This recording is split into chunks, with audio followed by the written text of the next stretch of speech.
Checking audio. 1, 2, 3.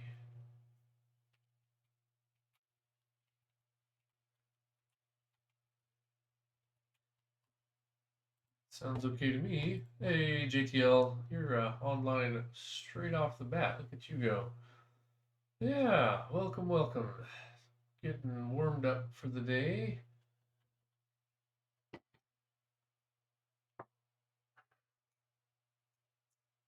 And getting ready for things. Oh, it is a gray and rainy morning today. Which always makes me feel a little drowsy. But that's part of the fun, I guess. It's firing up a new week from scratch and starting all over.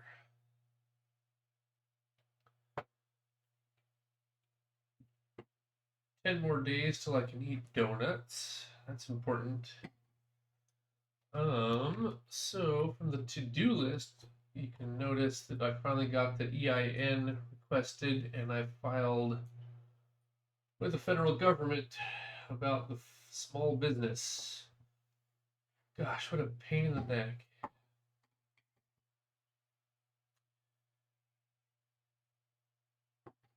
Unbelievable. Anyways, whatever.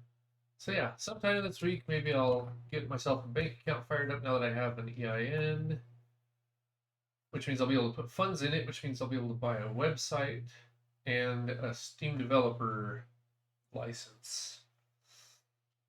So that all is progressing along in the background. There's really not much to say there except filling out federal forms and bank forms. And I mean, it's not exactly rocket science. So I don't feel bad not having that on the stream today. We are gonna facelift the buttons. Oh, we did not set up a week, did we? Wow, okay. Week 18. I'm trying to think. We basically had.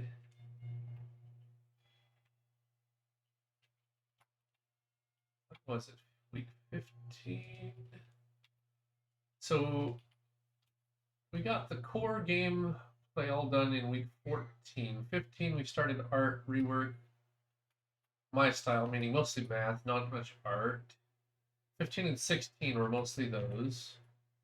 And then 17 has been like animations between scenes, the replay rework, which took 2 days.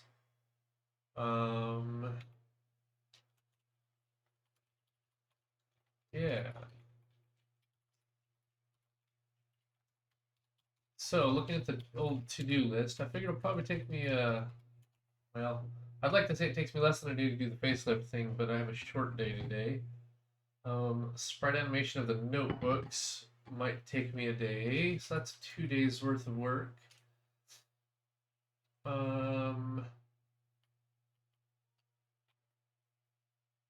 The timer for sprint mode is crap. I would like a digital clock appearing thing. And then the golf score thingy. I don't know what I want to do there, but I think something graphical and not just text floating on the screen. And then like a poster across the top of the page kind of makes sense. So those are probably a day total. The hard part might be picking a font here.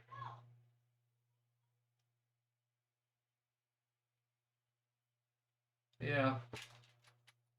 So that's maybe 3 days worth of work here. Maybe more, maybe a little less actually. Sounds needed, that's maybe half a day, assuming I have reasonable sounds in my library. Once we get to there, the non-programmer art is going to be like a slow trickle and not something I'm going to necessarily stream. Like I'll make the new assets in my own time, and then we can slap them in the game one at a time as we go. So that's not really like a task. doodads. That could be fun. We'll see how much time we have. I would like to get this game out this year, and we're starting to move into November. So if I can get through these items this week, that puts us in a pretty good spot. A lot of these little polish and bug items aren't a big deal. So these probably actually just move up above the low effort background stuff. Those are more polish items. So let's mark them out.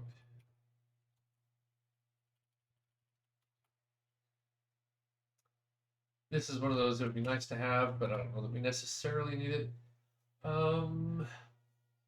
So yeah, all in all, we're looking pretty good shape to get this done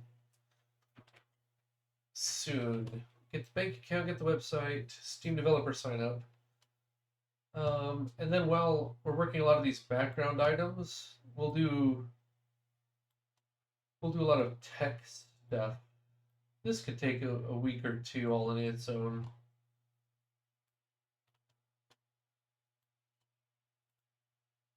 But this is like, some of this is like the fun stuff that I really like to do at the end of a project and measure how much we can improve things. So, okay, getting there, getting there.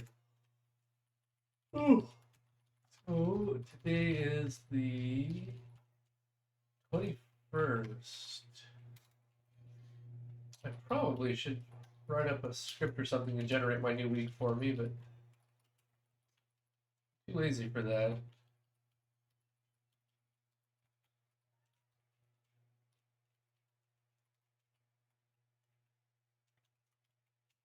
Okay. 21, 22, 23, 24. 10 more days, but who's counting? Exactly. Those donuts are important to me.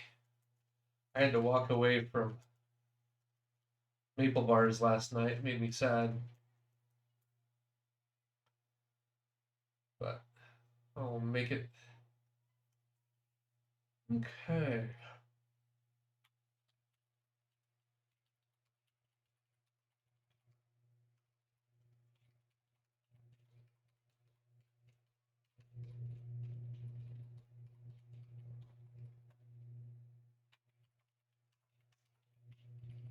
Today's tasks. We'll see how far we get with that. This one breaks down into new textures, button style. What else? That's mostly it. There's actually not much to change except appearance.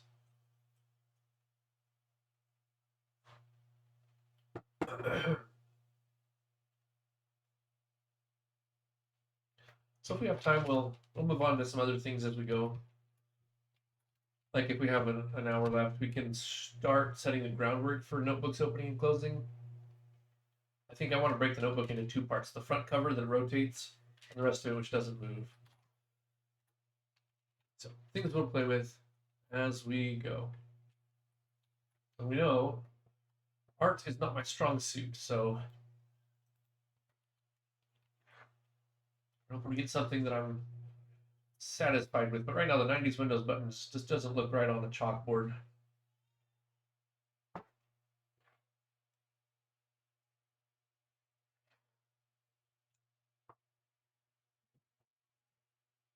right, I guess we just get started then. We're back to art mode. I guess I better bring up the old GIMP.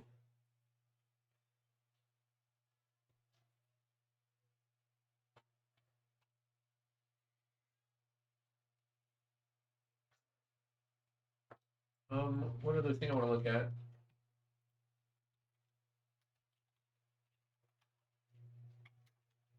is in our images. So right now the button, let's go look at button, has 4 textures. They're not very big textures in this case.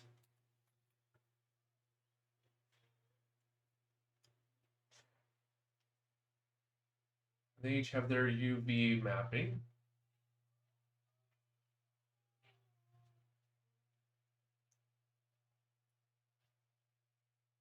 And I really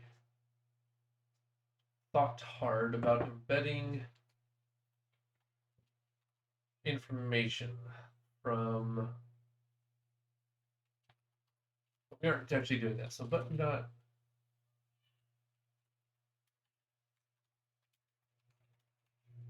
Let's go look at how button look works real quick.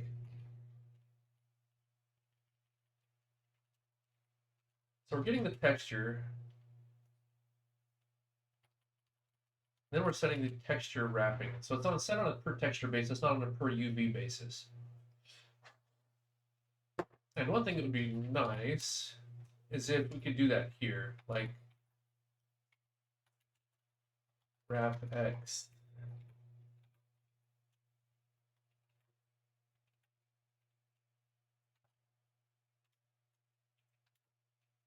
What was it? Repeat and clamp for the two I'm currently using.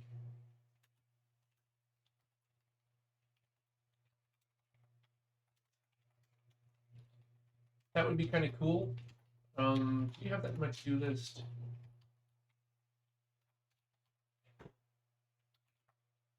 Yeah. But we put that in the background. We're not going to do that today. Just a reminder. It'd be cool if we could put that in, and we know we're going to do it, and it's documented. So moving on. We'll just continue to do it manually. So button.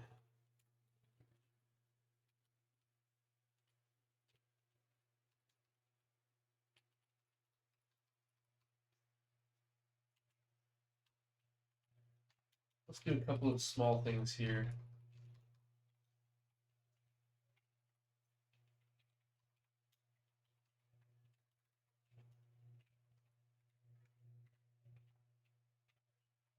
Let's pound define these values.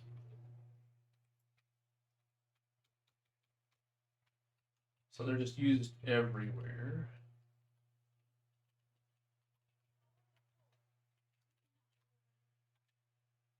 Texture quads and text already have parent set, so we don't have to do this. That's extraneous now.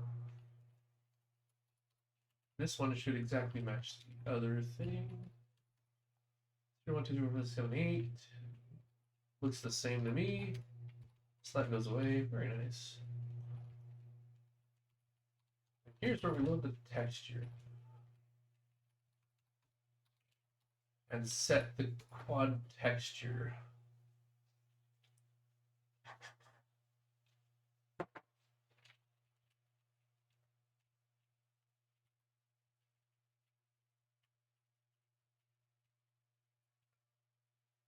Where do I set the UVs?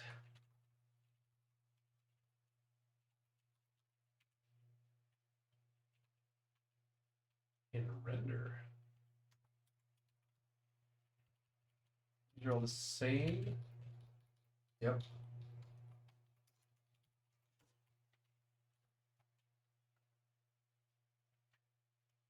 Okay.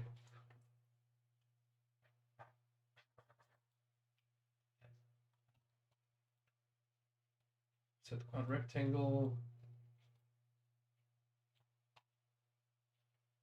Set the rectangle. If the state is dirty, we set all the UV key stuff. Okay.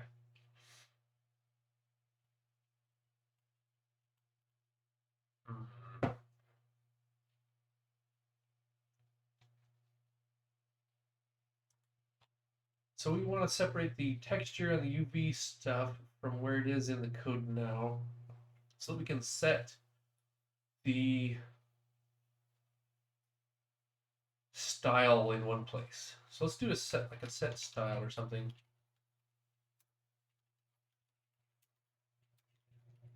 And just get it working with what we currently have.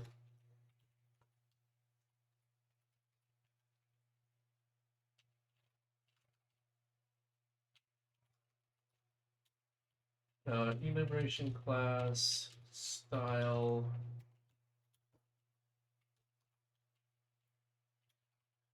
Win90s.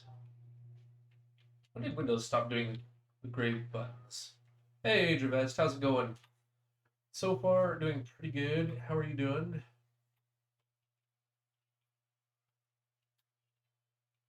What was that, like Windows? Did Windows 7 still have the win? Let me see here. Screenshot. Windows 7. Anybody have a screenshot of something useful? Windows 7 was probably the last decent Windows they had. Nope. Let's go Win98 wasn't the worst. Ooh. Man, even then I still don't like their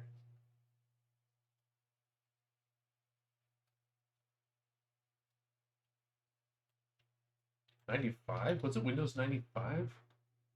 Is that the button style I'm copying? I think it was. Wow. Huh. All right, well, Windows 95, I'm getting older than I thought.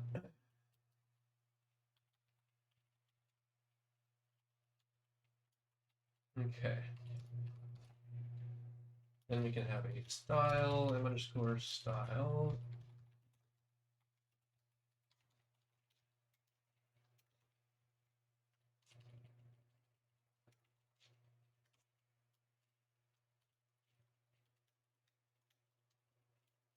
Win95. Yikes. What a world we live in, huh? Okay, that's part one. Doing pretty good here as well. Finished up one of the projects today. Good. Tomorrow start on another one. That feels good. Yeah, it feels great to knock things off the old to-do list. Did you just work on your project all weekend, or did you get some boxes packed?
Okay. Now, worked on a little this weekend due to that I took some time off last week. Okay, and I need to put in about 40 hours to meet the deadlines. Yep. Yep. That makes sense.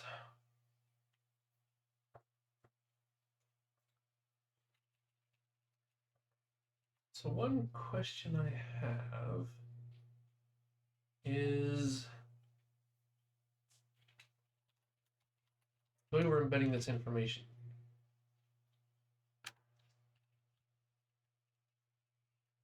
Button. So as long as we maintain this order, we only really need to set one of these.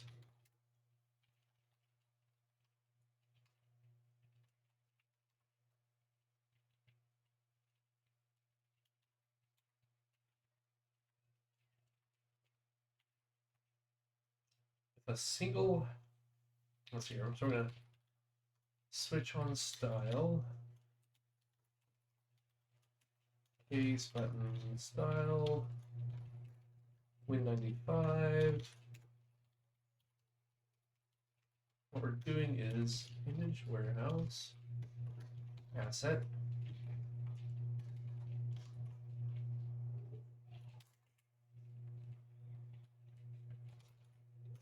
Root asset. Or corner image, corner texture.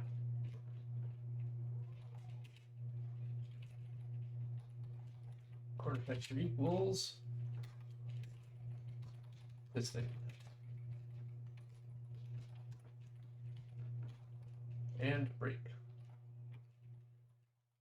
From there, we can get the horizontal edges,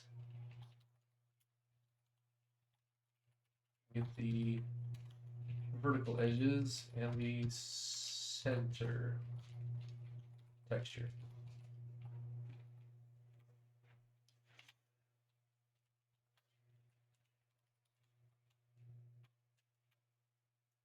Okay.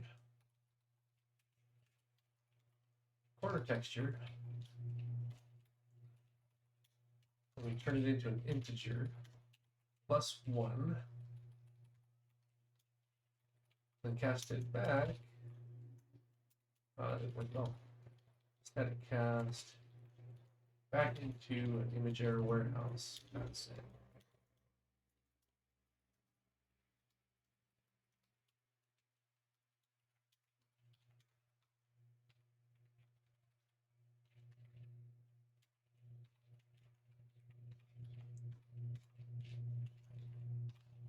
So in theory, you go corner to horizontal to vertical to center, and that should match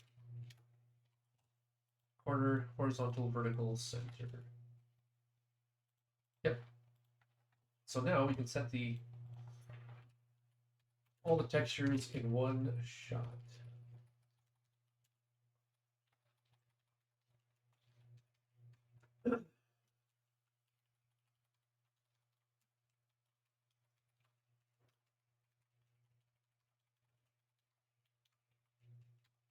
And all we have to do is extend the style. Just a couple of small changes, so this is much better now that we're here.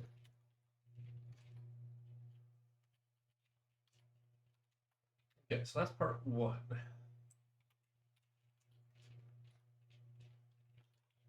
And both of these call set style.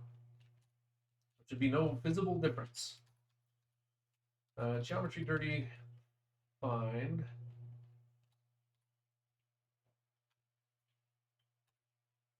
The state being dirty. I'm sure I did some very clever things. I'm not sure I remember what all I did here.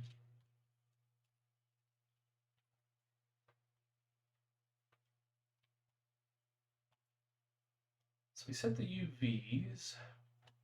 This is the part I want to pull out.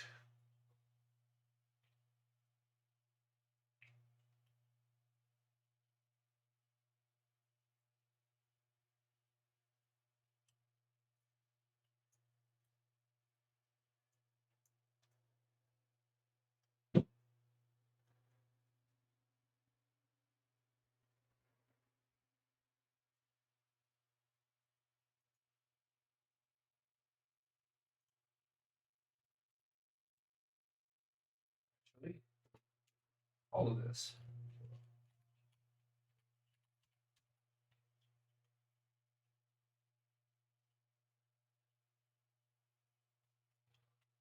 Right. So question the first. Are these UVs all defined next to each other in a normal, sane order? Also, our button textures don't use layers and automatically export their textures. So maybe that is something we can improve on the old ones. would make it easier to do straight texture swap.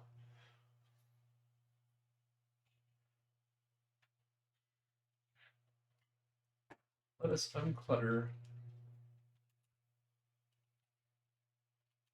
this a little bit.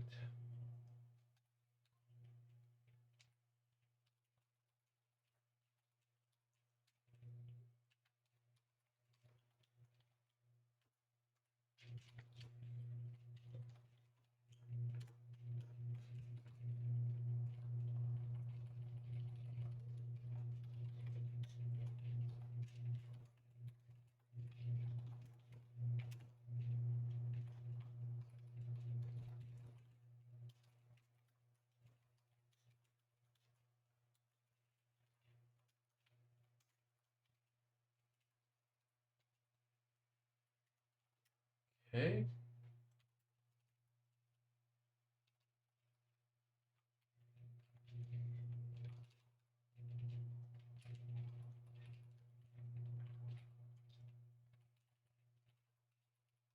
We might as well update our geometry as well.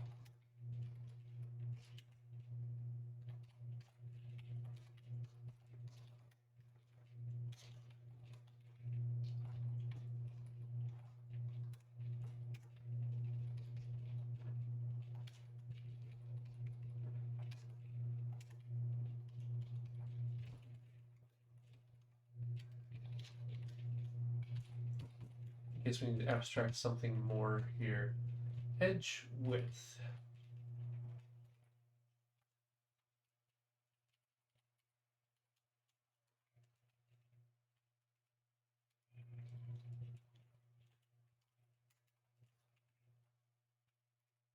Oh.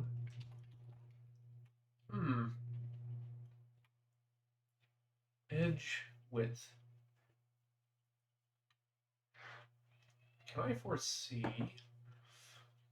where different buttons would have different widths of edges? Depending on the style. Yes. I could also foresee. So we can't make it static const. We can make it const. Oh, we can't make it const. We don't want const. Across the life of the button. Because there are buttons where we will want to resize them. So this is probably the right place to do it. All right, very well then.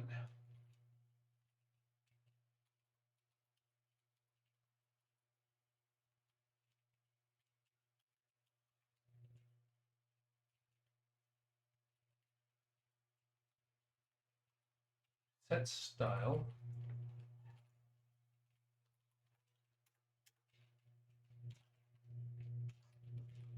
Geometry dirty. And this, what's it called? State is dirty.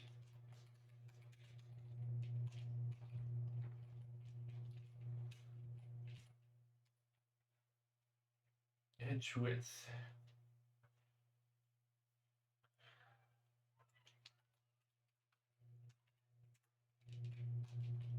So any of these edges is 12 by 12. That's so we can derive our width from the UV map. So when we set style, yes, okay.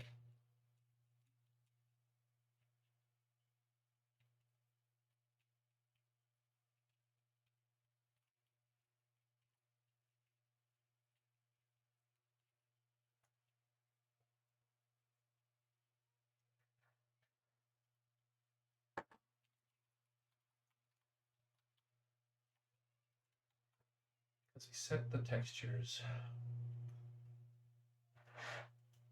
And it's at this moment we compute the edge size, right? Edge width.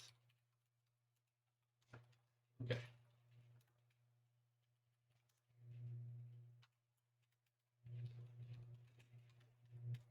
edge width.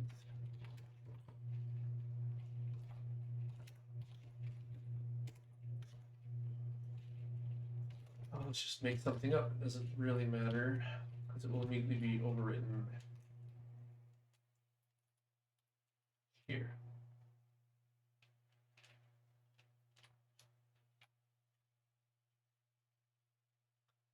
Is that true?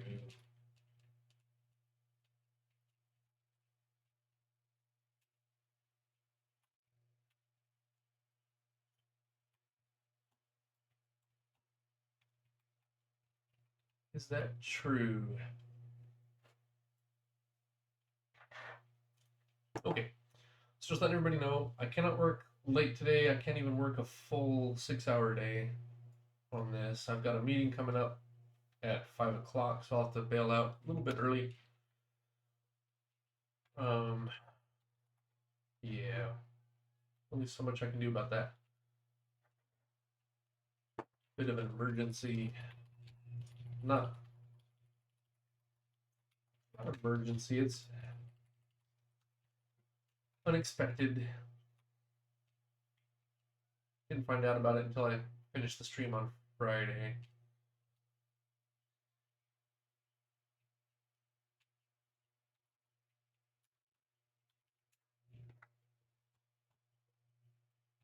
So all these UVs are next to each other. So if I get top left normal width and height, I should be fine.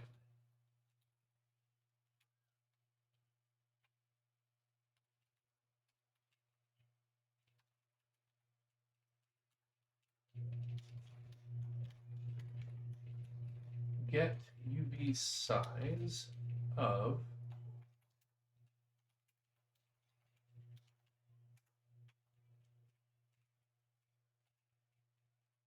get first UV for the image.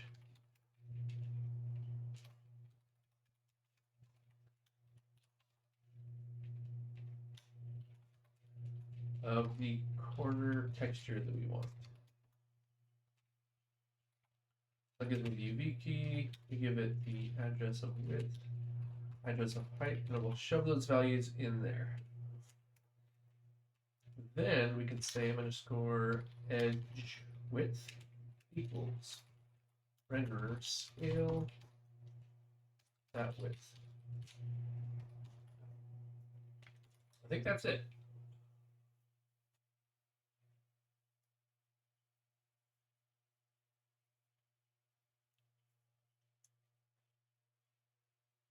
Is that it?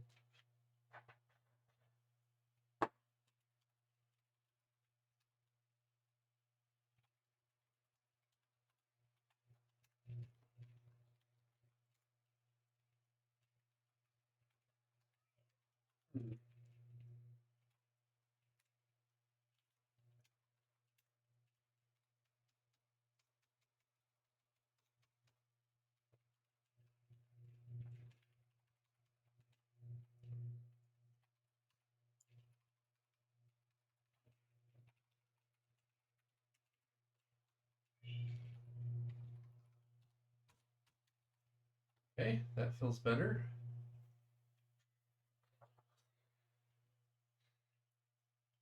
Now those widths are computed from the texture.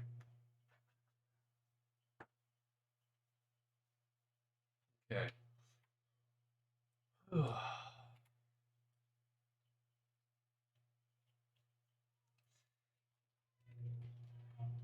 unless we've done something horribly wrong, we should be good to go with the current stuff.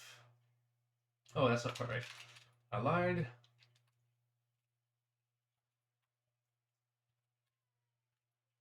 Down here. This is the part I would like to make a little better.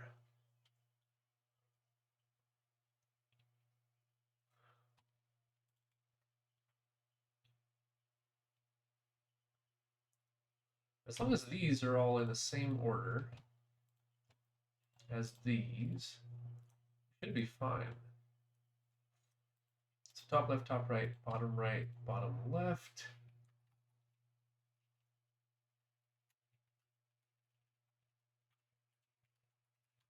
left, top right, bottom left.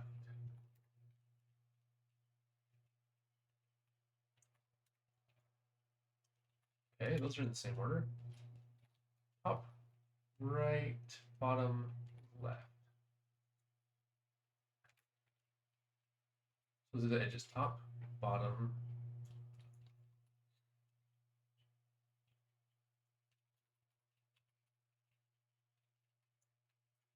right, left.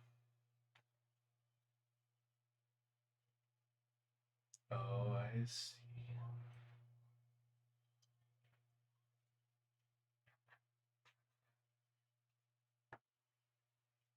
Well, it was a nice idea.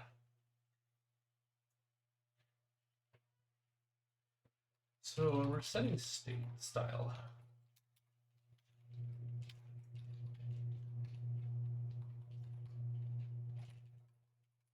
Should we save these textures? Or we can save the first UV for each of them. It's like what we're doing here, get first UV for the image. Maybe that's what we need to save. Because the counts should all be the same in our system. Okay, so button needs image warehouse UV key first corner UV key. And what did I say? Corner horizontal H edges, vertical edges, center.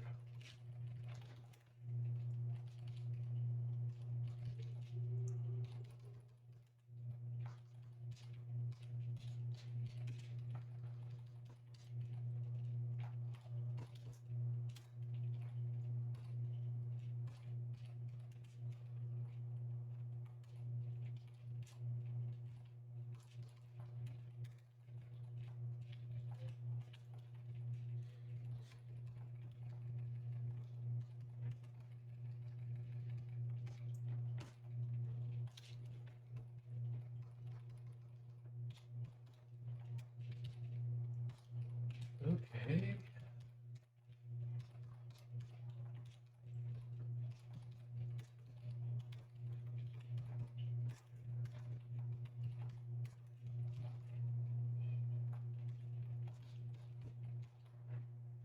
Okay, so we now have 4 keys.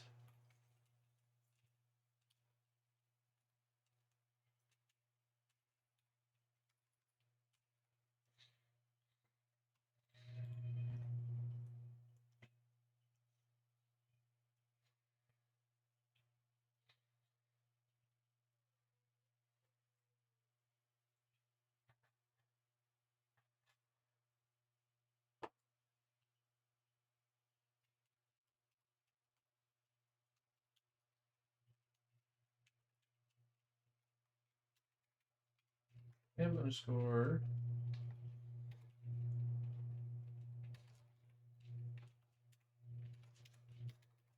first corner UV key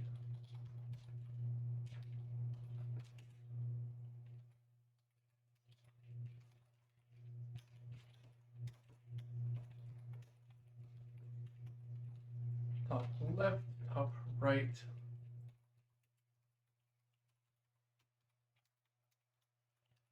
Let's shorten this up. Top left UV, top right UV.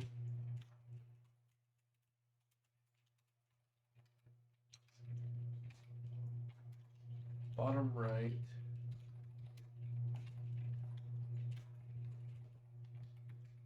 Bottom left.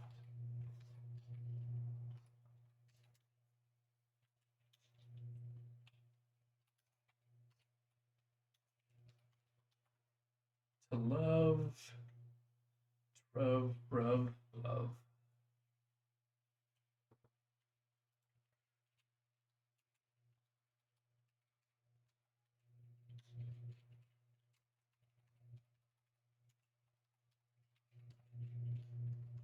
top right UV.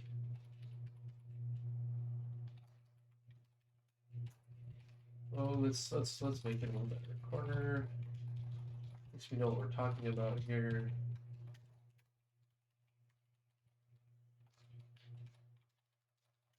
Top left corner. Actually, I'm gonna remember what these later. Right.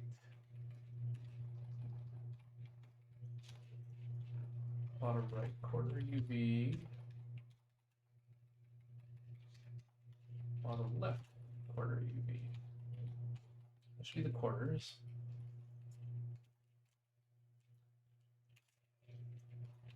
Top edge UV.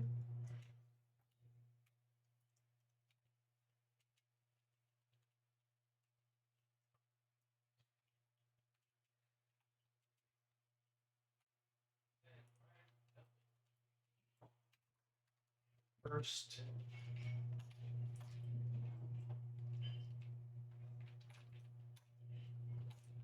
Horizontal edge keys.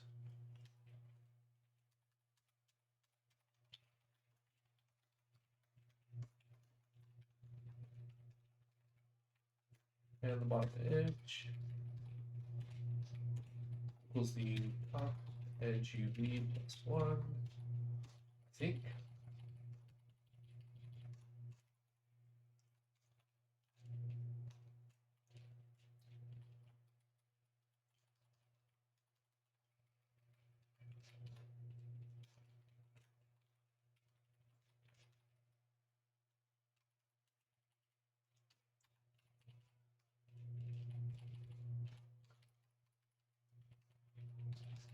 Which we'll double check here shortly. Bottom edge. Top and bottom. Right, then left. Oh no, that changes my whole left, right ordering here a little bit. Top, left, top, right. Then edges would go right, then left. Is that right?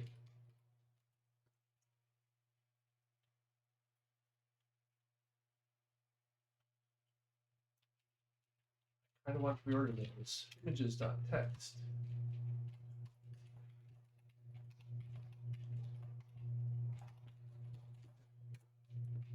That won't take effect just yet, but it's fine. It will shortly. Okay, so on our vertical, that'll be left and right. Left edge. First vertical edges UV is left and right.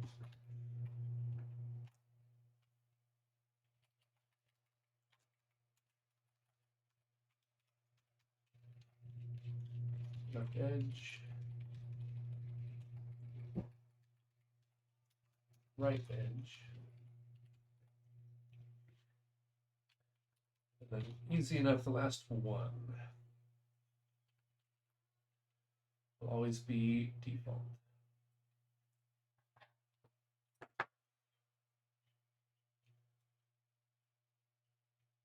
So from a style, we get one texture, derive the other three textures, derive the first UV from each one, from which we can derive all the rest of the UVs.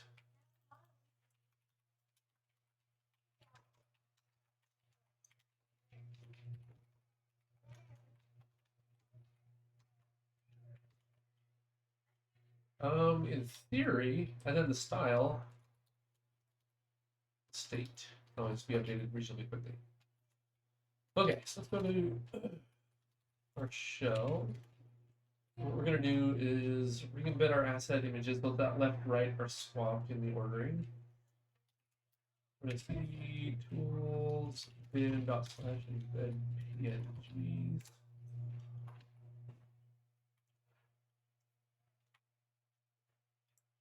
Okay. We'll go to button.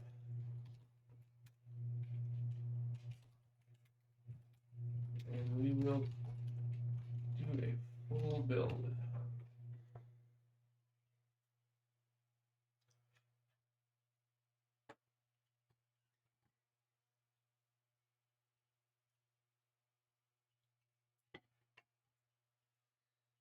this all works, I didn't lose track of something, like an increment somewhere, or I grabbed the wrong texture ID somewhere. Everything should look just like it did.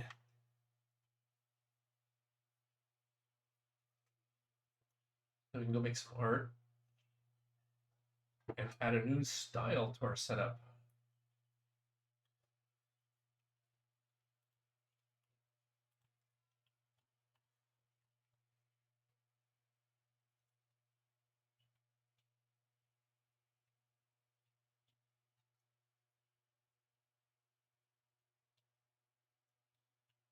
But I'm also at the same time looking for the images.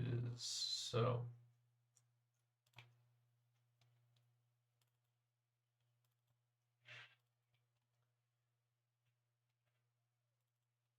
assets, images, button.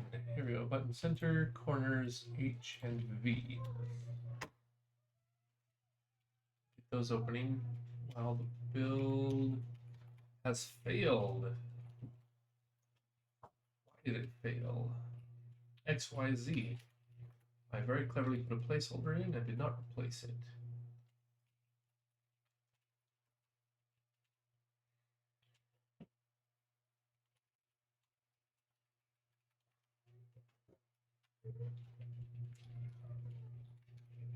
Find the number of the key XYZ doesn't show up very often in my code, so I can use it as a key for bookmarking where to go make changes without too much trouble.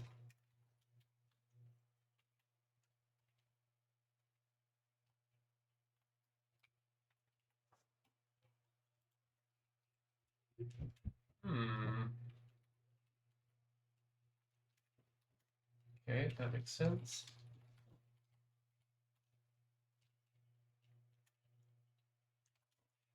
Oops.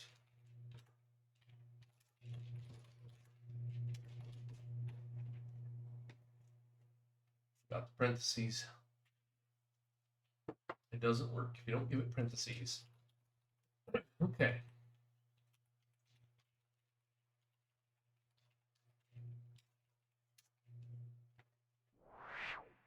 Hey, our button still shows up. That's great.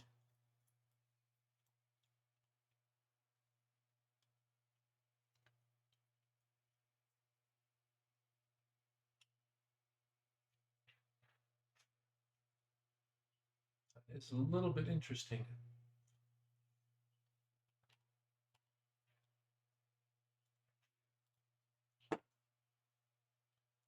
To me, it looks fuzzy unless I hover.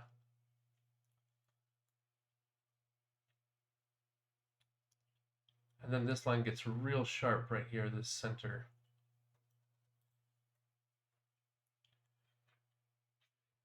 Question. The last time I built this thing before we started doing code, those lines look sharp. They do not look that big. And that line looks sharp either way. So something changed.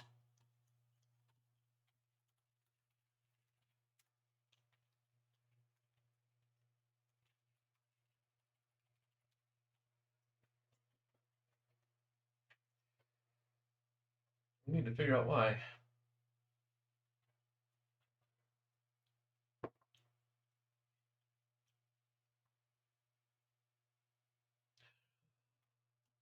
Did we? Okay, so here's the question. Let's go to the corners image.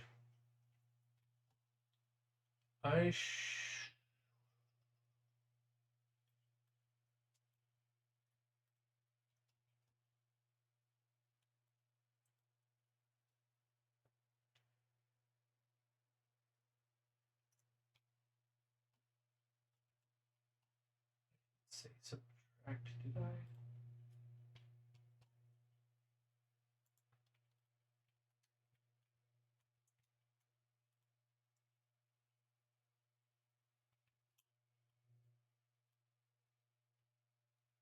Guess this thing is 26.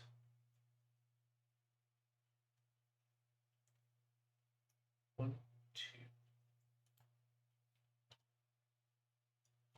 13 by 13.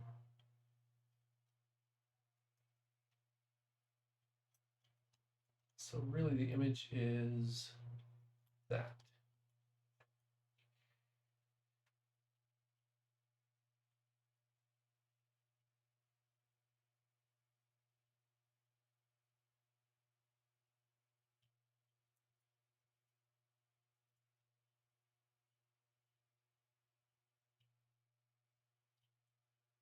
That other thing looks blurry because I told it to. That's fine. Sort of.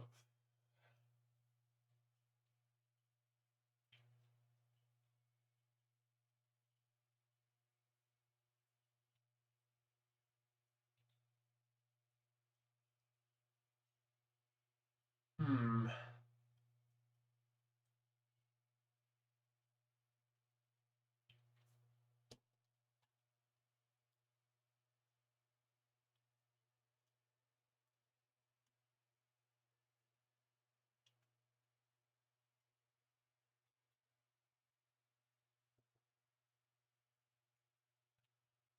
Into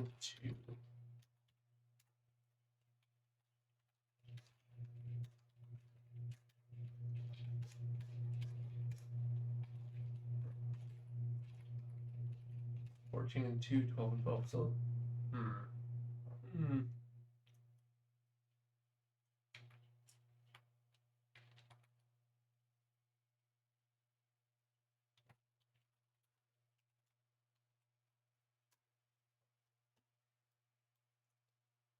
Yeah, these buttons don't look the same.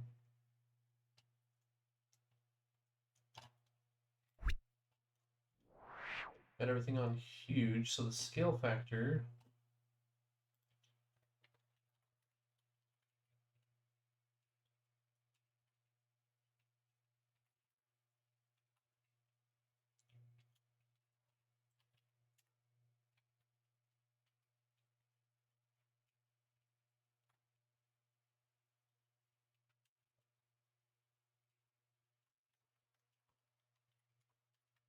Let's see.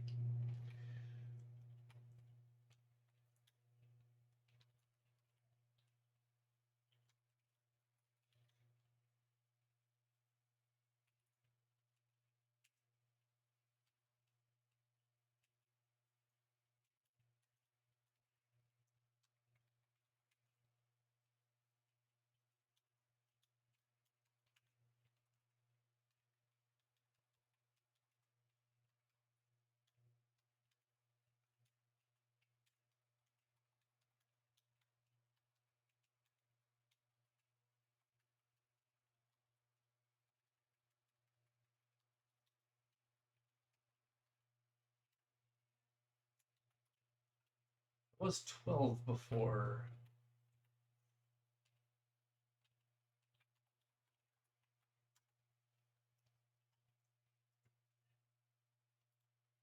$24.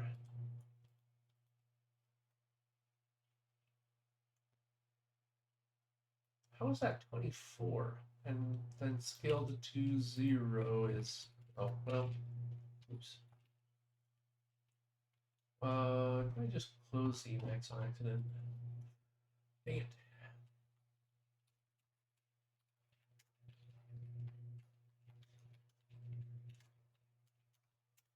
That's inconvenient.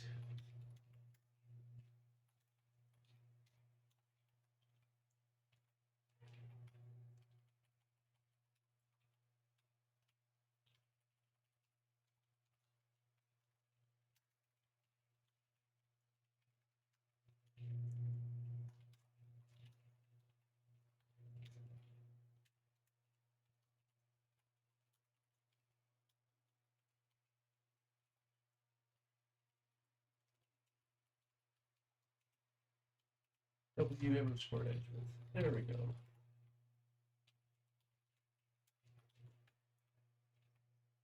Oof. All right.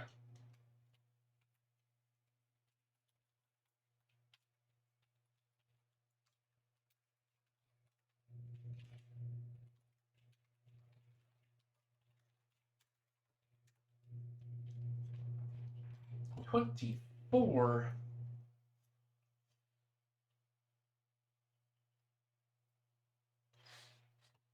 Get UV size.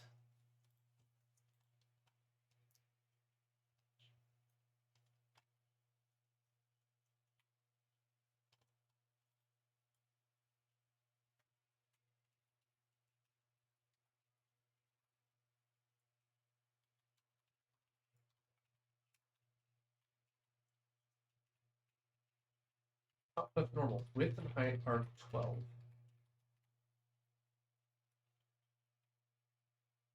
So why is it telling me 24?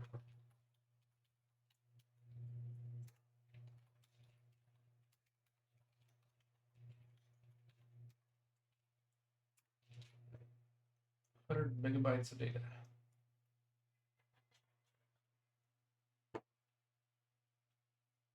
Top left normal. That should be 12. I should be getting 24.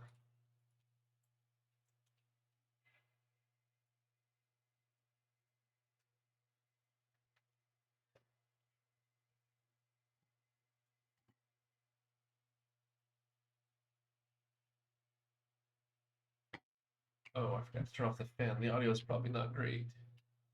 Do that real quick.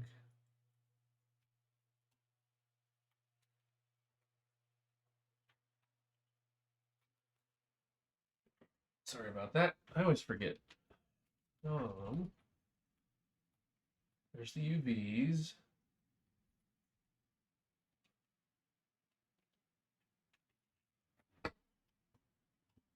In the case of button corners, we have this number.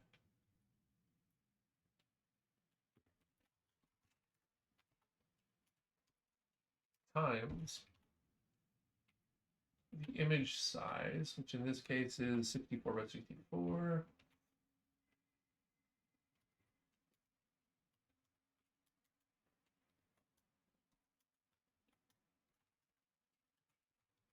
Which is 2. Oh. Right. Because the other thing we need is this number.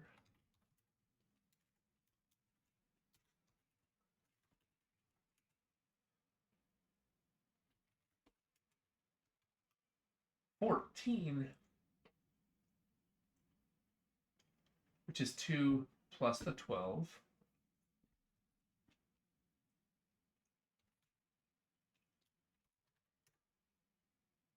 How is it getting edged with 24?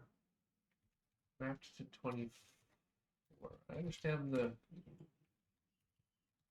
this thing being there. Edge width should be 12.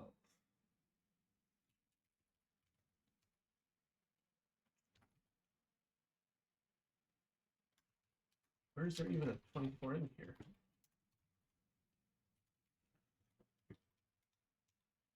There is none. I don't like this.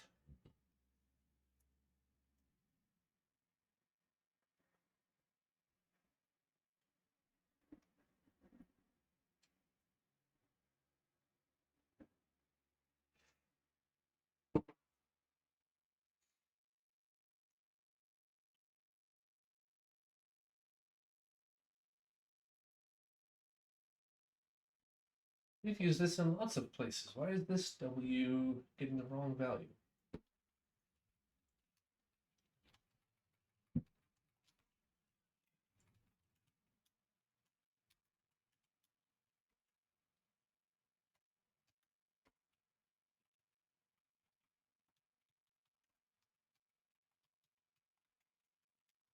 Okay.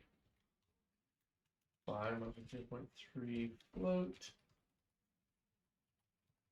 So we'll take width and height, and which height, and renderer scale of the height.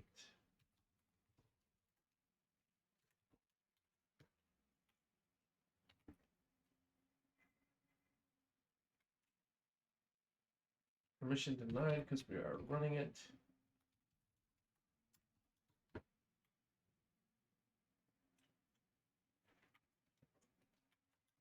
So we got everything else right, except for some reason Edge width is being scaled up wrong. 24 by 12? What?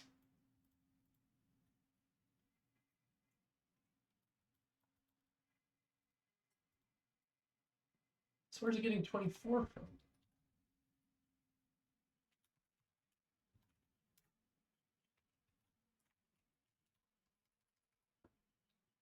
That is bizarre, to say the least.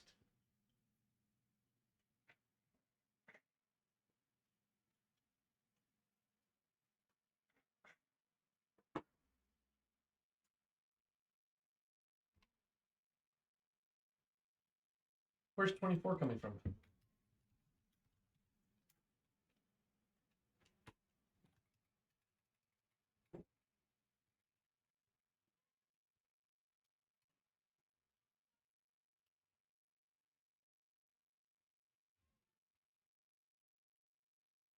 Get UV size.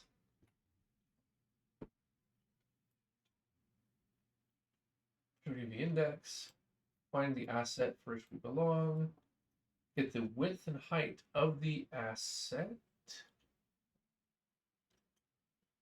Then we find the UVs. And our width is equal to our image width times the difference of the two U's, and the height times the difference of the two V's.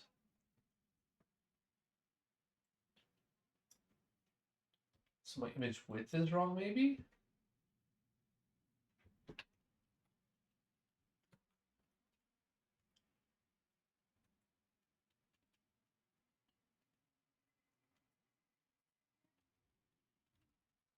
Blah, blah, blah.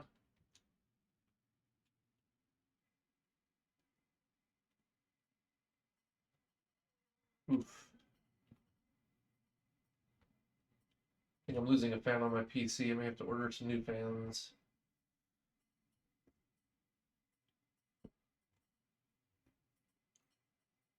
Come on, Emacs. It's a big file, I know, but please, this isn't that hard. Okay, here's the heights. And we are looking at button corners and button corners. What the?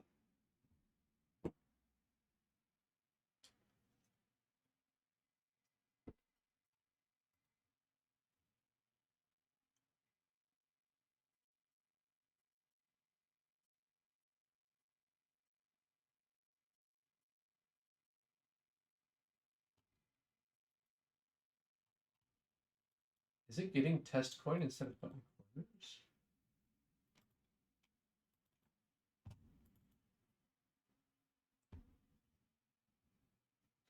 That would explain one thing.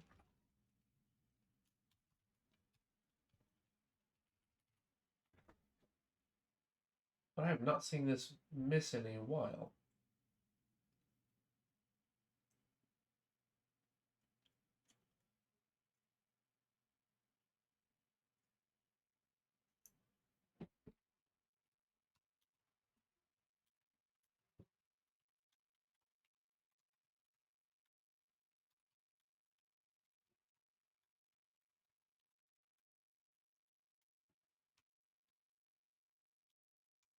We'll get the key, which maps onto an asset, which is an image. This whole thing should yield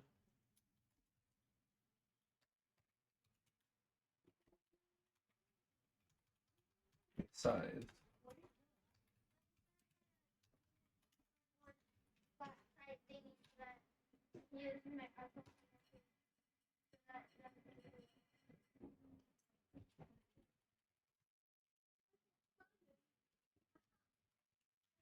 An image size, which we can map onto the actual size. Let's just do all this in one print statement.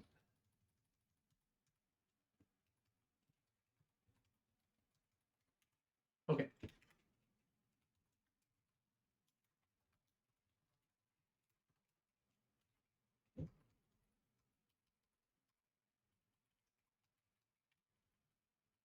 UV names.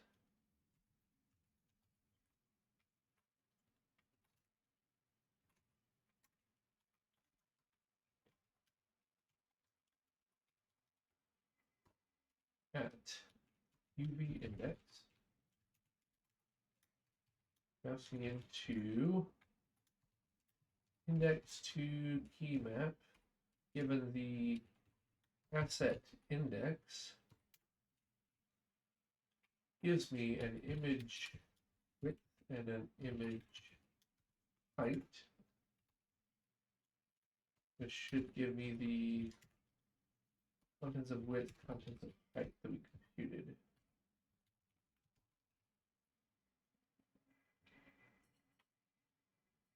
Hey, G Finelli, doing good. How are you doing?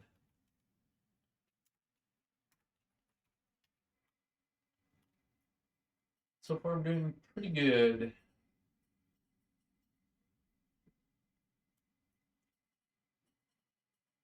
Trying to think if there's anything noteworthy over the weekend. I tried polishing cast iron for the first time. I've heard a rumor that your cast iron pans, if you polish the bottom of them, oops, well, it's open. You can make the bottom basically no stick, and you cure the rest of the pan, but the bottom can maintain its nice shiny finish and never be sticky. So I ground those. So I went to some thrift store, bought some used cast iron pans, and polished them up. I don't think I polished them long enough. They weren't quite as non-stick as I want. You have to bring them down to like 800 grit polishing. So I probably have to try again. But I think the idea may be worth at least worth exploring for me. How are we getting the wrong image? We've been getting the right images over and over again all the time. Yeah, this is the problem. We're getting the wrong image mapping from the UV.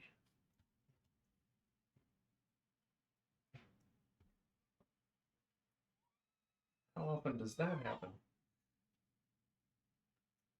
Because we're using this other places in the code. Like if we hit play a bunch of this stuff, like the notebook gets the right image, bookshelf gets the right image, book set gets the right image. It's the buttons that are broken. For some odd reason. Those will map to elements 1. Okay, so everything is either elements 1 or wrong. That's not encouraging.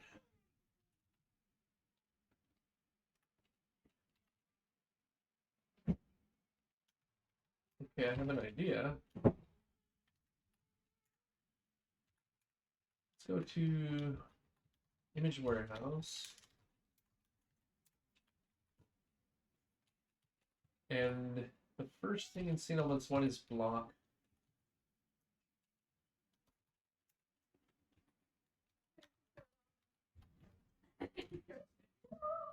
Oh, that does return the right thing.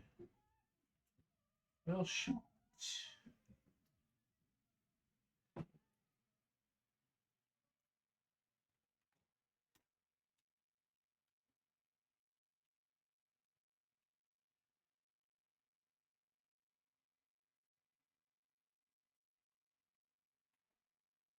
Why does this one return the wrong one? Oh, no. 4, 5, 6, 7, 8.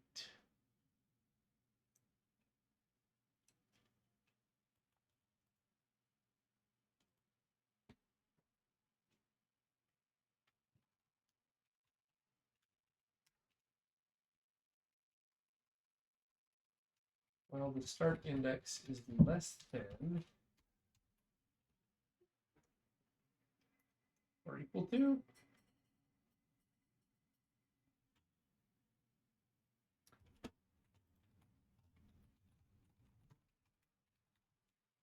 Well, actually,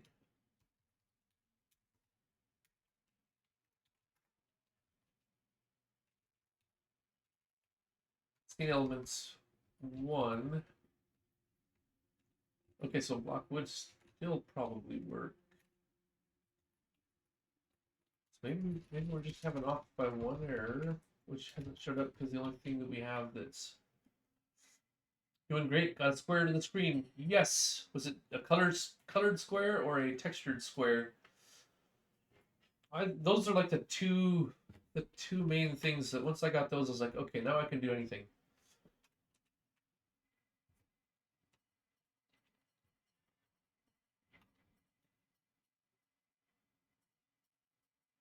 So honestly, that's all you really need is a color and a texture. Anything else you can start tweaking from those. Oh, those look better. Now, did I break anything else?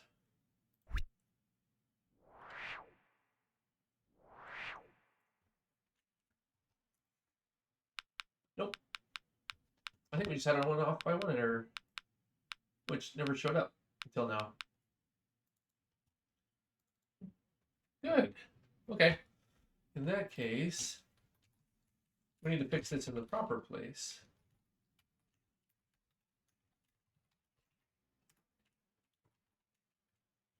Get UV size 1 and 2. And the only place that this really matters is here. Less than, equal to, build, embed PNGs tool.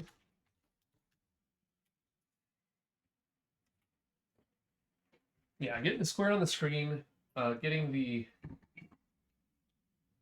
yeah, that's like step 1. Everything after that is like, can I move the square? Can I move my camera relative to the square?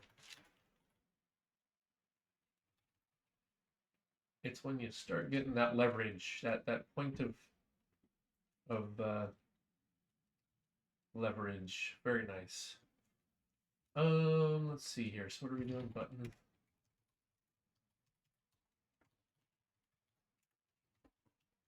All right, so we're gonna redo the image warehouse.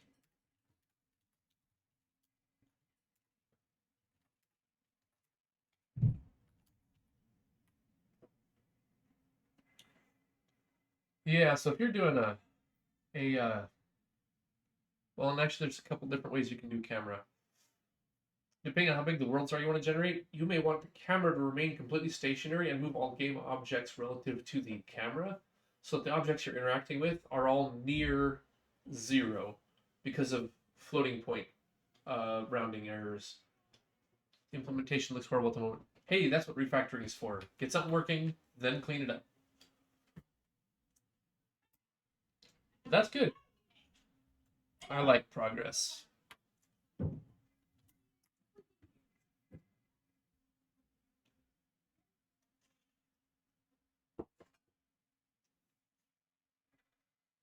Luckily, orthographic cameras aren't too bad.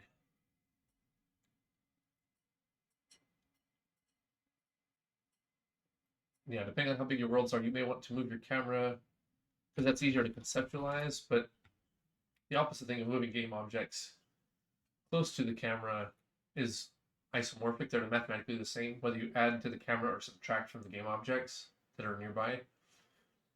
But you will have less rounding errors as long as things are close to 0. So a lot of game engines will have the camera basically fixed and move objects close to the camera.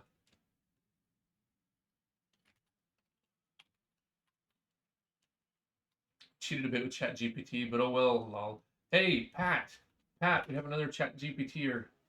We have an AI coder. Pat does that a lot. It's like his thing. Okay, that's good. That's all better. These should not be in there anymore. Why are these still printing out?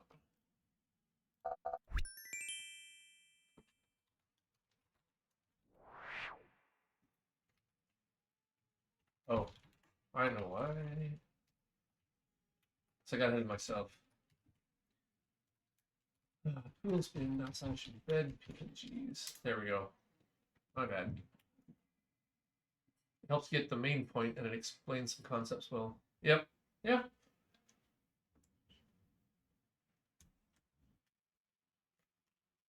You should be aware of and use all the tools that you have at your disposal to learn.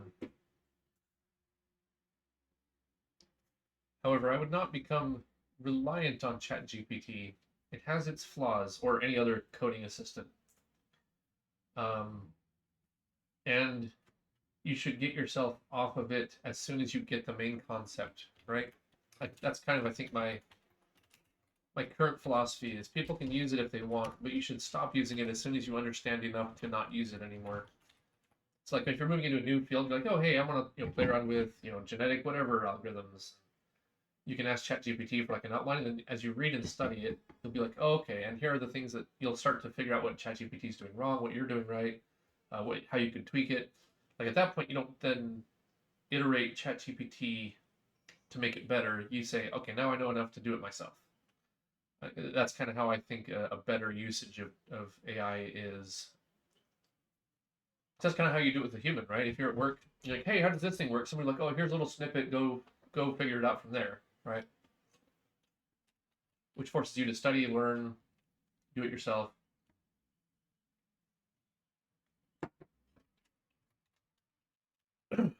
All good stuff.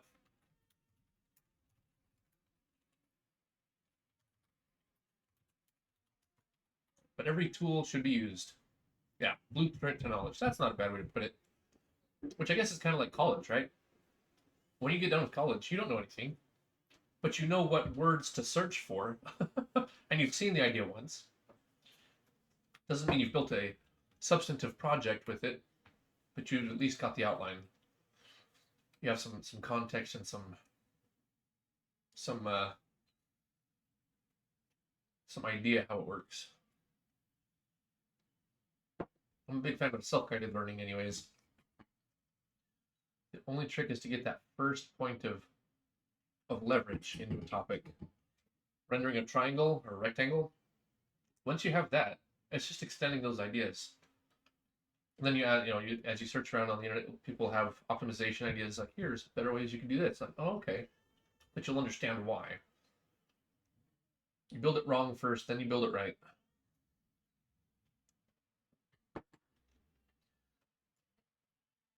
But yeah, I'm thinking maybe my third game will be a platformer. Maybe I don't know, maybe a technical platform, not a roguelike, and not randomly generated. I think I have a story I want to tell. But I don't know. That's all a ways down the road, really.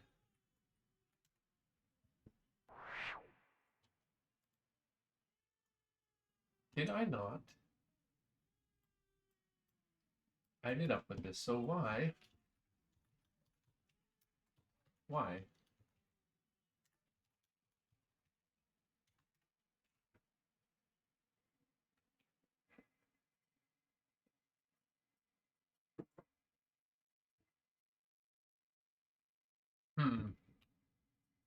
I should not see those printouts anymore. The reason I want roguelike is mostly because it's easier in the story aspect. Yeah. Yeah, exactly. Like procedurally generated levels in some ways are easier than doing a crafted, beautiful, well-designed level. Yes, it's like, hey, random, does it look okay? Yeah, sure. Now let's run around through it. And that's definitely a good way to get started. Because running a programming game is somewhat of an orthogonal topic to writing a good game or doing good design on level design, for example. Like, what makes a good level design? Well, that's not really the programming. That's headed off this direction, and level design is off in this direction. So roguelike, randomly generated assets, those can kind of short circuit and be like, well, I know that they're going to be, average to mediocre levels, but it's good enough to learn the development part. Then when you go to your next game, you're like, all right, I know how to program it now. Now let's focus on the design aspects of the game itself. That seems a reasonable path to me, I think.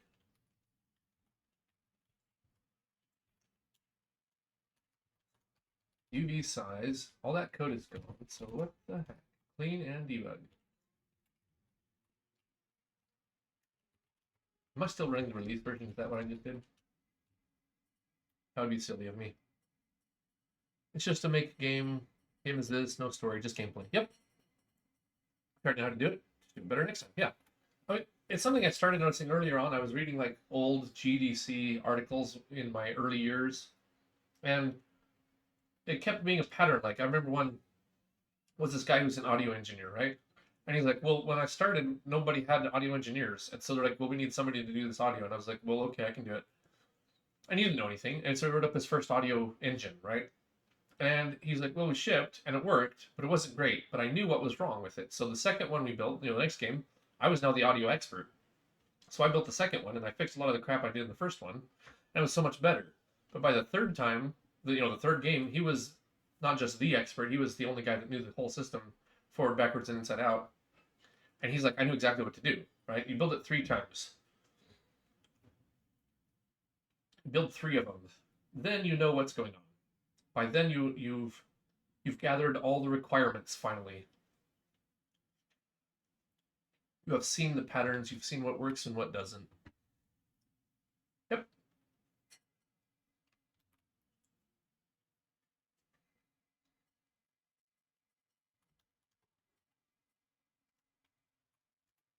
Are you going to run without printing all this? Oh, it's in button set style. Okay, set style. This log message goes away because we are now happy with it. Okay. Sweet. Never fear a man who knows 1,000 things. Fear a man who knows one thing but did it 1,000 times. Yeah, that's a riff on a Bruce Lee quote, if I remember right. Don't fear the man who knows 1,000 punches. Fear the man who's done one punch 1,000 times.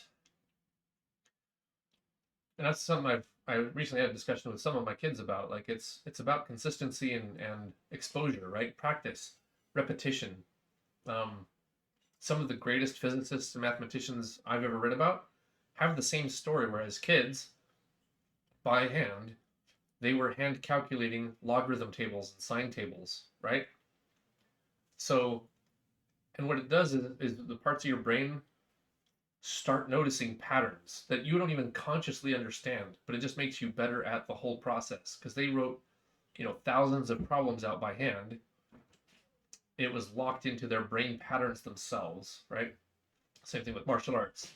Those guys move so fast because they don't have to think about it anymore. Their brain patterns has the patterns. Why do they duck when they do? Well, they see something subconsciously that nobody else has seen because they haven't done it 1,000 times. A lot of programmers, like a lot of senior programmers, can't really describe, like they throw around a bunch of words, but the reason they write the code the way they write it is often a bit subconscious. Like it takes conscious effort to change the way you program after you've been at it for long enough.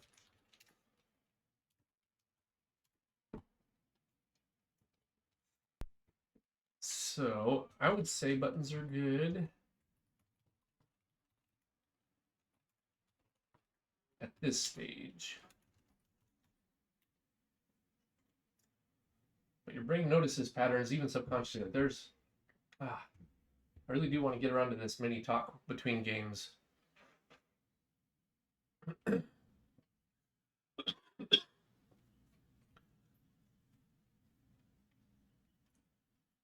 that moment using Rust coming from JavaScript. Yeah, they both make a lot of assumptions, and you got to like retrain your brain for each language a little bit. Okay, now we're not getting printouts. Okay, so I'm going to call that good. Put that in the old journal.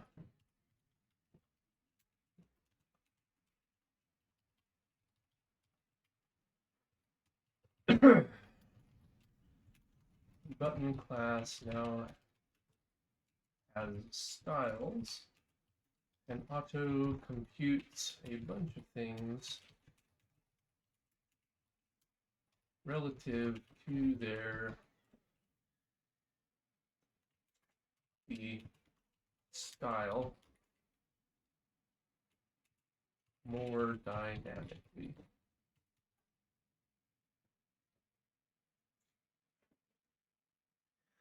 Sure.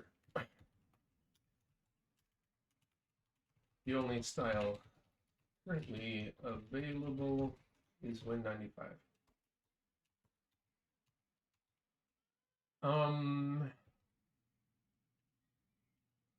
There's one more thing I want to do before I commit this. And that involves GIMP. So let's do that real quick. So about the camera, you think it's better to move the world and not the camera? So world relative to camera, not camera relative to world. The easiest concept mentally is moving the camera relative to the world. So you start there, right? But if your world is big, floating point numbers lose precision the further away from zero you get. And I guess it depends on how big of levels you plan on developing. I would say for a first game, plan on keeping the levels somewhat small. So you don't have to think about this right now. Floating point is a bizarre animal. Like, let's go to Scratch. Let's just take a look at this. If you have a number line of every possible float, 32-bit float, right?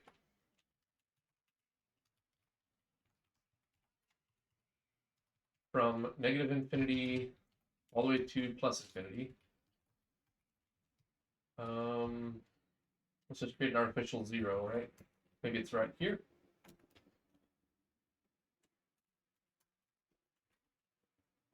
Where are 1/2 of all the numbers?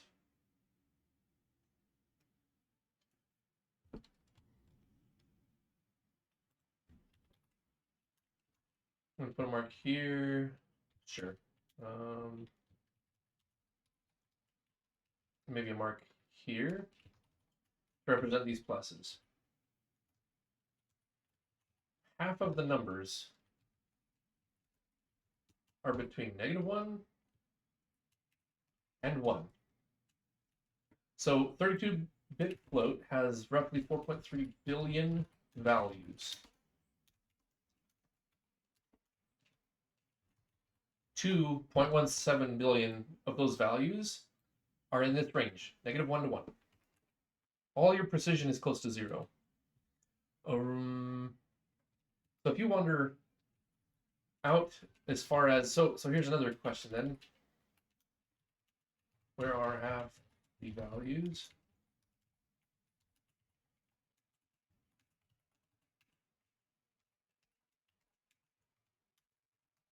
Between -1 and 1. Second question, just to hammer this home.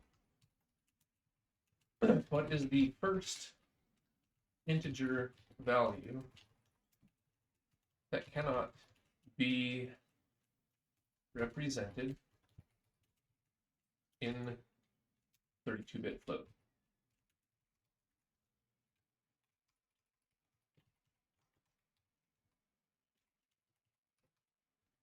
Maybe do this as Q&A instead. QA.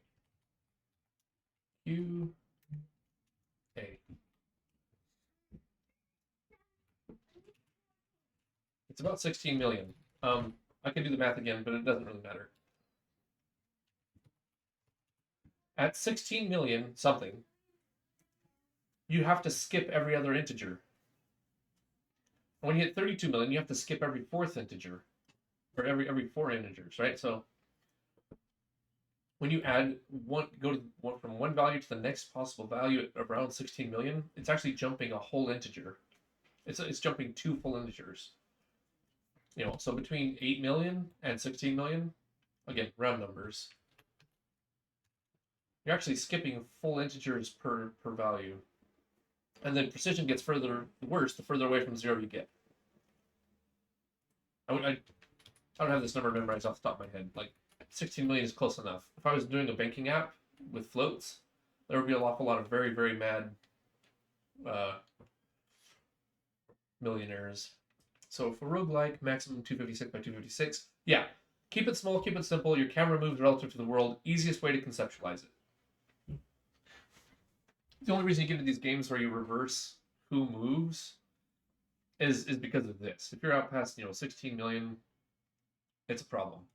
I actually had this discussion with some contractors on another project I was working on ages ago, trying to explain to them that they weren't sending us enough precision for to simulate GPS coordinates. Like we were wandering all over the place because we were trying to drive a tractor, but the numbers we were getting were so bad that the tractor's like, "Whoa, we're off! Oh, we're off!" by a lot more than we need, so it would overcorrect and oversteer, and getting them to understand that they needed to send us more precision took way too long to explain. So yeah, if you're 256, you've got plenty of precision. I wouldn't worry about it. Move the camera relative to the world, you'd be happy.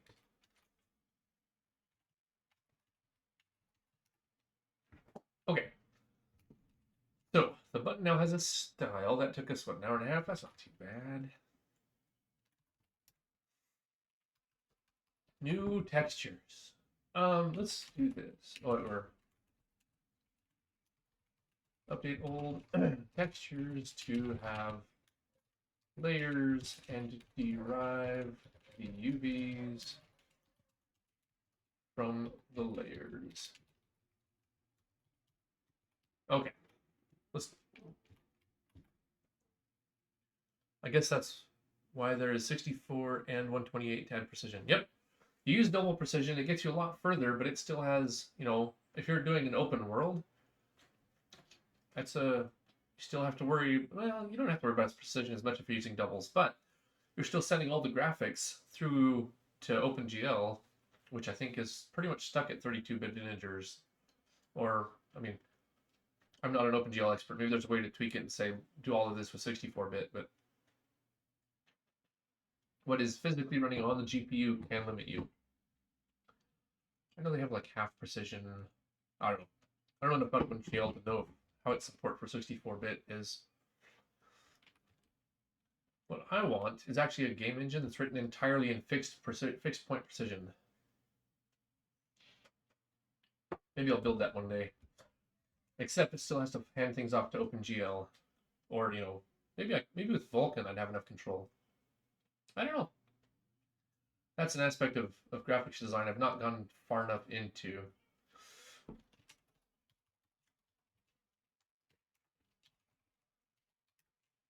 Maybe it's possible.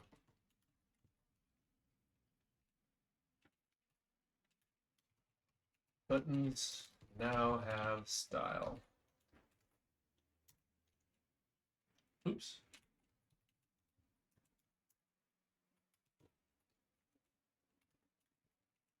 Just one style, and it's a bad one. Win95.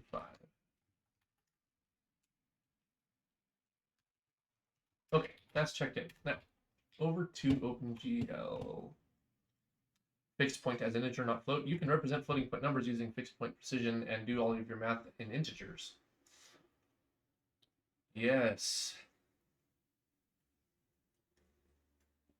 Yep, you can do it.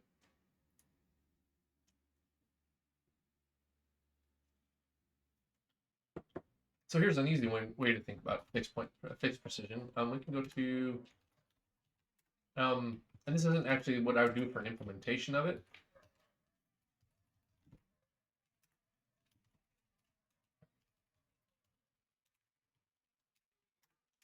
Basically, the way to conceptualize it is say all measurements are in millimeters instead of meters. Then when you take your distance or your measurement, right? Again, this is just a way to think about it. This isn't how I would actually implement it. When you print a measurement, first divide by 1000. Right? So now when I add two things, they're just integers, integer number of millimeters. Then when I print it, I want it in meters, I'll just divide by 1000. Now, it'll be more efficient if you do things in like powers of 2. So instead of actually being millimeters, it might be powers of 2 are more efficient. So instead of 1000, you might take 1024. So instead of it being actual millimeters, it might be a meter divided by 1024. And there are some fun games you can play with that. But then add, subtract, multiply, divide, all that just works with integers. Done. And there are reasonable integer approximations for a lot of the transcendental functions.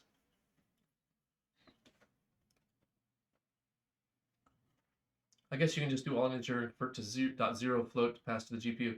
Yeah, so again, it would be kind of cool if the GPU could handle fixed precision integer values, but it probably doesn't. Yeah, but I mean, down to the millimeter, like how big is your world that you care what happens on sub-millimeter? Most games, not so much. Yeah, now you might have to play some other games. Maybe the rounding is a little off, so you might have to do more precise algorithms that don't accumulate error more carefully. But that's all part of the exploration I would like to do, but have not made time for yet. Yeah, a lot of the games, did I hit the box, is probably about good enough.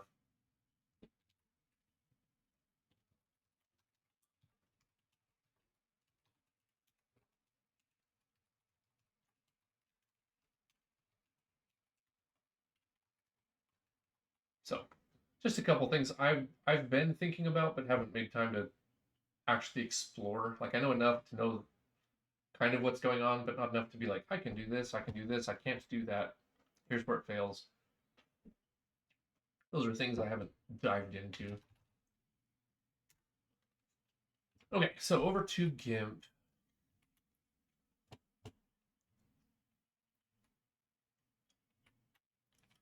I just created imperial measurements. There's nothing wrong with imperial measurements. In their own special way, I often prefer imperial measurements, and not just because it's what I'm used to. What I wish was that the imperial measurements were more consistent. The reason a lot of imperial measurements are superior, in my opinion, over metric is because a lot more imperial measurements were divisible by 12. I think a base 12 numbering system would have been far superior over a base 10. Once you have that base 12, though, then you should be consistent in the same way that metric is. Because 12 is a highly divisible number and 10 is not. 10 is only divisible by 2 and 5. So testing divisibility of all these other numbers just gets messy. Like, how do you test divisibility of 7? I can tell you the rule, but it's stupid. In base 12, you get 2, 3, 4, 6, 9, 8, 10. Like, all of those are easily divisible. No, it's not for consistency, but that has to do with historical reasons, right? The thing you were measuring, you wanted something convenient, right? So if you were selling cloth, it was great to just, here's a thing, right? That's about the length of a unit of cloth I might want to sell. But everything then from there on was very divisible. So if you look at like a cup is a unit used for volumetric cooking, right? Well, sure, but the cup itself is divisible into 48 teaspoons. So if you want to divide that cup up into any number of fractions, there it is easy. It is trivial to divide a cup up. A liter? Well, 5 and 2, those are your easy divisors. I'm not saying that imperial is overall superior at all. I wish it was more consistent, like metric, but a base 12 system would be more efficient than a base 10 system. That's all I'm saying. Imperial should not be knocked. Those people back then, using very little, made industry work, even if it wasn't that consistent. I agree. The consistency needs work. The unit of measure you would use depended on the field you were in.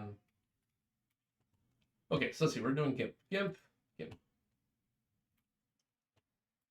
Okay, so this one doesn't need anything. but this one does.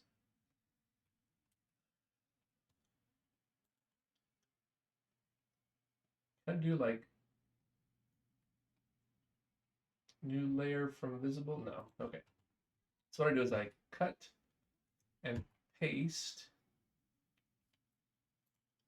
to new layer. And I don't remember which one that is. Oops, no, not that one.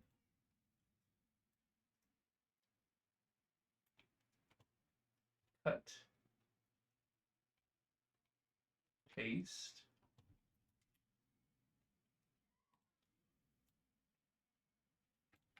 Nope. Oh, I see what I did. Cut, paste to new layer.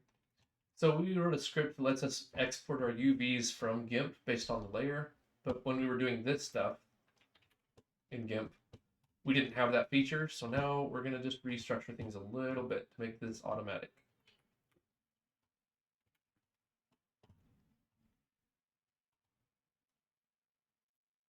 Oops, no, not that. We want here.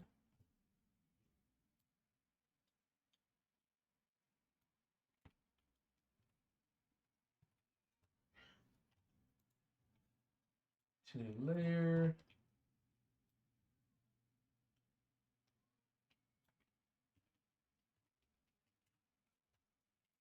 To new layer. Now, the only thing I have to do is get these in the right order. So these are the button corners. So I want top left first, which is this one. Top left. Well, this is normal.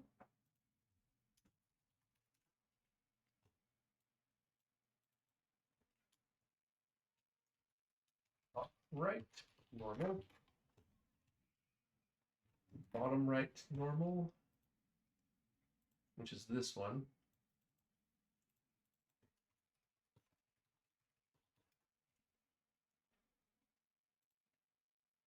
And bottom left, normal. Okay, then there is hover and active. So hover, let's see here, is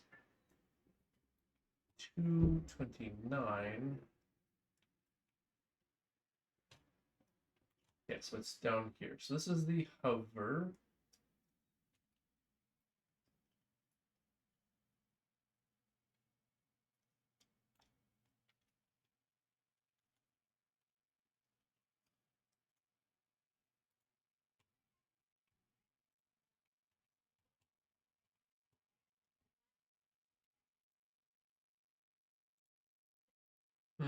Let's make a new layer group. Just for my own sanity.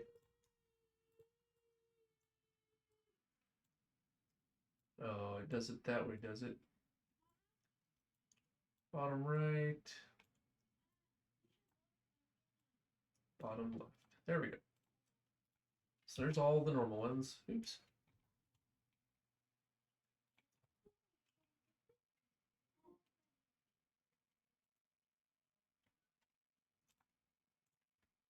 Okay.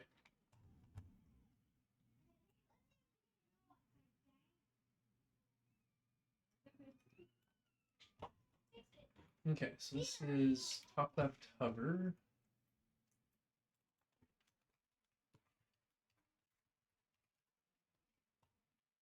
Nope. Wrong. X. Paste. To new layer.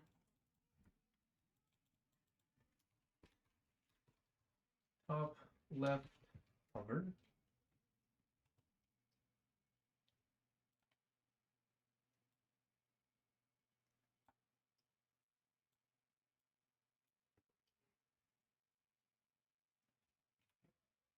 Was that 14? 29.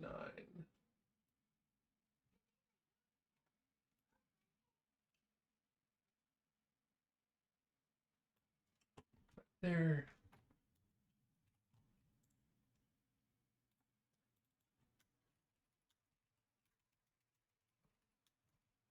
right.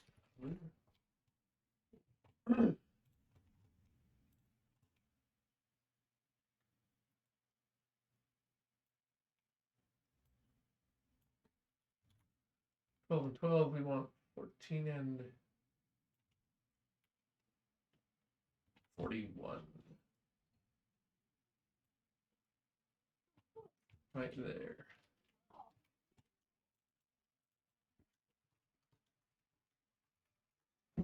Bottom right hover.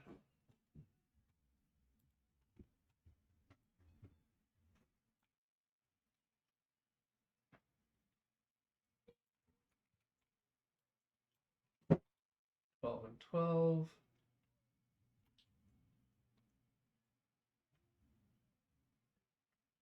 $41. Is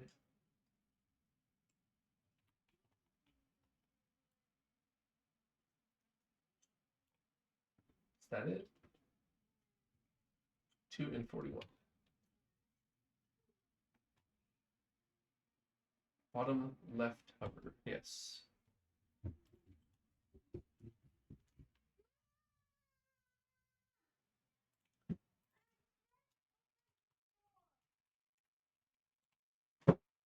Okay.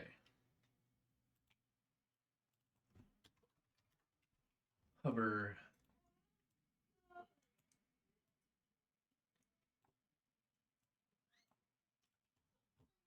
Okay. Top left hover, top right hover, bottom right hover, bottom left hover. So that keeps everything in the same order. But now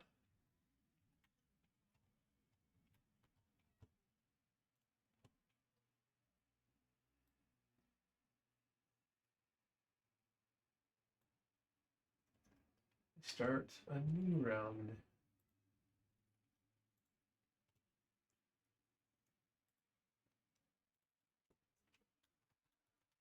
Top left active.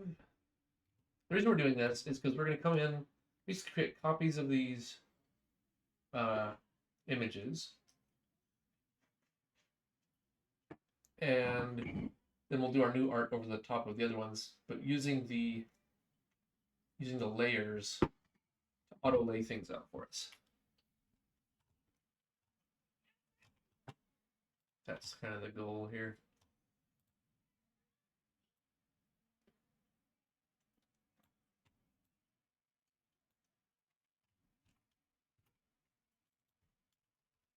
Top right active.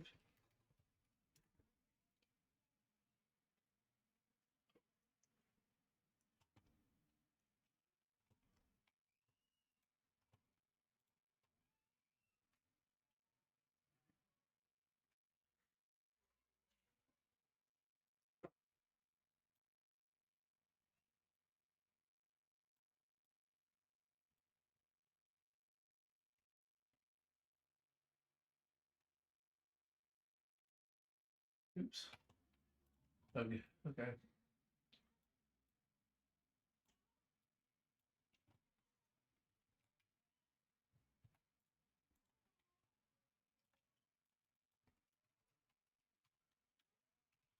Bottom right active.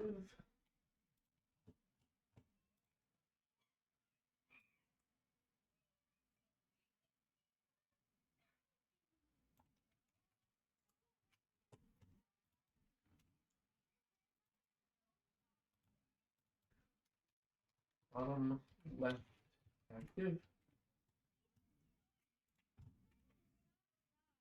So yeah, the closer we come to having this all good, easier the rest of this will be. So active layers, bottom left, bottom right, top left.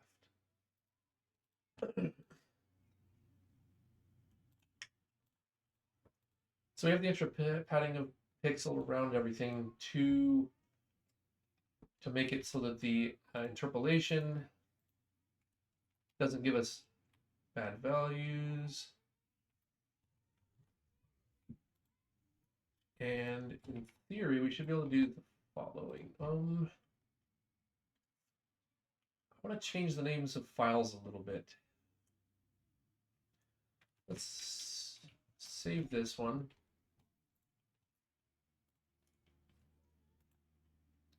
This is button corners 1. Here are button horizontal edges. Come on, there we go.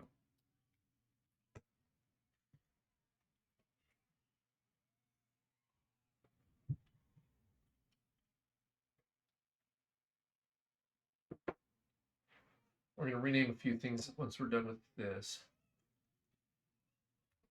Done with these 2 images.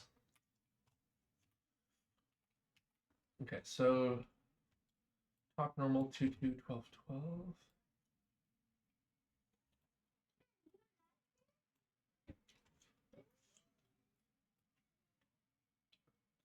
12 and 12, right there. Okay. It's a new layer. This is called top normal.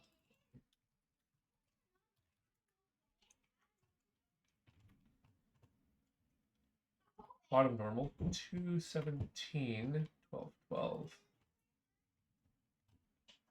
So that's probably right about here. 217, 12, 12.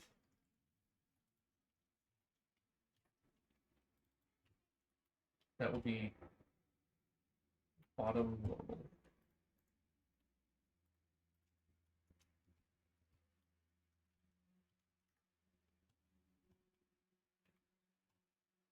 Oh, then the fun begins.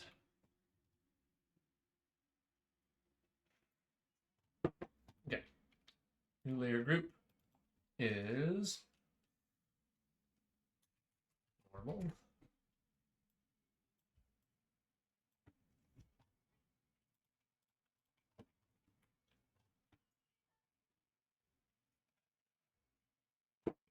Hover 17, 2, and 12, 12.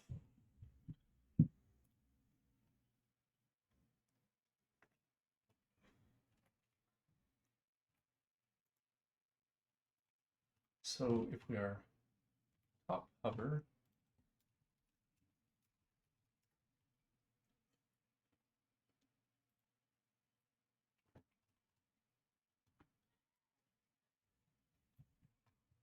(17, 17, 12, 12) matches.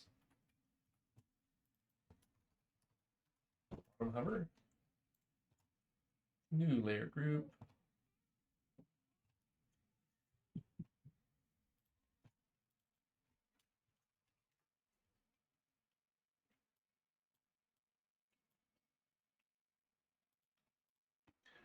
The fun part is, as far as UVs are concerned, the active is just the flip of the hover. So we can duplicate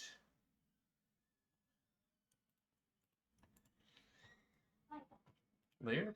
Oh, good. So this is active.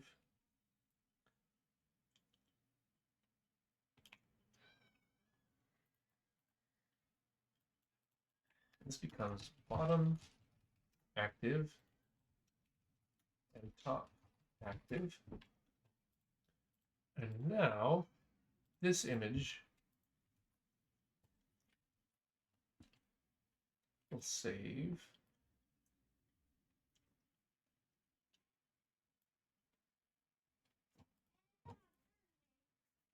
Okay, so that fixes that one. This one doesn't need any fixing. This one, left and right. Left normal, right normal. 217. Well, that's not exactly consistent, but okay. That's this. 217, 12, 12. This is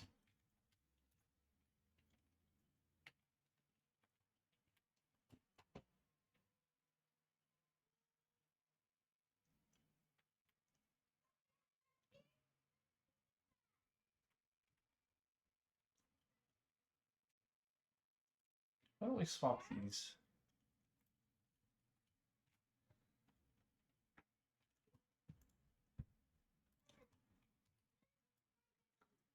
Let's move this one up here. Let's move this one down here.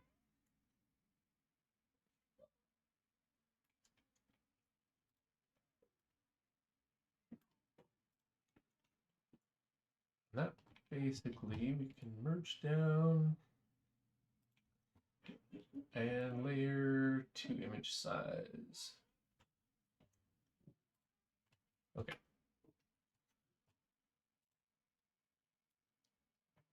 So this is now left, then right, left, then right.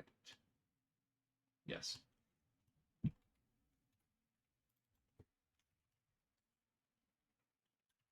Left, normal.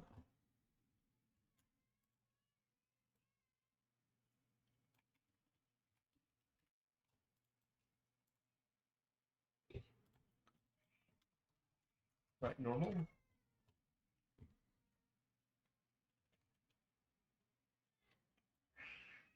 Left, hover.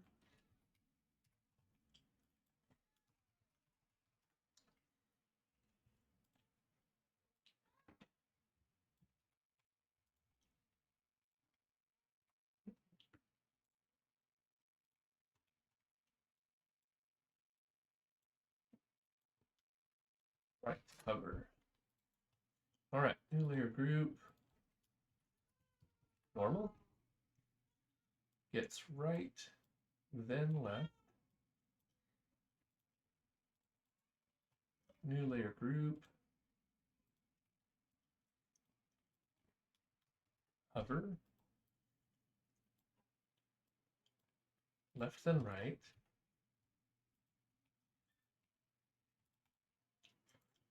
Then we can duplicate this.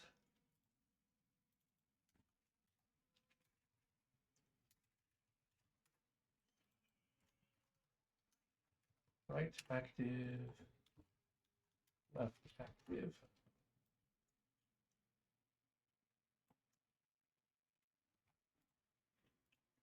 Right active is left hover.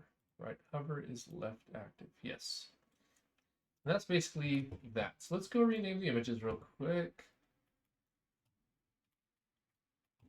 Which is probably easier done in the shell than anywhere else.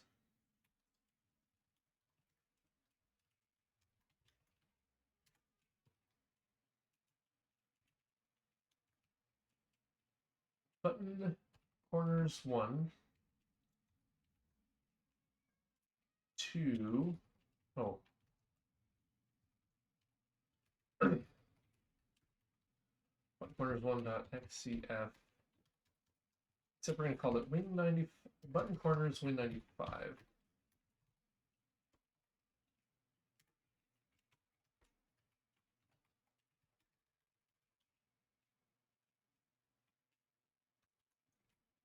H edges.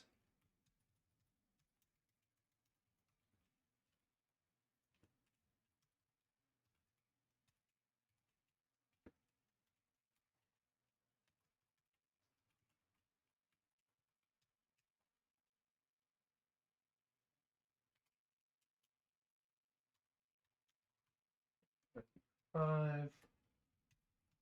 We want to do this in Git because it'll save us merge issues later. The edges. Center 1.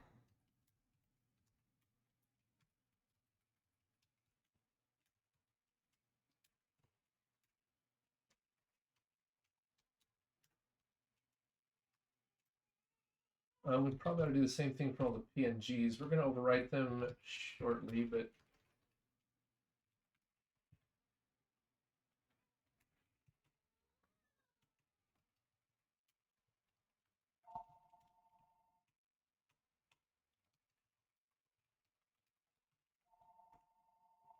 easy to do now. So we'll get center.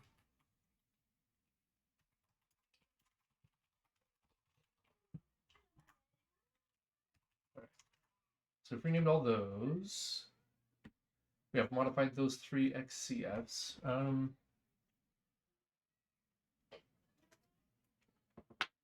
So let's get those reopened in Git real quick. This is part of the, if I knew the requirements of my system before, I wouldn't be doing this renaming now, but you know, for the next game, we will know all about using layers to get our UVs derived ahead of time. So that'll be more efficient. Then assets, images. Okay.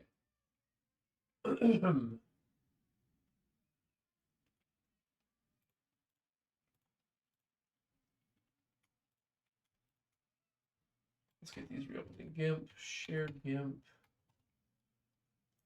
Again. Okay. So now we have these images by layer. What we want to do is file, export as button H edges 195. Replace.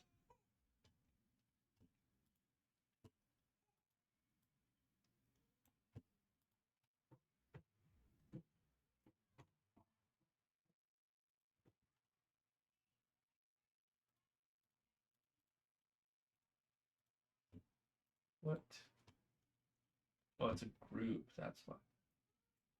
I see. And then this one, button corners 195.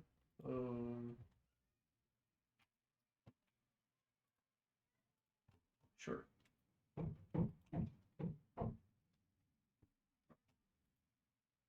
Oops. Let's re-export that. Search corners. Export as the edges.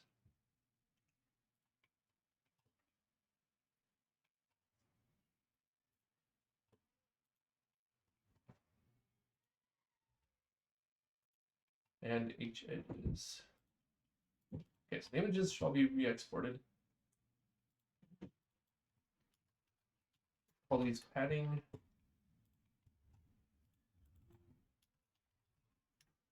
Ooh, we can extend our script. We can make our script better. What if we make our script not export underscored prefixed? Something like this, underscore padding. I like that. I don't want to have to remember to hide layers later. I think that's going to be way better.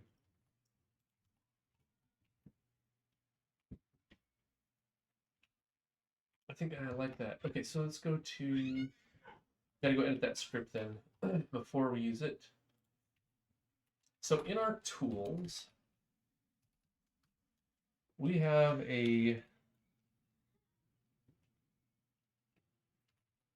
export GIMP UVs script. Gather visible layers. So for every layer in the layer list, if it's visible, if it has children, we carry on, otherwise we result append. But we don't have to do that.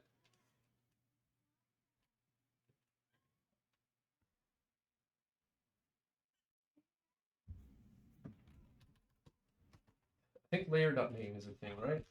Layer.name, yes. If layer.name.starts with underscore not. I forgot what language I'm in here.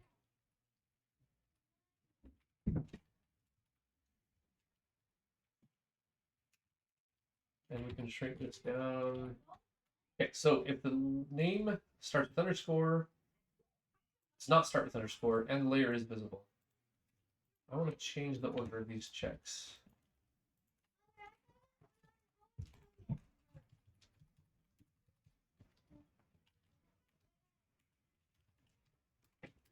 There we go.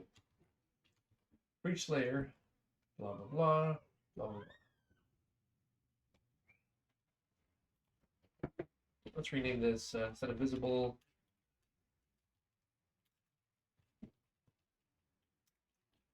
to gather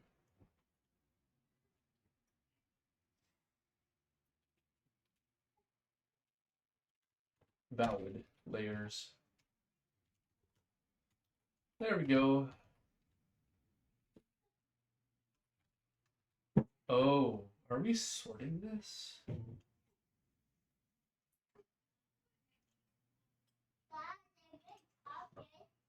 by name.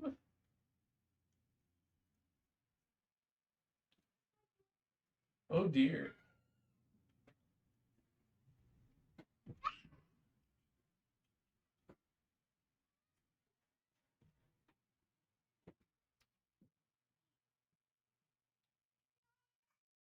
Do we want these sorted by name?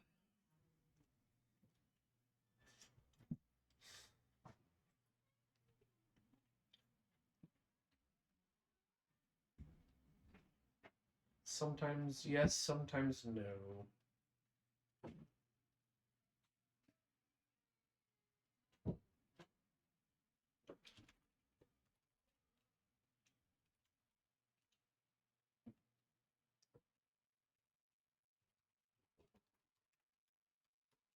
BF bool.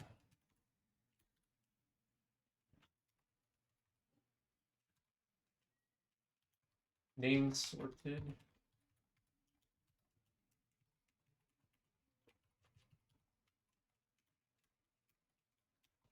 Sort by name. Default true, I guess.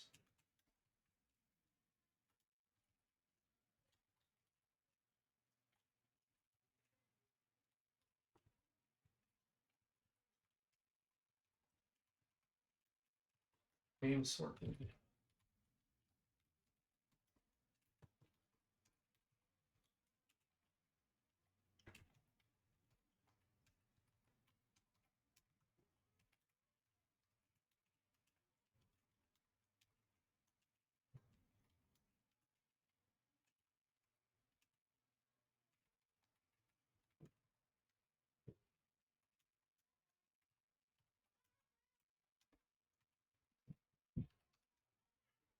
Okay.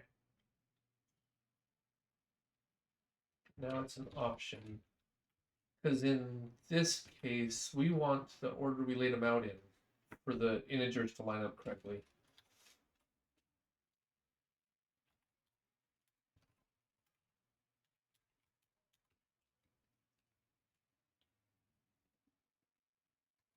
Imp foo. So basically it copied this Python script into my GIMP plugins. So I can close GIMP, restart GIMP,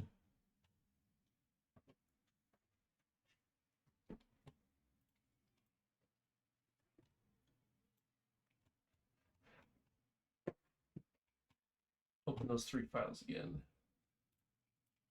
Corners H and V. There. Okay, one last thing before we start actually exporting things. Okay.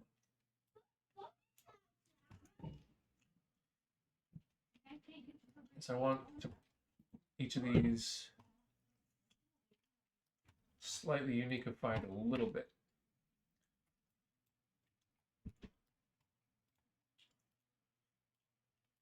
Okay. Win95. First, going to prefix that to each of the layers. Oh, I don't actually want to do that. I want to add one more thing to my script now that I'm thinking about it. Yeah, let's add another thing to the script. Oh, I guess you couldn't see that because I didn't switch over to GIMP. That's okay. We're going to do some scripting anyways.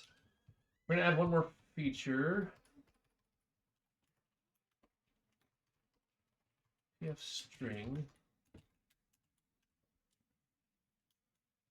UV prefix.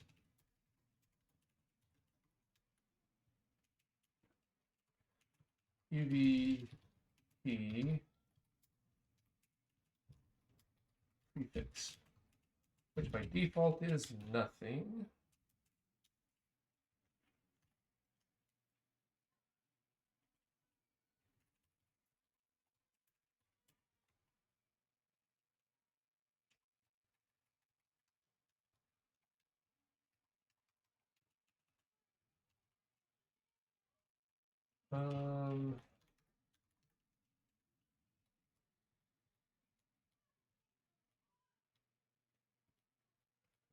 I don't actually like the use of single quotes in Python.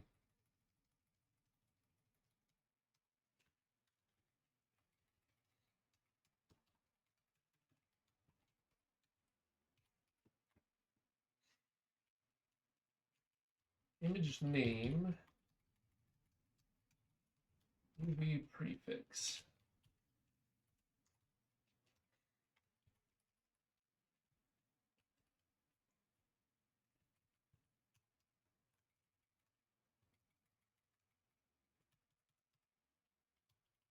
Name equals layer name plus the prefix.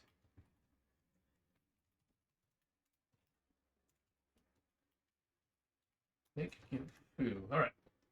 Now I don't have to rename all my layers. We can just remember to put it in the thing.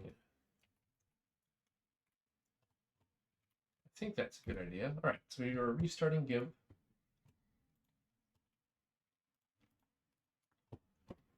We're going to expand this script until it's super useful.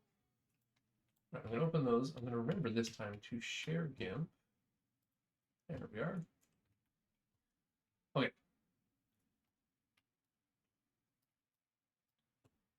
So we've got 3 images. And we very carefully, on purpose, chose these layer names. So if I come over here and I say File, Export UVs from Layers, image name shall be button corners win 95. We could pre-populate that given the image name, can't we? Win 95. Sort by name? No. Okay, an error occurred? No. Global name prefix? Oh. Okay. Let's change that script. It's called UV prefix.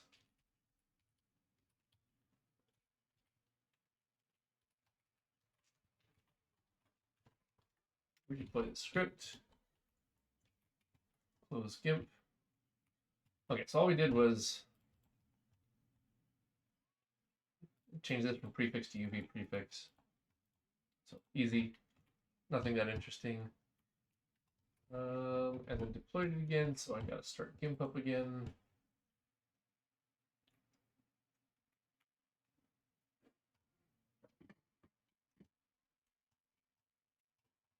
I gotta open those 3 files again. Oops.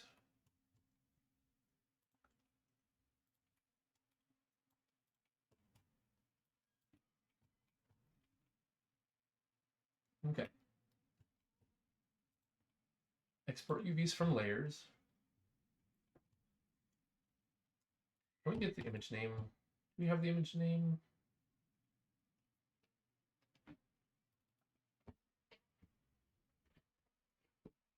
We don't have it at this point.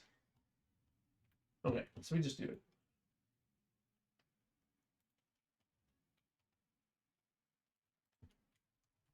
Button corners win 95. Win 95. Do not sort and go. So it says it exported 12 UVs for me.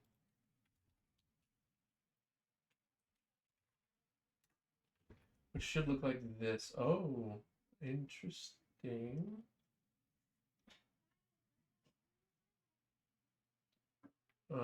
Let's hide GIMP so you can see what I'm looking at. This is the one it exported, which is mostly right, but not quite. Top left, top right, bottom right, bottom left. Hover and active. Yep, that all's the same. Why did it not line these up? It gave spacing in places, not around the name. Because in images here, this was working fine. It aligned everything there, but not here.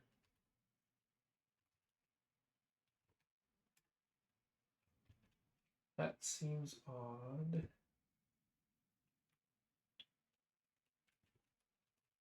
Oh.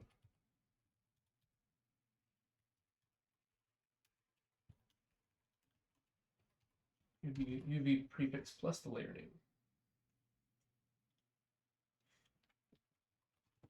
Try that. Okay. Close the GIMP. Relaunch the GIMP. Basically, I'm laying the groundwork for having an actual asset pipeline eventually where we can fully script the thing. We're just not quite there yet. And that's fine.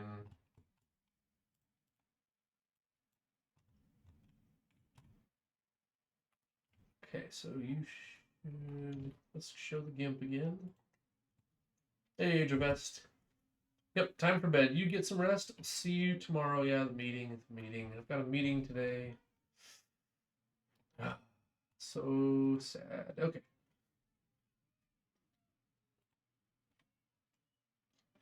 I wish there was a way to populate this from the image. But we don't know the image at that point in the script.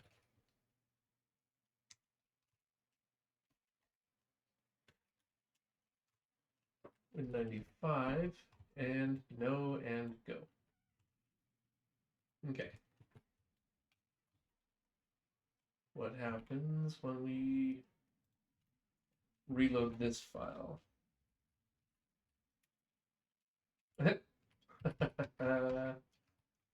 What is this garbage?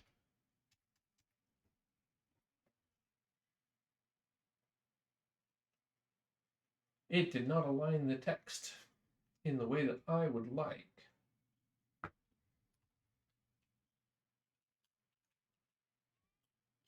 It's so weird. For each layer and layer,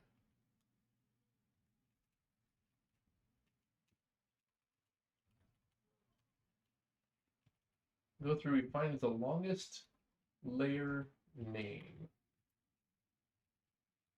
Modulus minus modulus D, maximum layer name.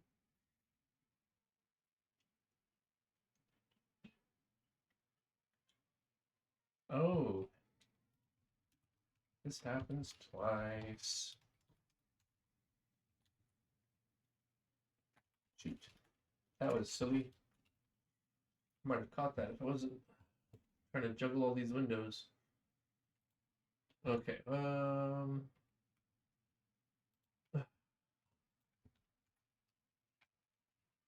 reload.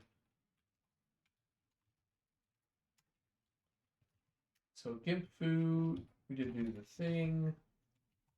Now I restart GIMP.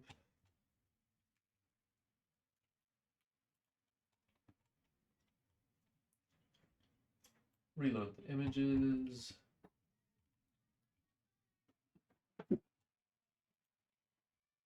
Export.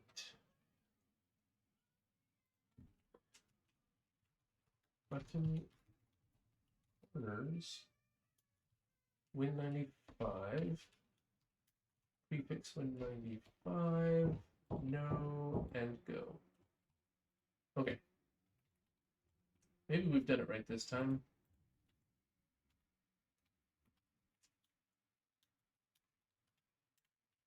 Reload. Oh, there we go. Now it aligns. Perfect. Let me just copy that into images.txt. Here. And all that goes away.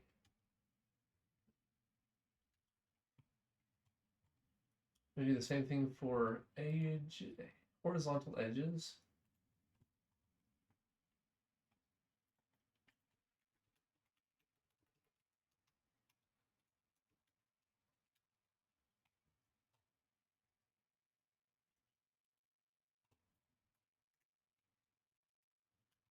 There's the values we need.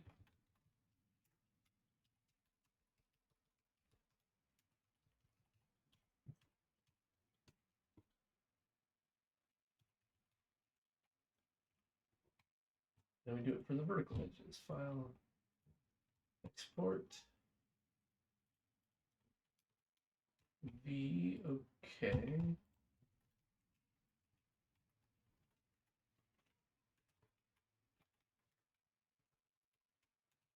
Now our UVs are all computed on the fly as needed. In button, everything has changed its name.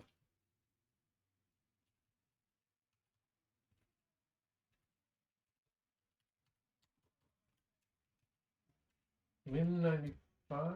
Where did we...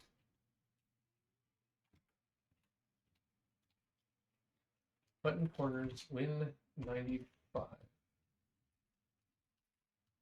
We don't even need to look at the names of the UVs other than the fact that they're unique.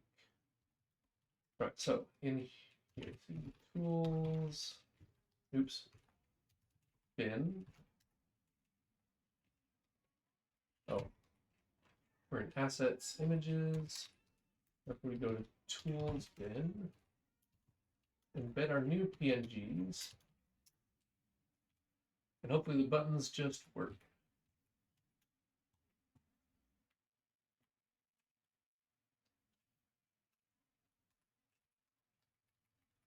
Button V edges 195.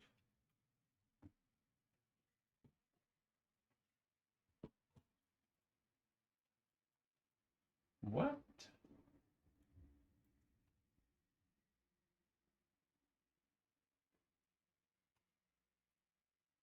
Yeah, blah, blah, blah, it all broke, but why did it break?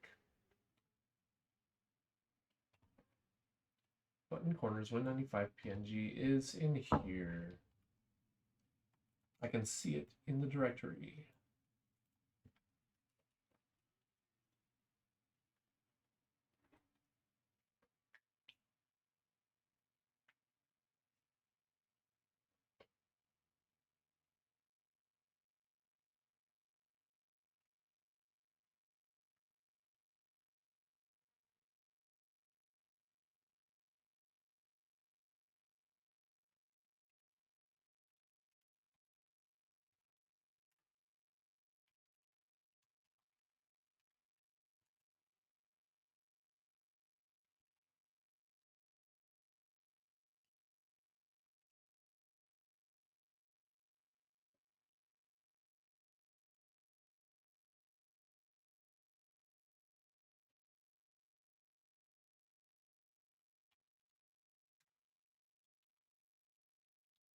Where am I at?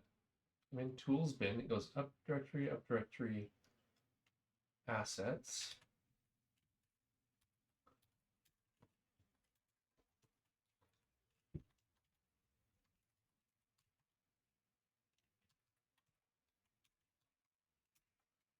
Images.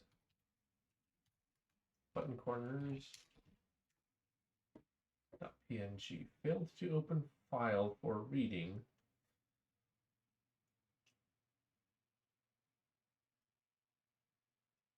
But it's here. I can see it.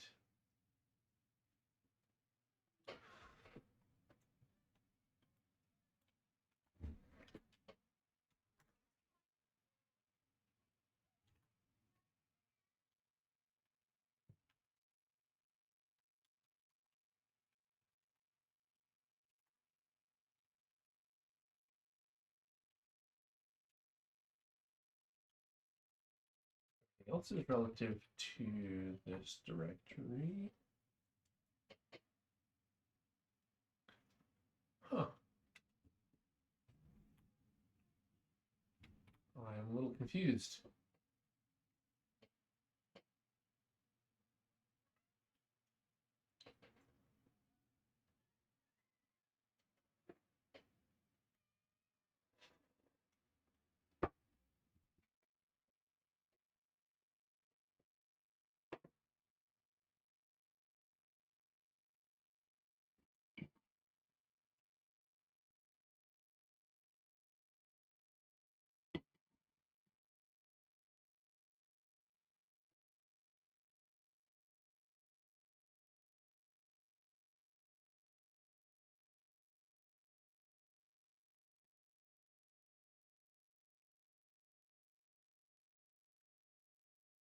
Oh, come on. We're so close.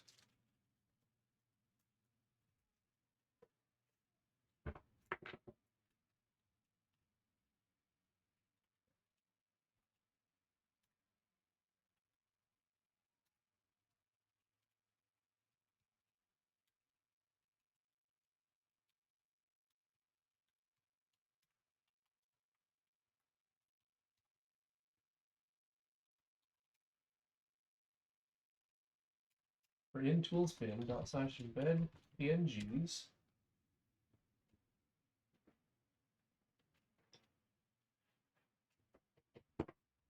It is failing to open this file for reading.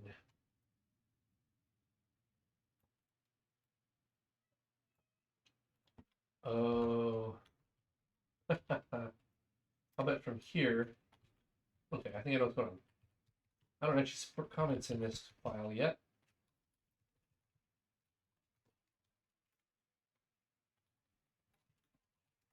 So it's actually getting off skew because of the comment, causing it to fail. Much closer.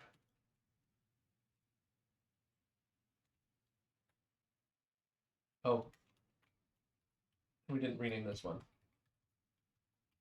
Button center win 95, button center win 95.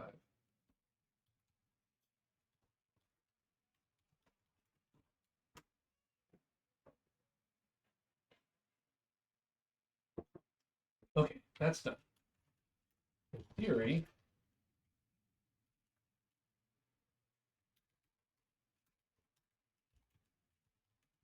clean and debug.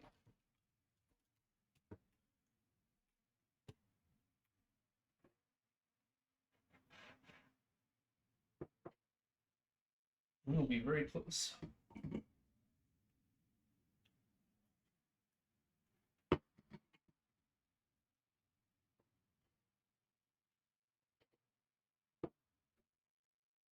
Yeah, right now the file parser around our images is pretty fragile.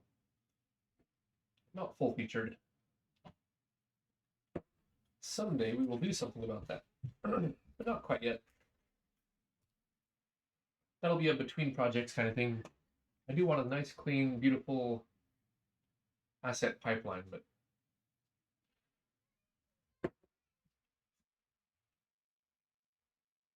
we aren't there yet.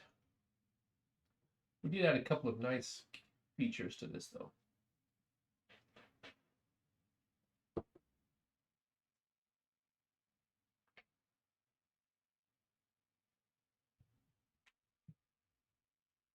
Now we see how much we broke inside the game with our shenanigans here.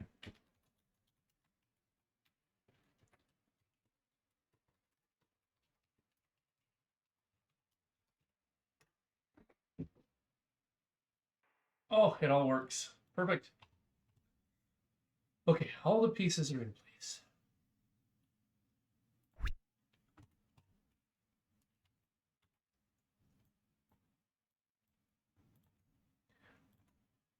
So what I'm going to do is I'm going to copy these buttons and paste them. And instead of Win95, we're going to call it Chalk.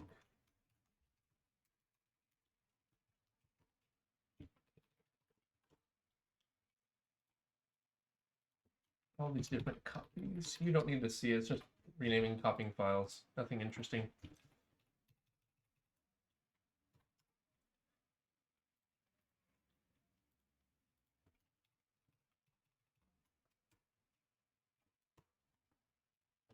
Um,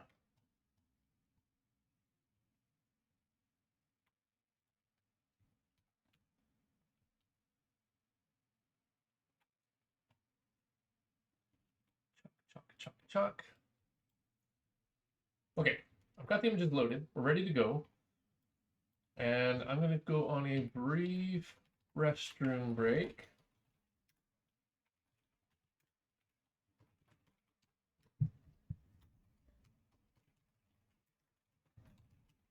And we'll start doing the new artwork when I get back.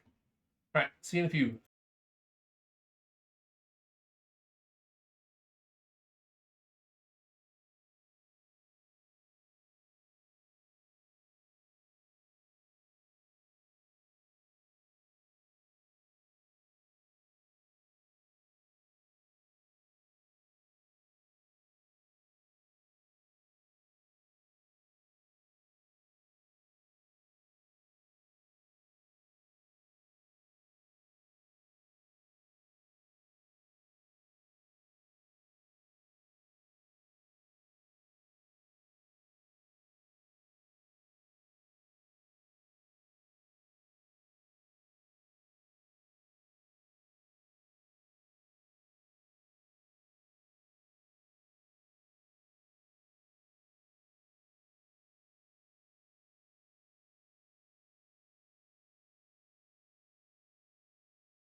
Okay.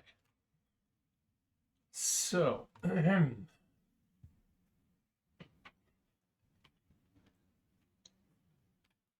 here we go. The center of our button is going to be transparent.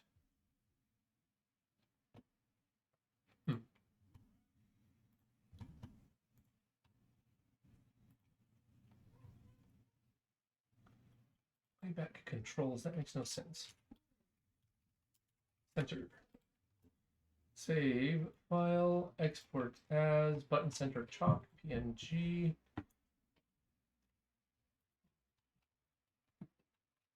I suppose I should share the right window. Here we go. All right, so the button center is going to be transparent. So there's nothing to do there. This one, on the other hand, oops, I hate doing that. Wrong program, wrong shortcut. There we go, 0.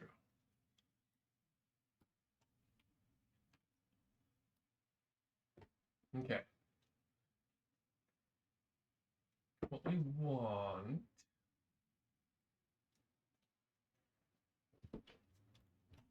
let's start with normal. Let's start with padding. Delete everything padding related. Take our normal layer.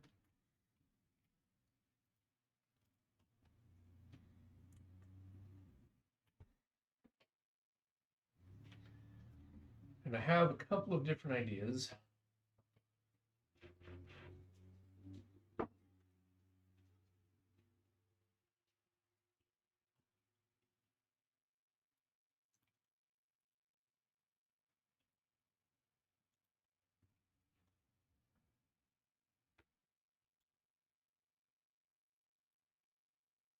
Mark off the center.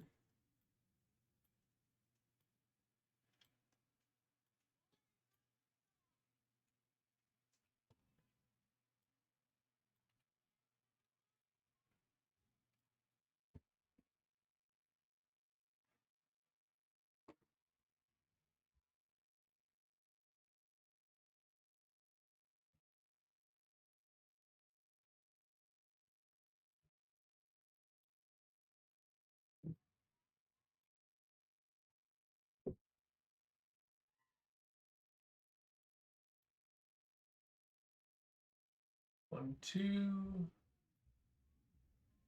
1, 2. 1, 2. Whoa. That's not what I wanted to do at all. And 1, 2. Okay.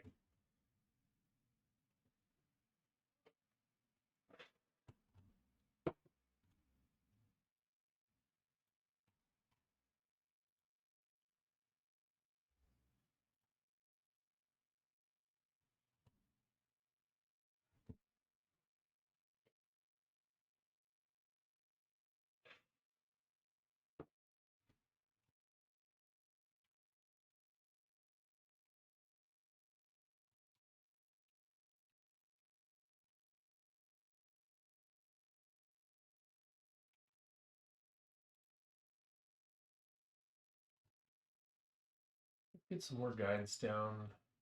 It can only help us in the long run.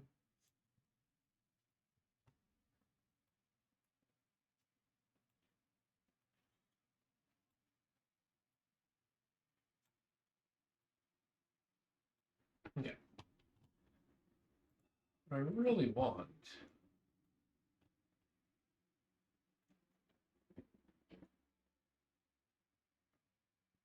is a circle.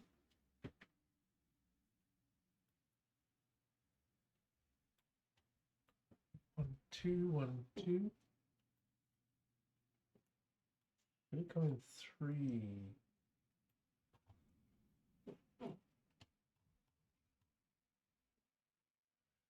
And we want to stroke out this line. It'd be nice if I had like a chalk texture somewhere.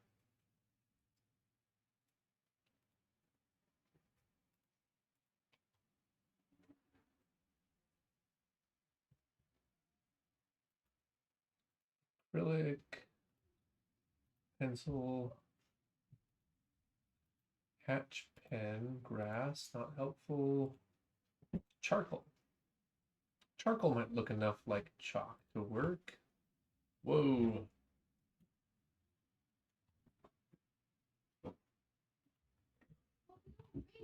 Stroke selection.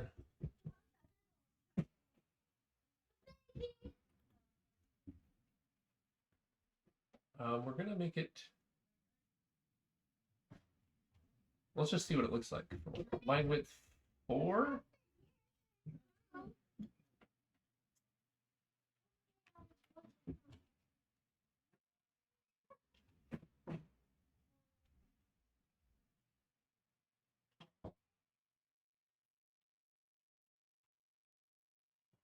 Stroke with paint tool. Size 6, maybe.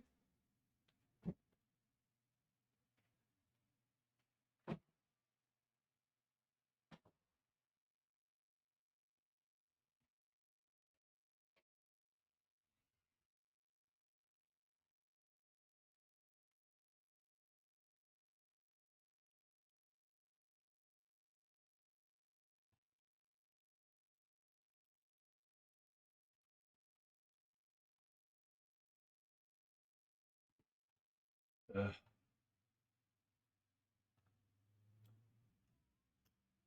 One, two, three. 1, 2, 3. 1, 2, 3.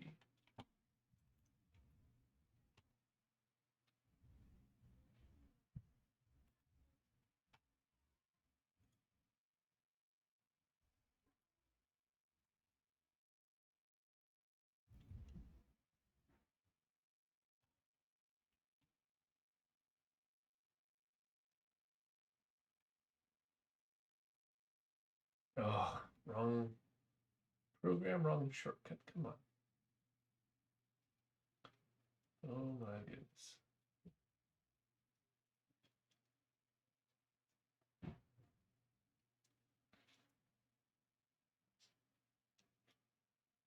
So there's like an easy way to undo. I would just let go and undo, but I can't.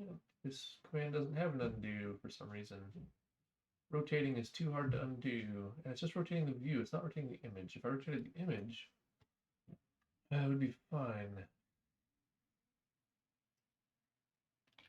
Okay.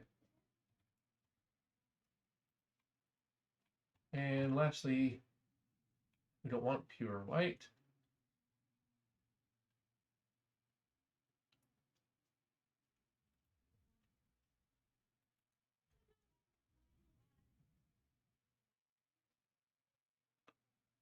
Red, green, blue. So this is slightly yellow.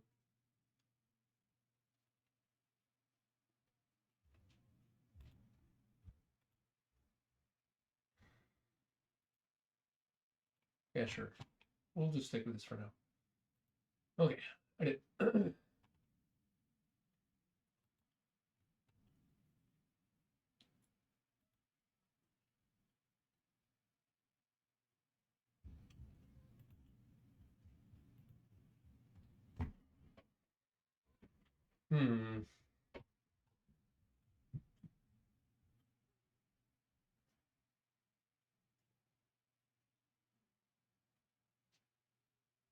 1, 2, maybe? 1, 2. Maybe we don't make it quite so small. 1, 2. 1, 2.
Oh, we don't have the selection right anyways. I was like, oh, why is that so off? Okay.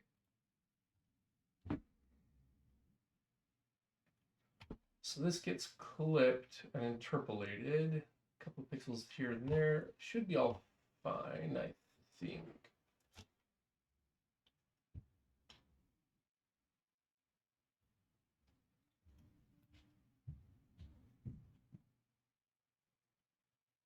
Two, 1, 2.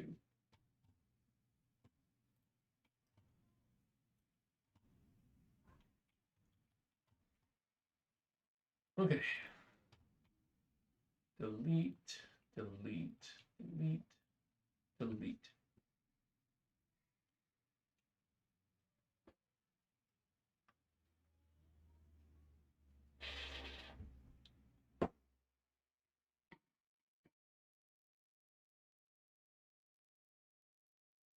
On a hover, I just want the lines to get wider, I think. So in theory, if I come down to where 1, 2,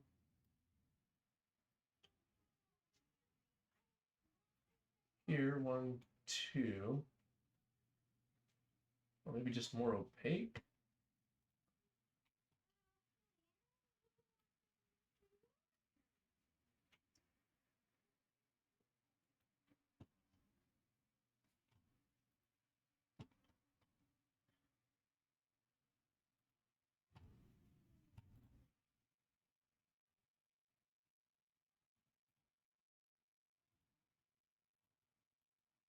Go to 9.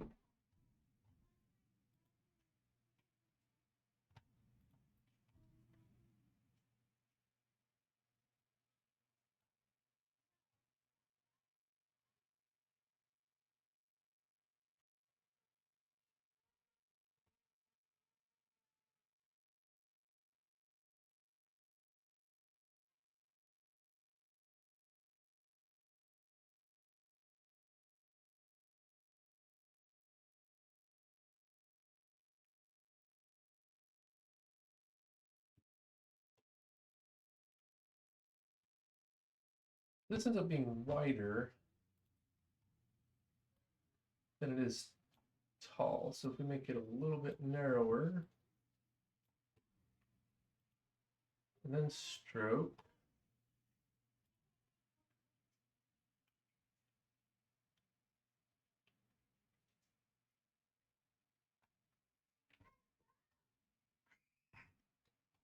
maybe we stroke it again.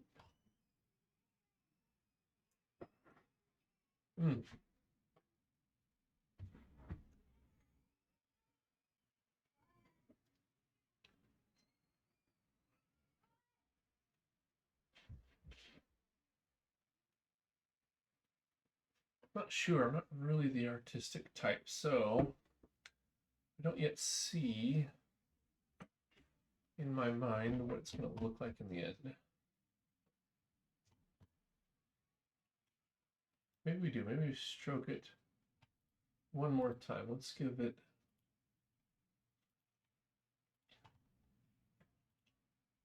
one more, just to brighten it up.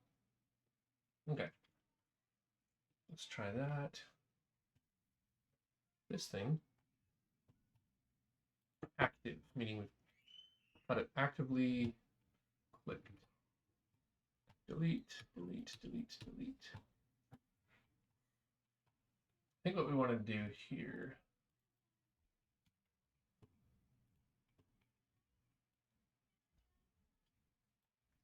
is we select something like that.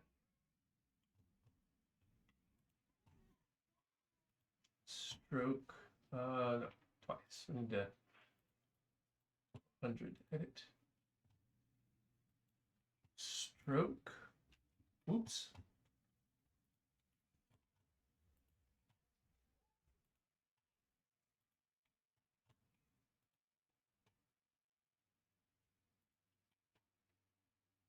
Stroke twice.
let's just see how this looks. I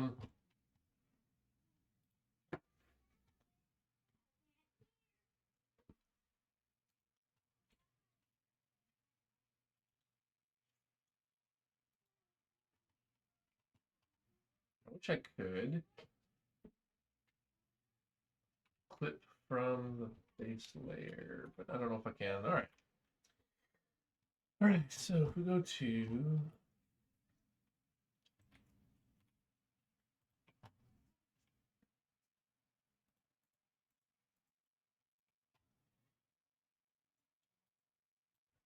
clip this,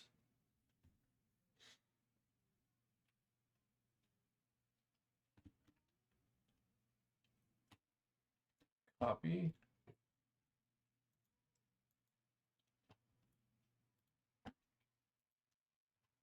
paste in place.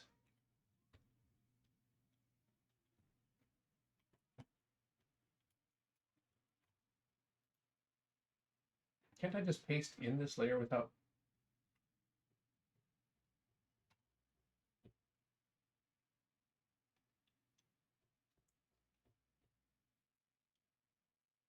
Oh, for heaven's sake.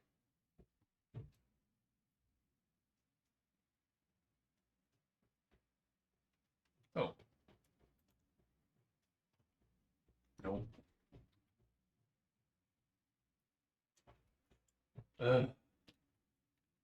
Nope, not that.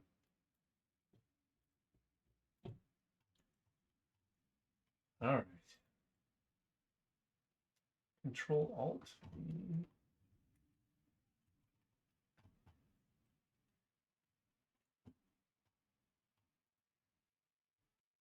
Control X, Control Alt V.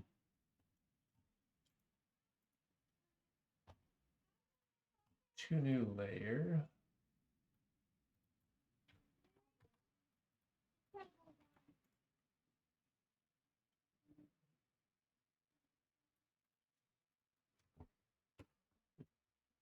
Yeah, I don't know how thrilled I am about this process. Oh well. So top right normal.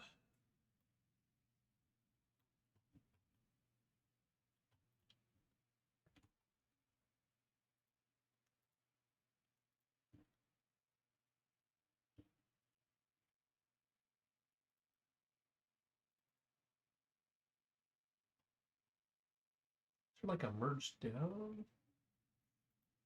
To new layer, merge down. Maybe that's what I want. Yeah, that ought to work. Okay. All right.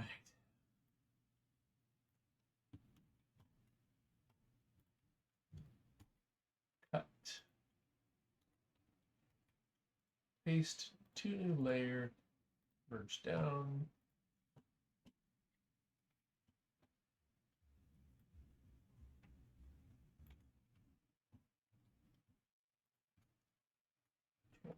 V, to new layer, merge down.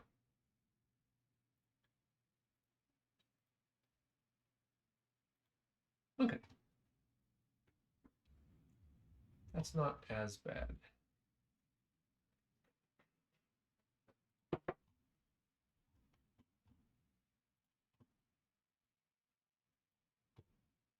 Okay, so we're gonna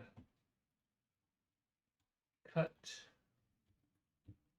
paste, new layer, merge down.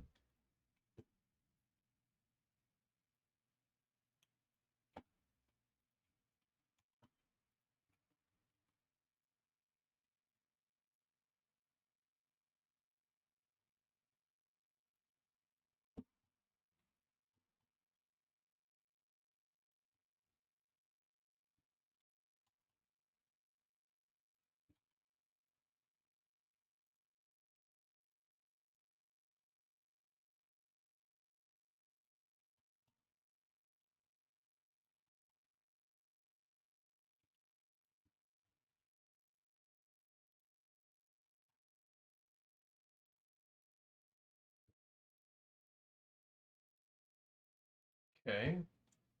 Reasonably happy with that so far.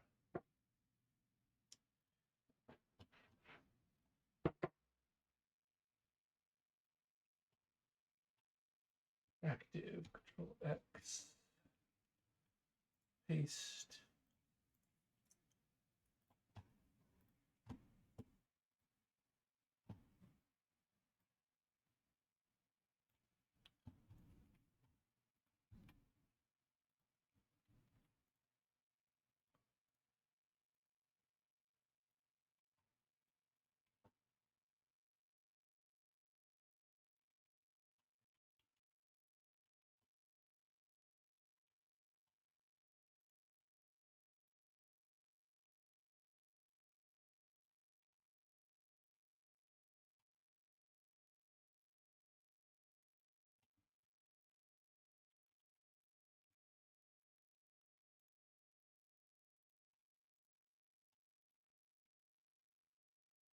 Okay, now what we're going to do is we're going to export this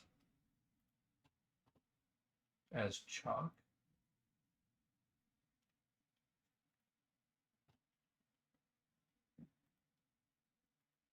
We're going to go ahead and export these even though they're not done. We just want to see if the corners show up and are semi-readable. So the button's going to look like absolute garbage, but it'll be fine. Okay. Then we export the UVs from our layers. This will be button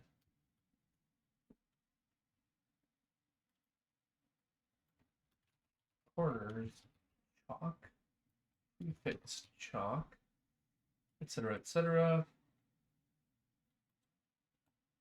Okay. Now comes the fun and games. We gotta hit these UVs and put them in our images.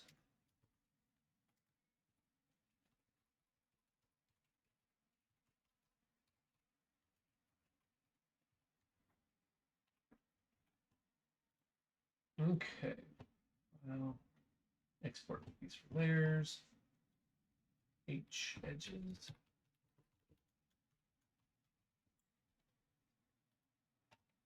Okay.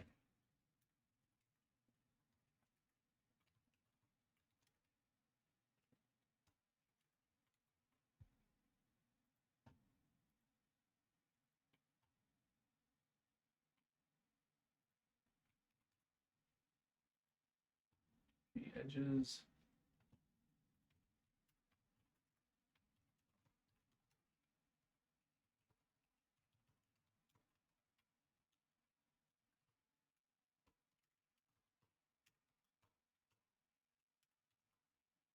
Okay. Now, if we've done everything right, we should have chalky-like corners and a completely alpha-colored center in here. So cs pool bin slash embed PNGs.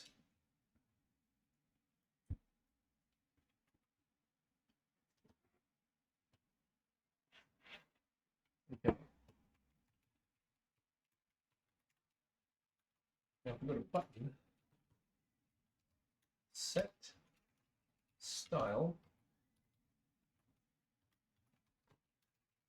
chalk.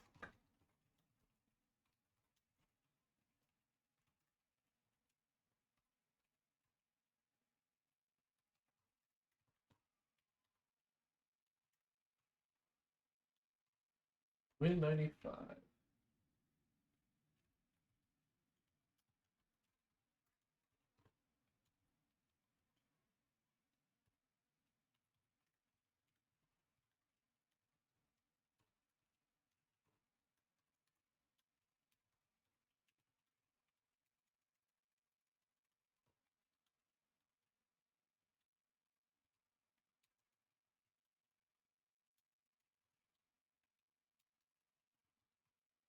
Everything else should just come out of that.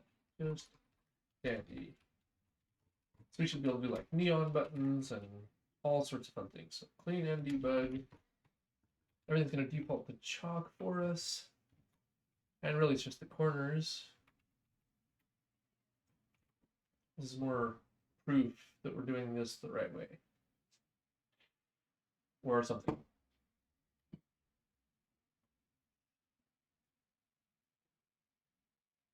Do stone textures and all kinds of fun things with this later. Metal. Let's just see how it looks.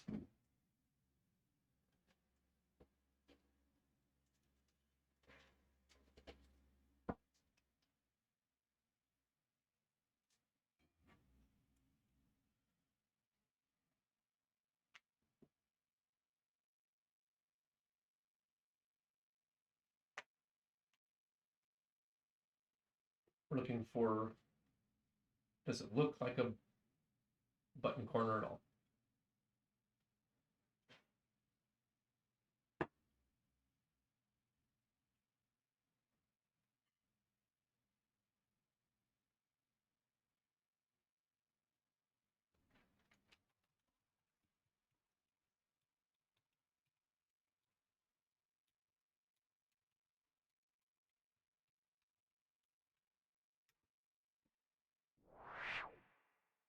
Okay, the corners, kind of, I guess. They're there.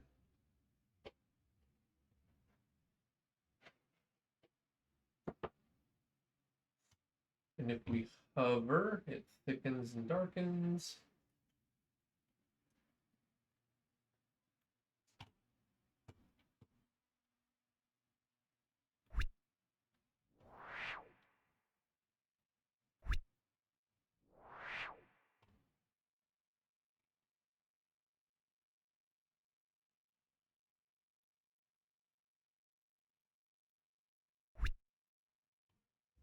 I don't know, it looks goofy, but we're also mixing textures. So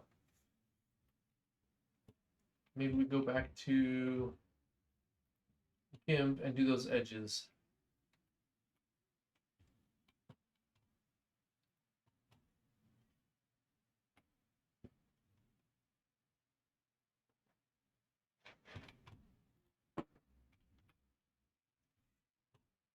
Delete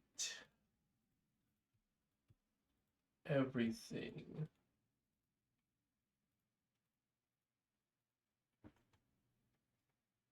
Okay.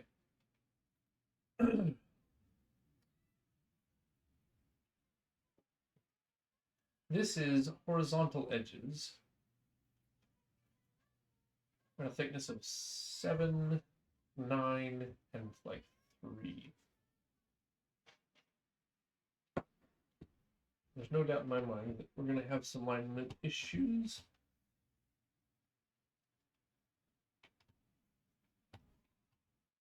$32 pixels.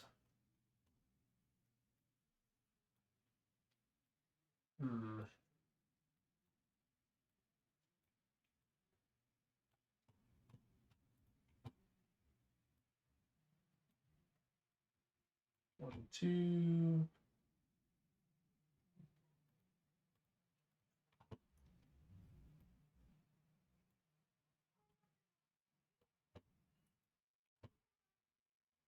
Okay. So there are the 4 spaces we're working with. Over here, we came in 1, 2 pixels.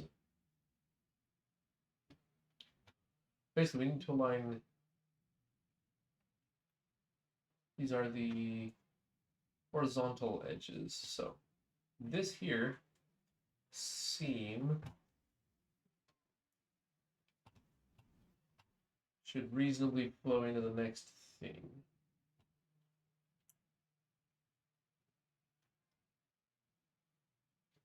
Each of these is 12 by 12, and each of these is 12 by 12, right?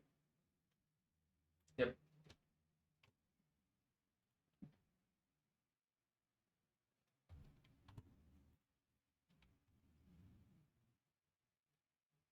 1, 2.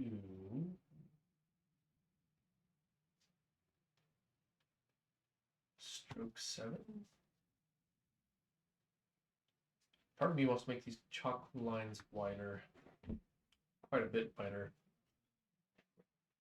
Let's just get something up and running. 1, 2.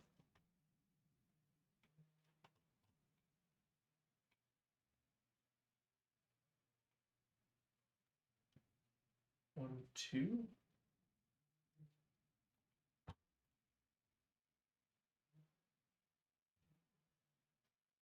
3, 4.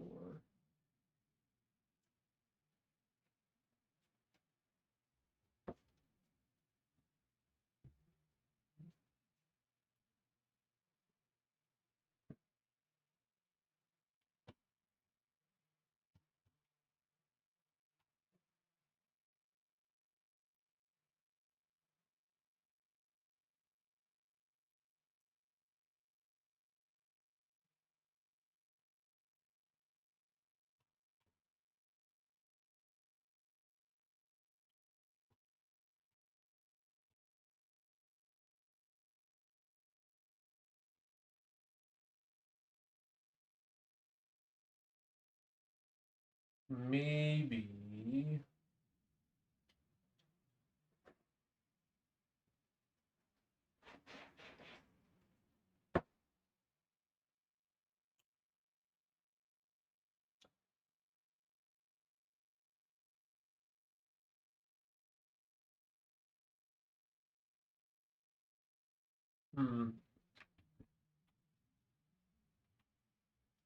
Gosh, I wish I was more artistic. So let's see. 12, 12, 12 is 36.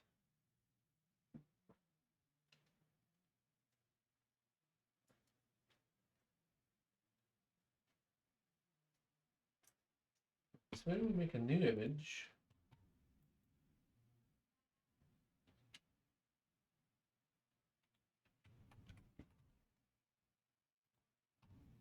It just starts with transparency.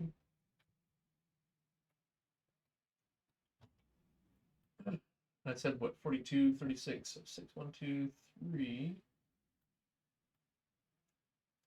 42 minus 1, 2, 3.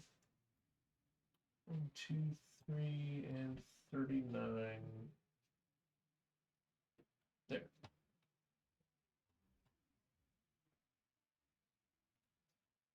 Paintbrush.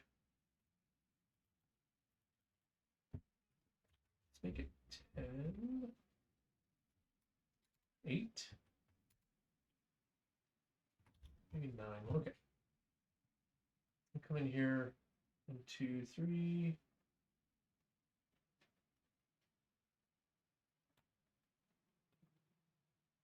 1, 2, 3.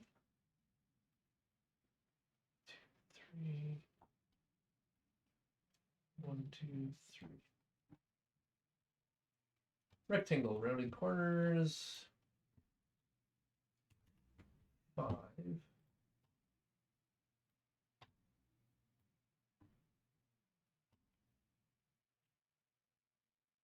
And from here, 3n, we go up to 15. 15 plus 12 is 27. So there's our thirds. The corner. So we can actually have a larger radius. Like 7.5.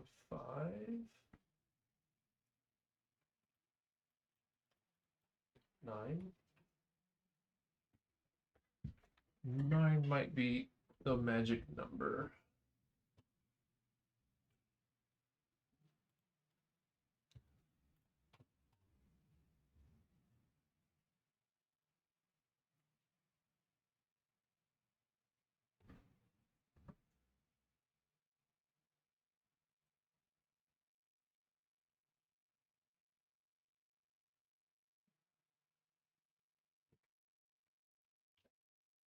I don't want that effect.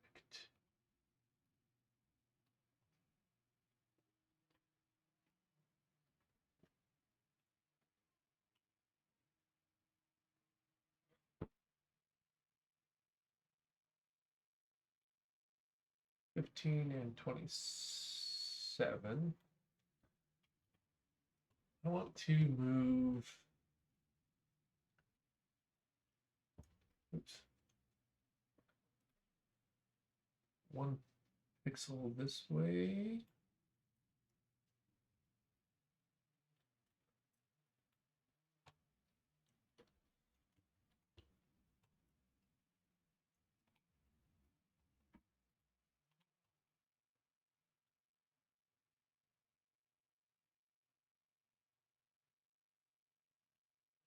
Hmm.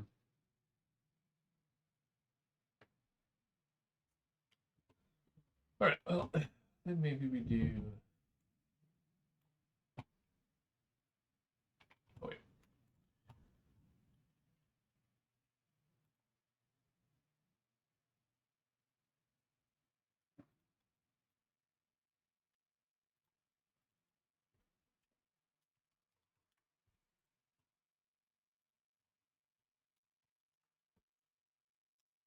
Hover.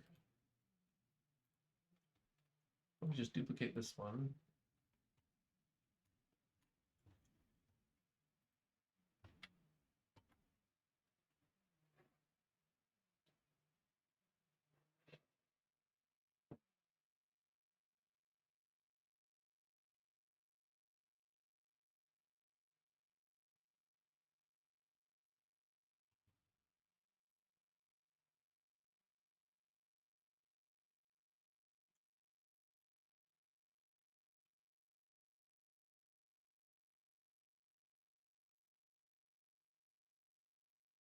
Duplicate, merge down.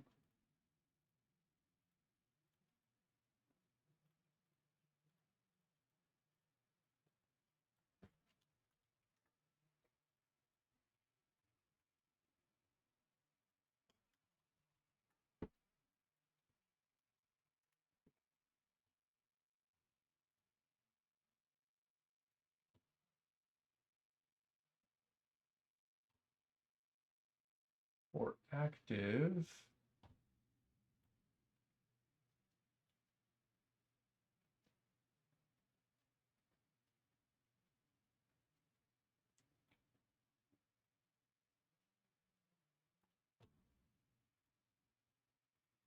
stroke size 6.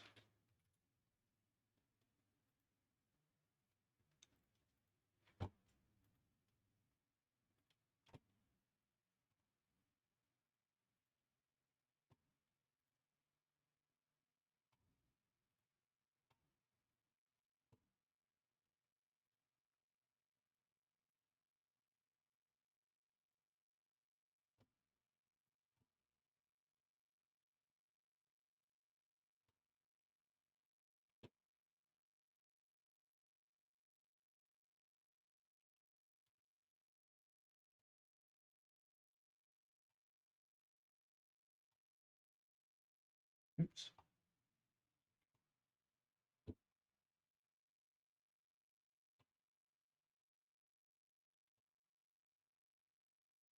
Hmm.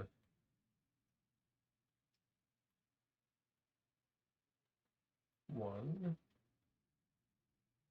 one, one.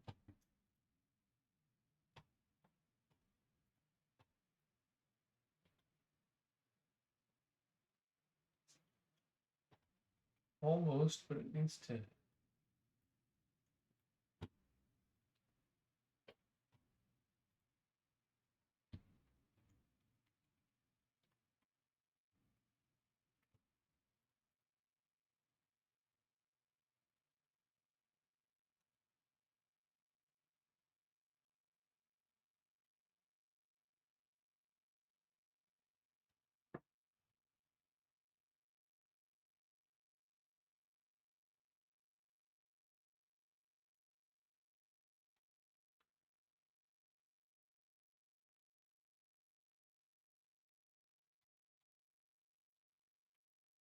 Okay, so if I do that stroke,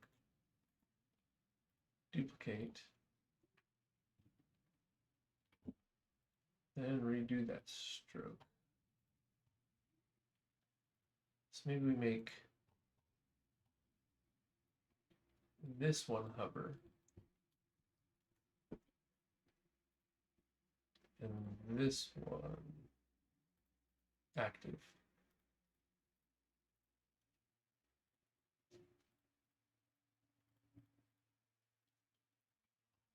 Oh, good heavens. Okay. I think maybe that's right. Okay, so let's do normal. Da-da-da. We don't need to copy everything. We're just going to copy what we need. Rectangle. No rounded corners. So there's our corner.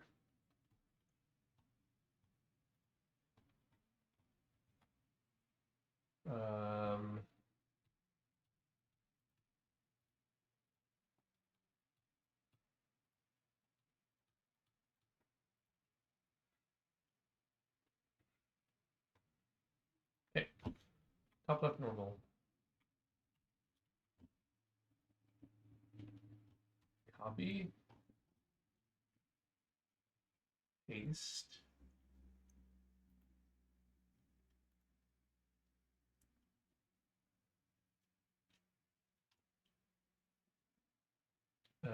Merge down. There we go. That's what I was looking for. Okay.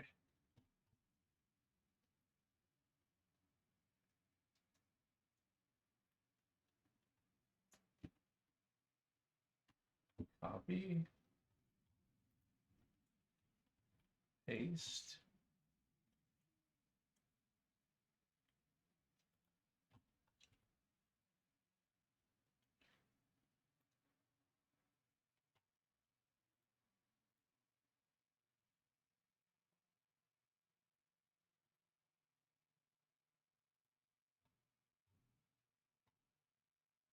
Oh. Oops. Where's that last merge? This one didn't come in at the alignment we wanted, did it?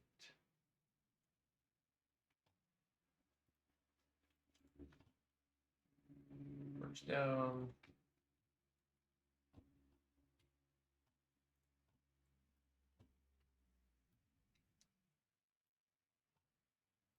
Now it aligns. Okay, merge down.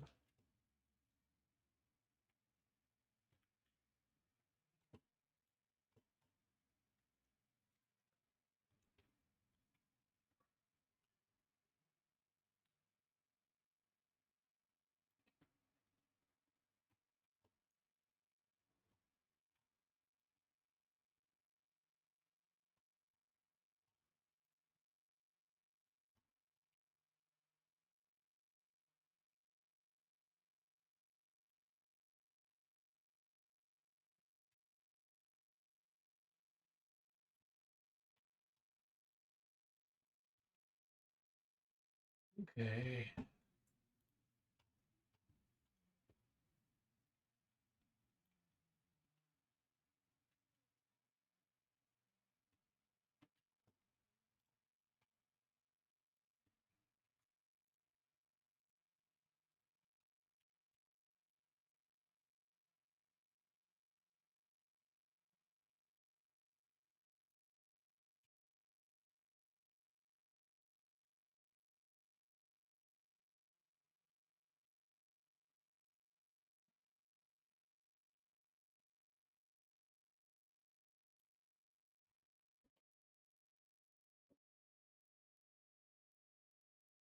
Interesting.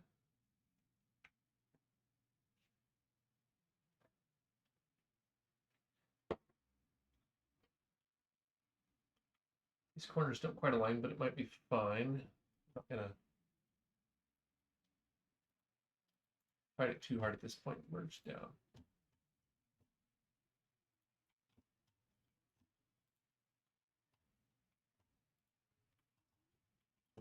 All right, top normal. Okay.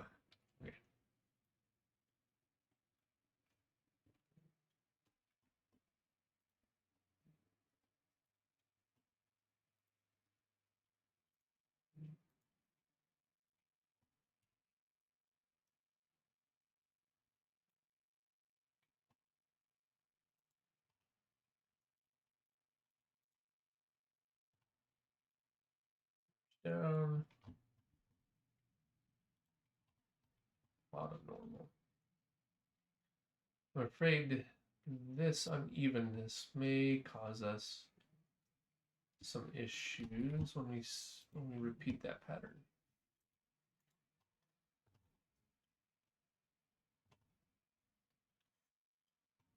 Uh,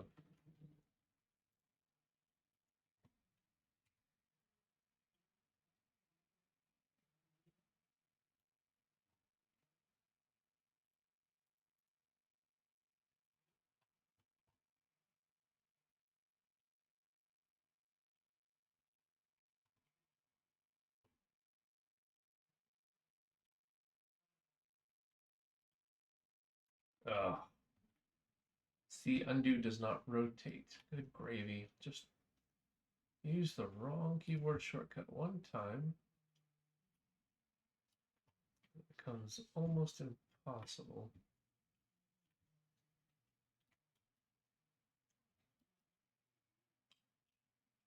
Come on, come on. Why does it not snap to normal degrees? Oh, for Pete's sake. Who designed this feature?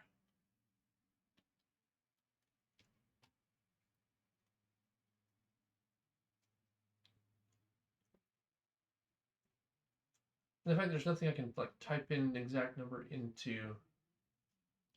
0. Okay, we're back. Good heavens. Okay.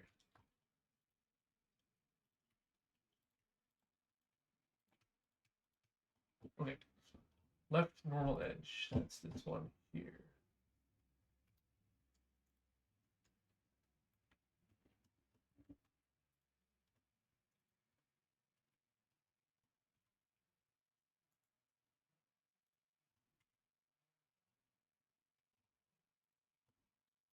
Guidelines, guidelines. We should put in guidelines for everybody. All the guidelines.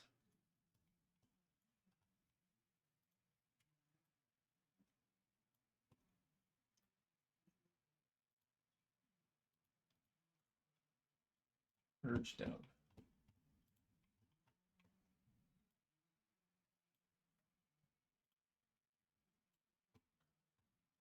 Left normal, right normal is this one.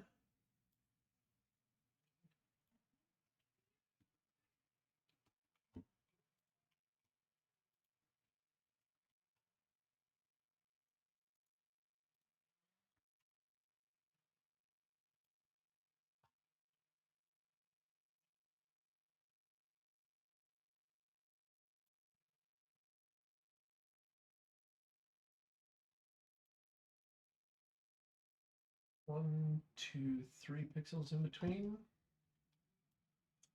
15, 16, 17. 1, 2, 3.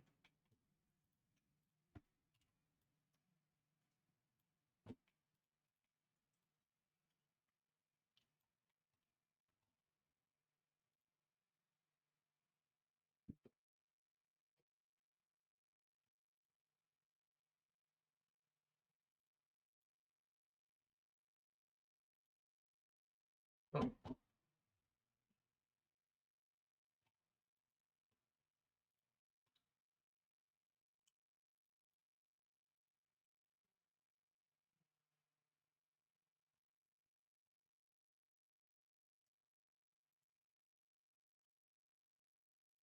that's not what I want either. Let's see here. Crop tool. Current layer only.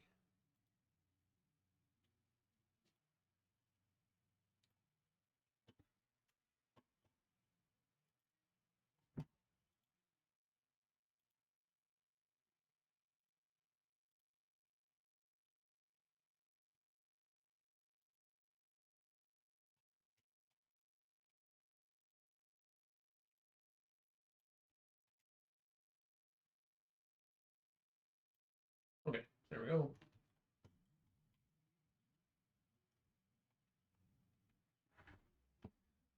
Oof, okay.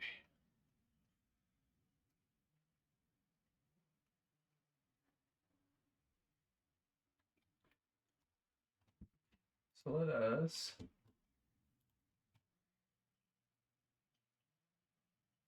export.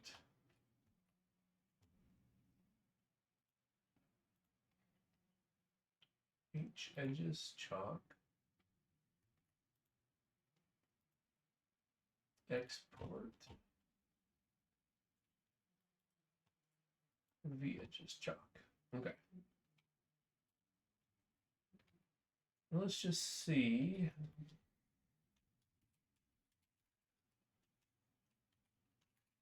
Tool bin dot slash embed PNGs.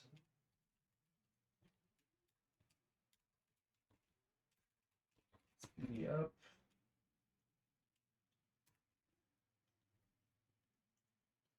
I just want to see what the normal looks like.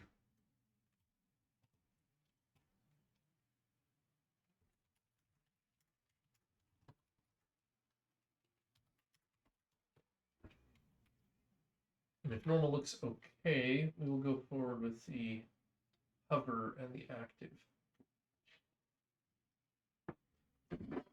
45 more minutes. Hopefully we're on the right track here.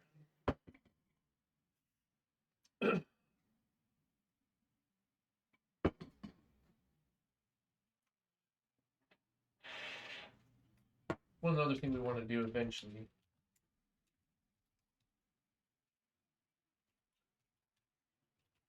in the style.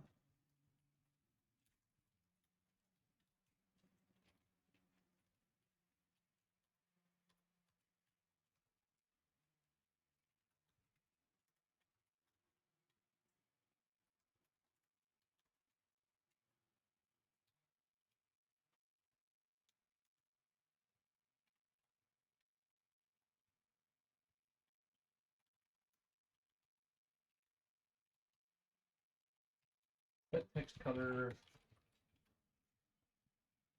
to whatever this color is. Which I wish, oh, here we go, 250, 249.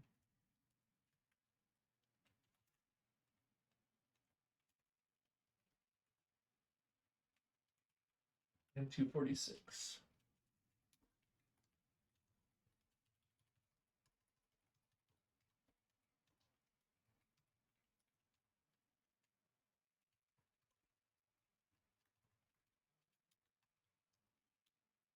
Set font, store, get, font warehouse asset, Francois. And this one wants eraser.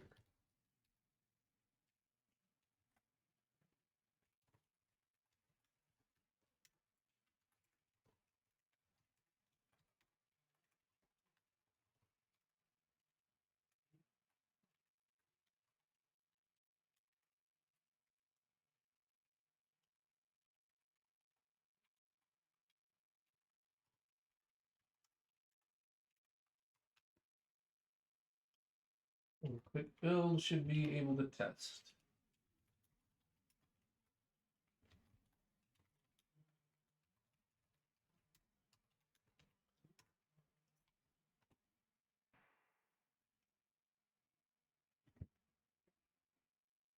Interesting.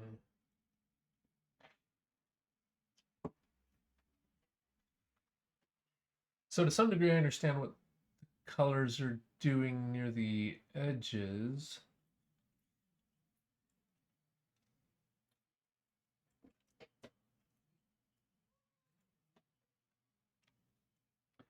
On these small buttons, it actually doesn't look that bad.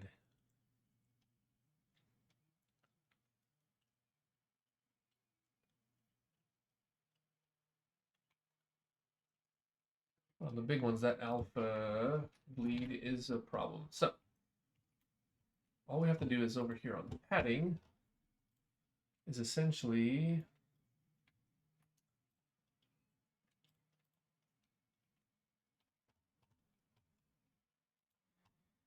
we're going to copy this row.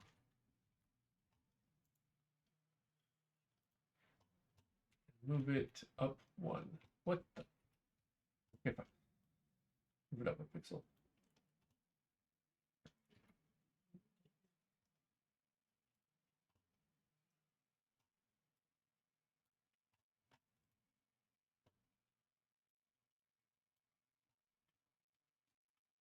copy, paste,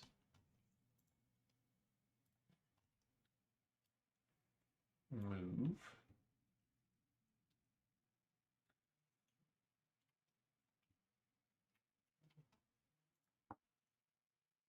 merge down, merge down.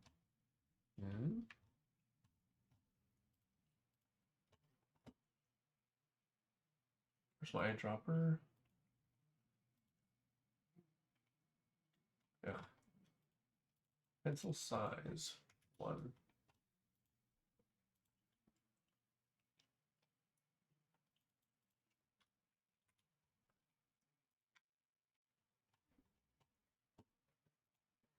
Okay, then we need to. It's going to try to interpolate values out.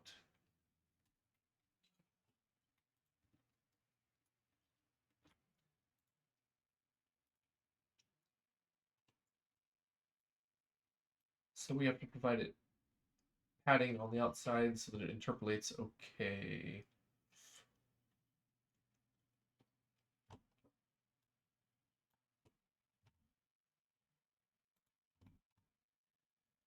Okay, merge down. Eyedropper, sample, pencil. Well, eyedropper.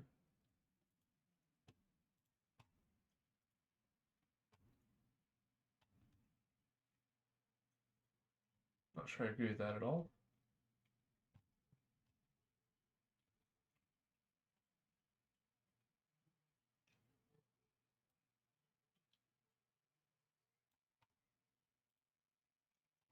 Okay.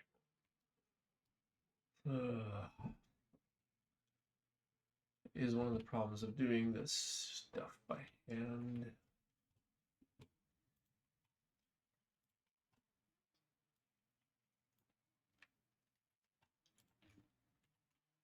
Wrong, don't change.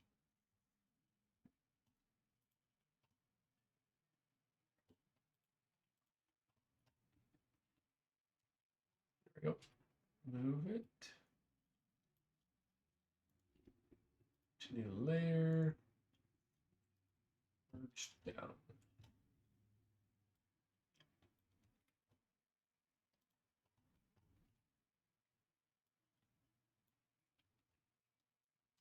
Copy, paste, two layers, move down, merge down.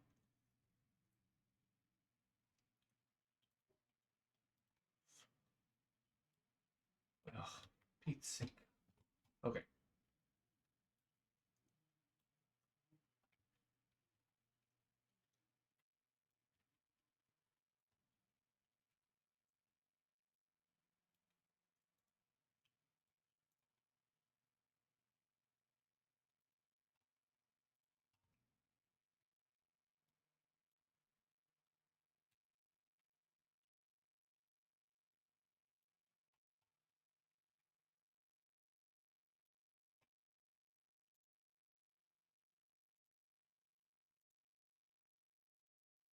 Okay.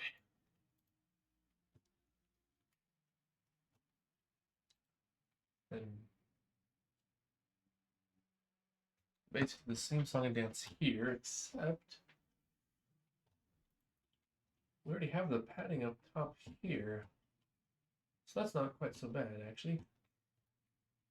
If we copy this row,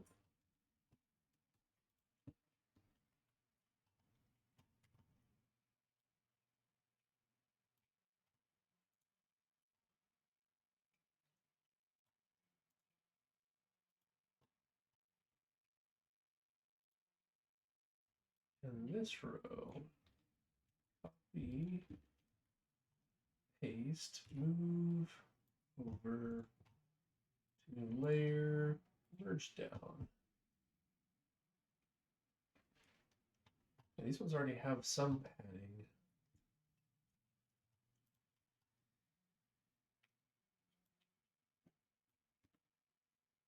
not this one.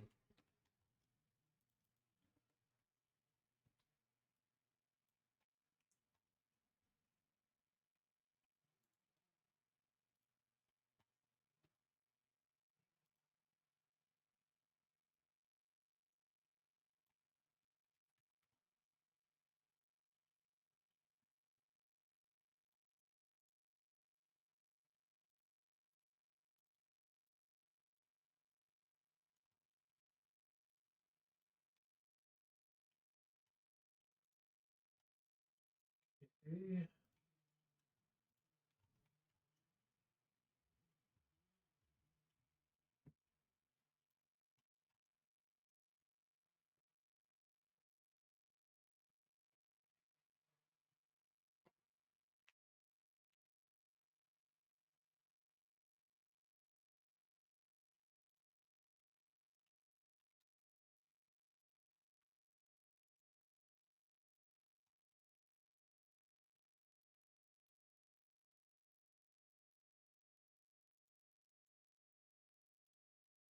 Down.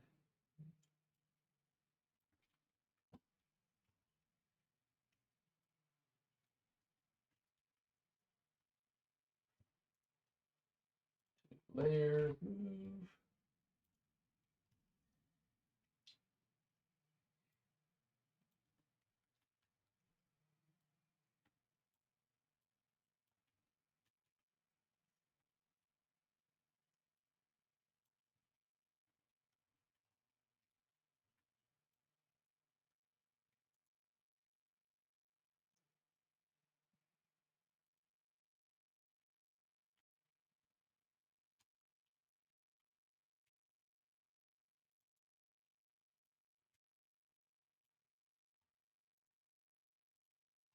Okay. So these now have padding, export, export.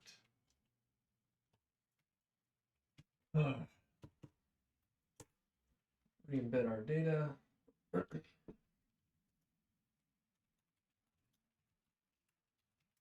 Rebuild our executable.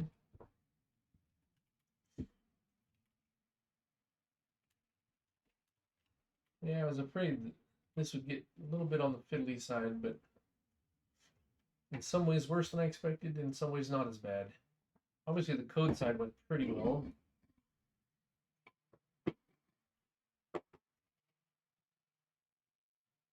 For me, art is not intuitive.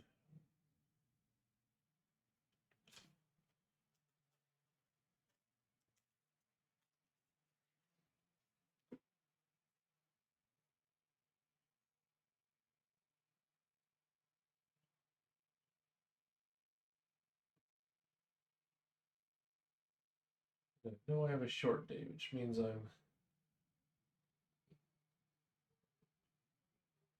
don't have much time to screw around.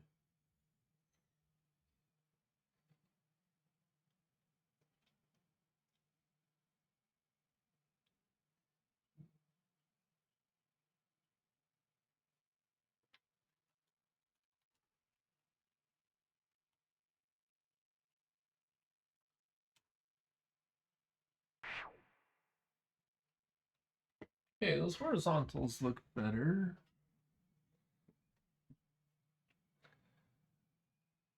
The verticals do not.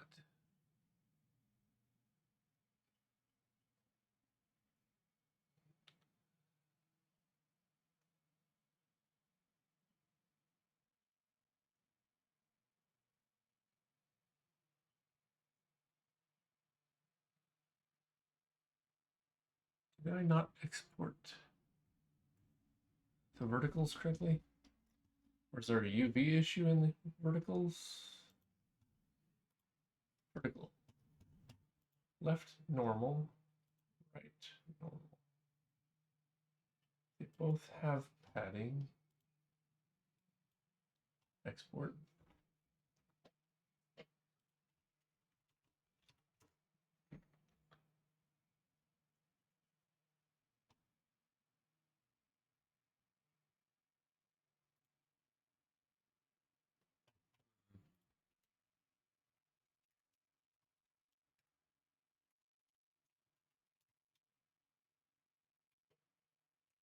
clear to me yet.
Okay, that looks a little better.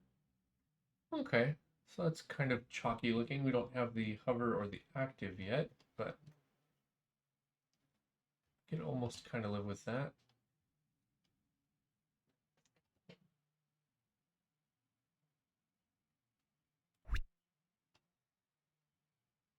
Okay. We've got a little bit of time. Let's see if we can get some of these other things done. And oh, okay. So in OBS, I guess I was not hiding GIMP. Let's go back and at least show what I'm looking at here. So there you go. Buttons kind of look like they're outlined in chalk. We don't have the hover texture done or the active. That's what we need to do next. So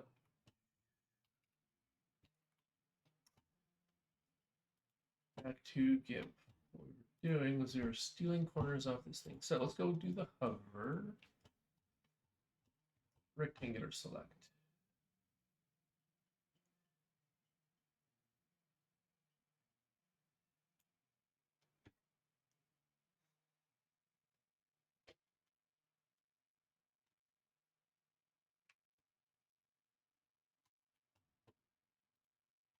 Over here, hover, top left hover, paste, to new layer. And we're going to move it here ish. Merge down.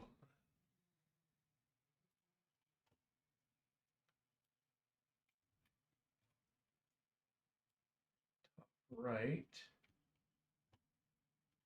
Let's grab, actually, let's do this.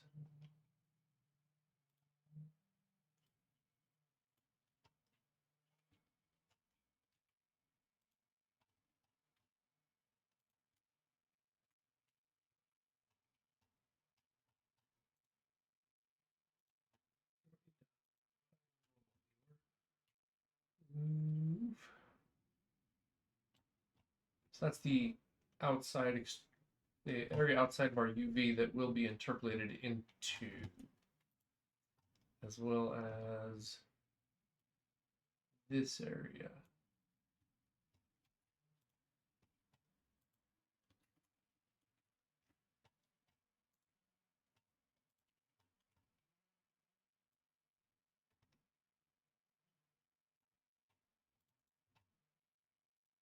Merge down, merge down.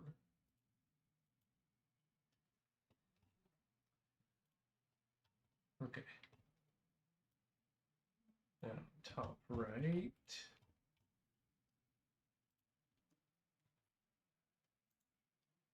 To layer, move there. Merge down. Now let's go grab those two bleed overs. Right there. I'm sure there's got to be a better way to do this, but What do you do?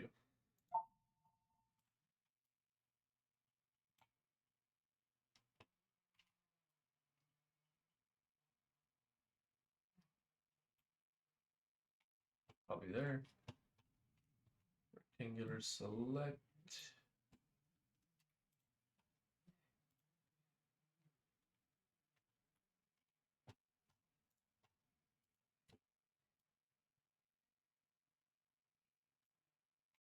There, and merge down, merge.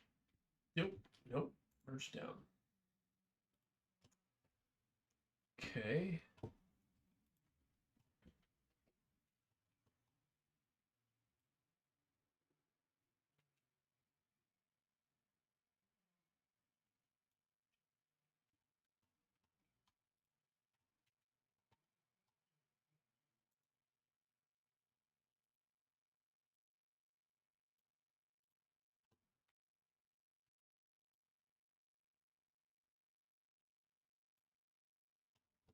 Okay.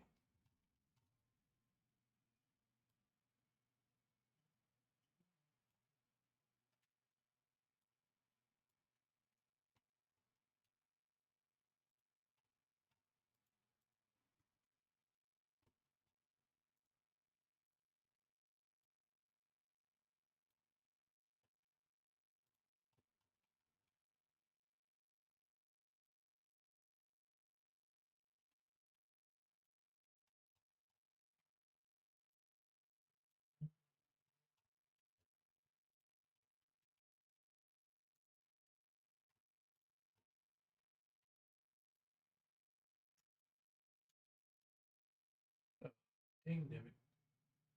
Why do I always rotate? Whatever. Okay.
These.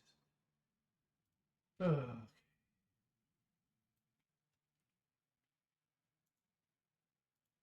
okay.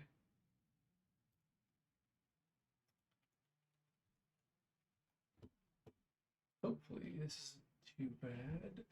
Oh, these textures though.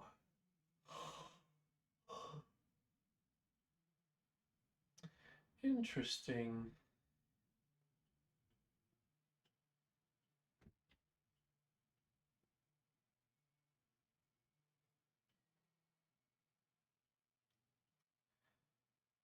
Interesting. Hover and active are not merely flips of each other, so we can't pack the textures in quite the same way. Fun.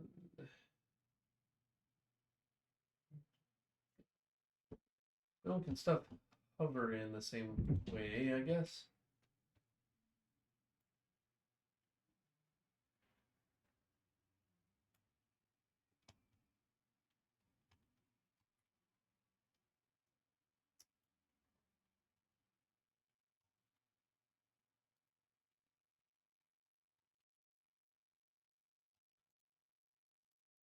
Layer.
Not what I said. Copy.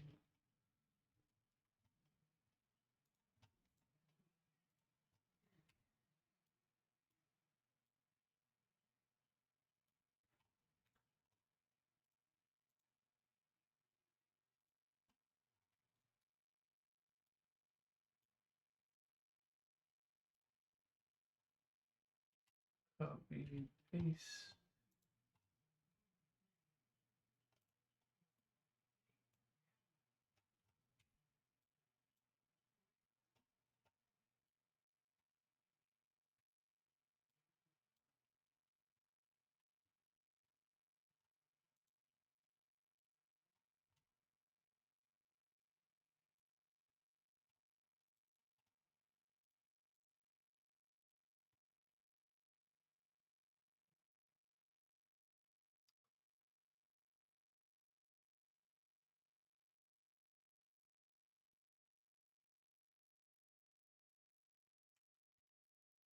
Yeah, this is a little bit unfortunate.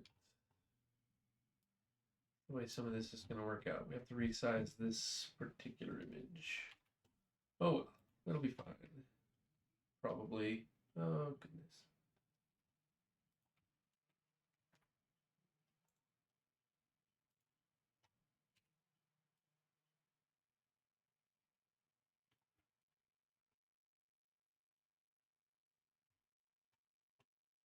A lot less variation. Ooh.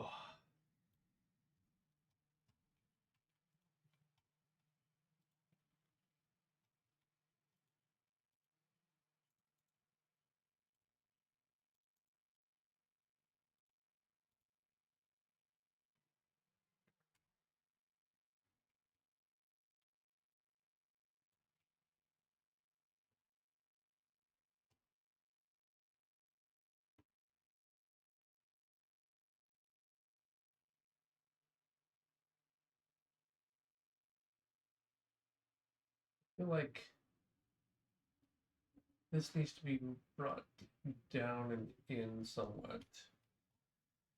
Okay.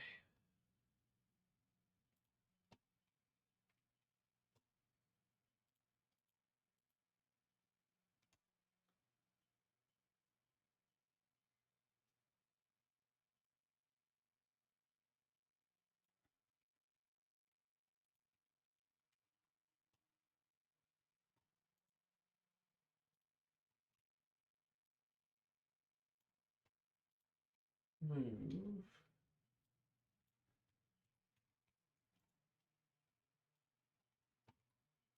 Move.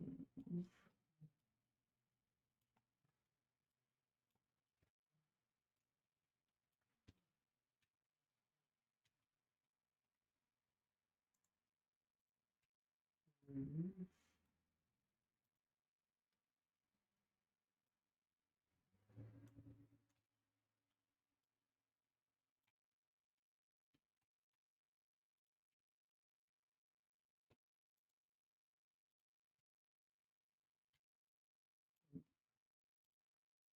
Okay. Now if we merge all this down,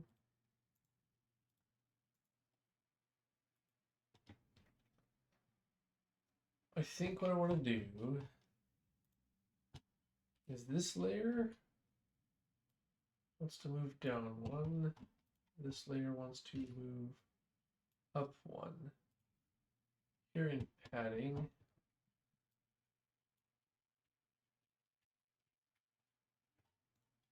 to new layer, move it down. Same thing here.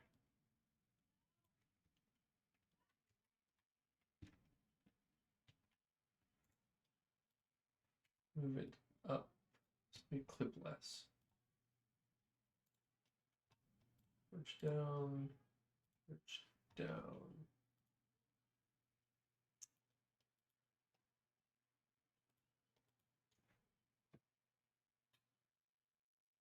And I actually want to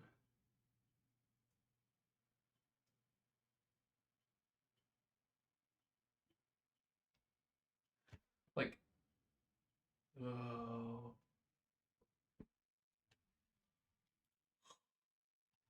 Stop hover. Whew.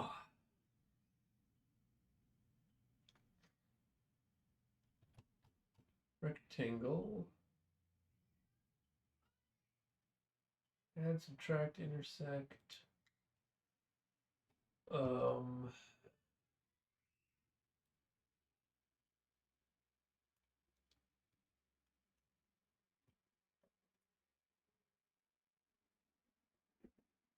Shoot.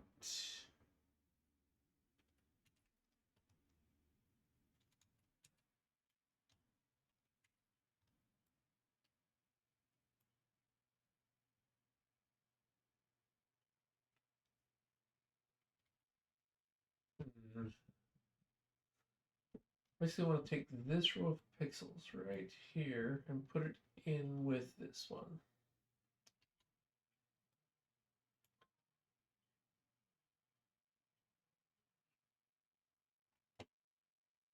What do I need to do? I need to crop the current layer only by 1 pixel. Padding 2 layer. Merge down.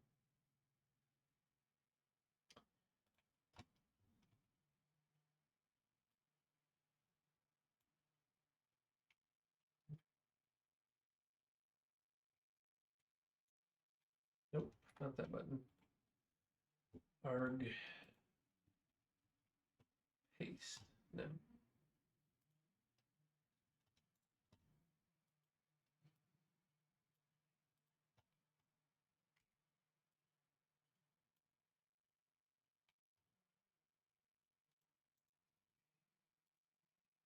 Okay.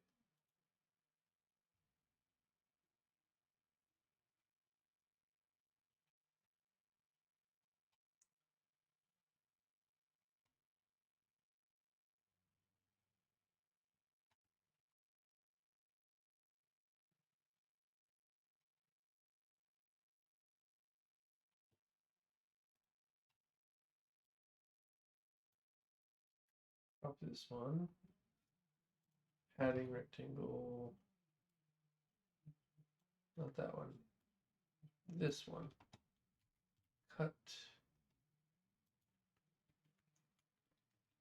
Paste.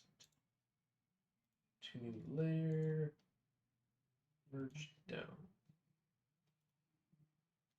I think that's how I want it.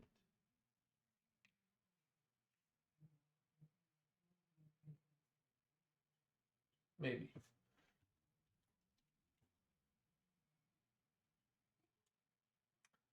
How much time have I got? 15-ish minutes. We're going to start wrapping up. Okay.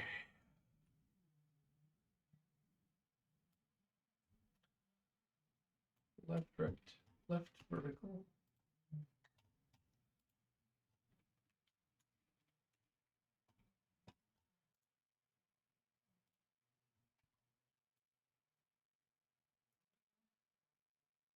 We're moving it 1 over. So I do want, I think, this row of pixels.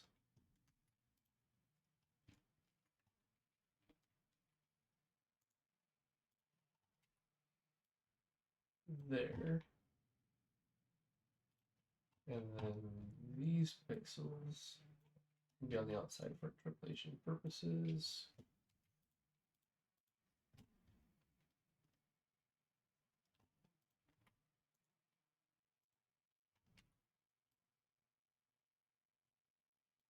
There.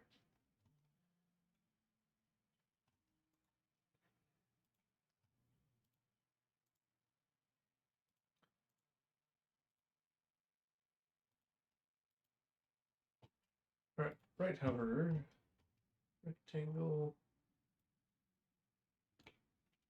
this edge.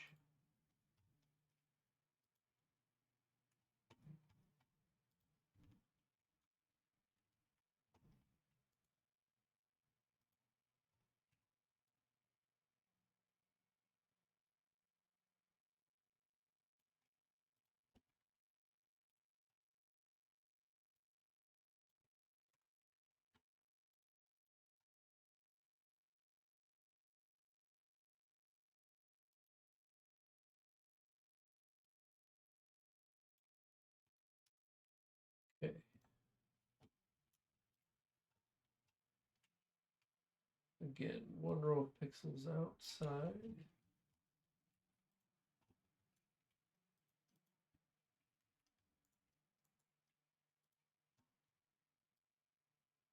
There.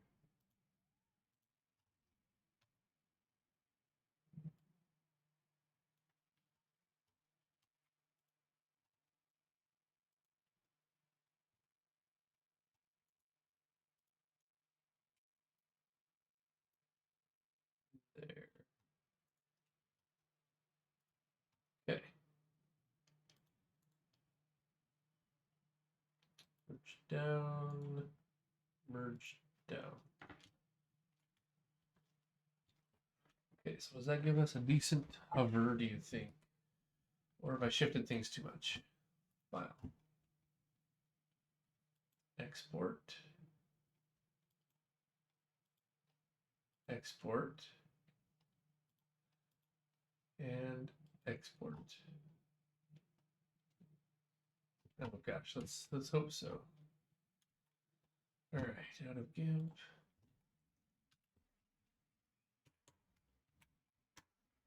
Re-embed our new images.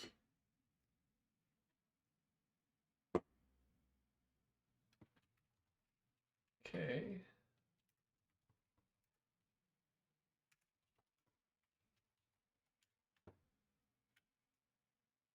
Rebuild everything.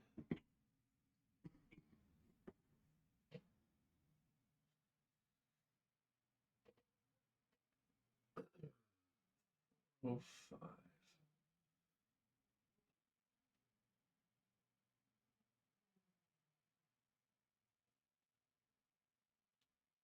We'll see how things line up.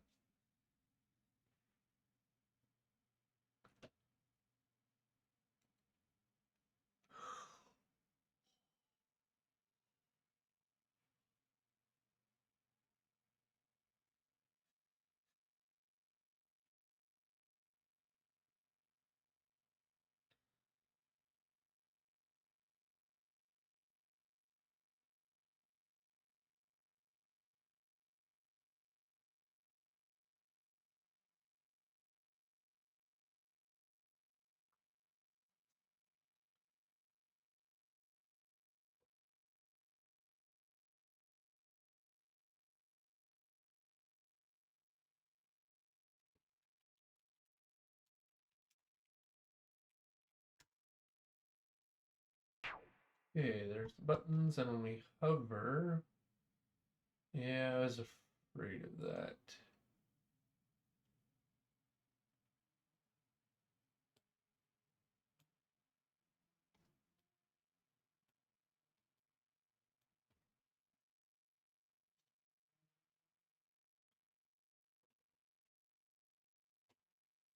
The amount I shifted things broke us.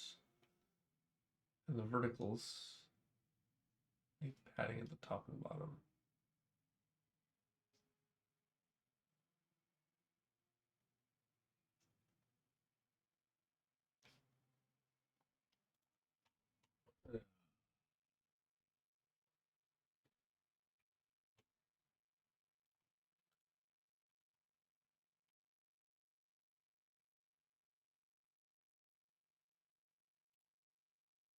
Which makes sense because we didn't actually copy that. Which direction were we off? When we hover, the vertical isn't that bad. It needs to move out like 1 pixel to the, well, just outward, I guess. And yeah, they all need to move outward 1.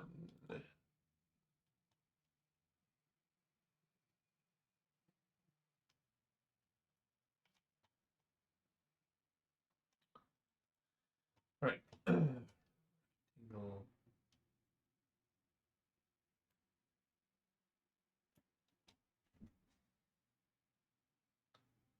This is the left.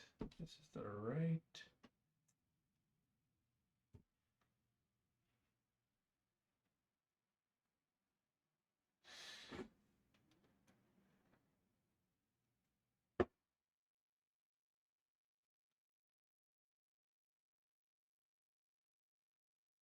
Yeah, us shifting it in one wasn't the right answer. Okay, well, then what we do is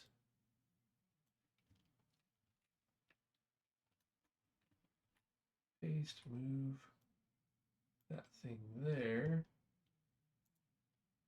to new layer, then left hover.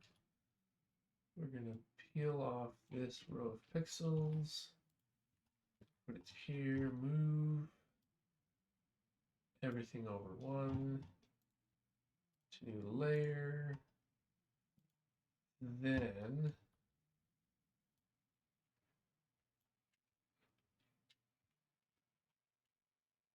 paste to new layer and move it there. Merge down, merge down, merge down. I'm going to do the same song and dance over here. This row of pixels, to layer move one, error, rectangle select this row of pixels. Let's move one.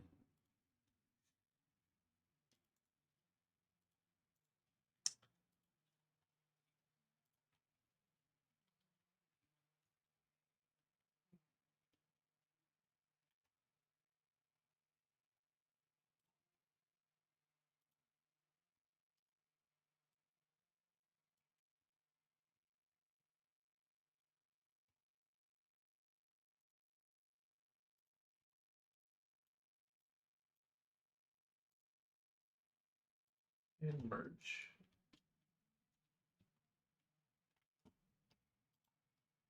The verticals need to move out. Out. In.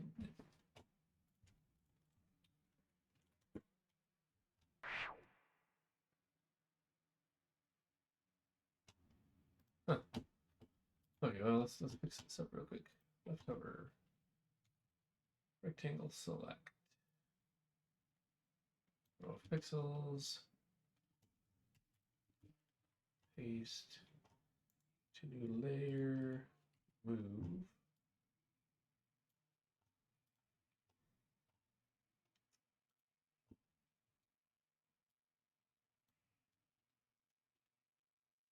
Copy.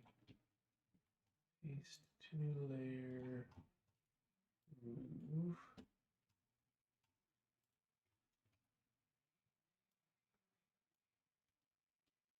Copy. Paste. Move.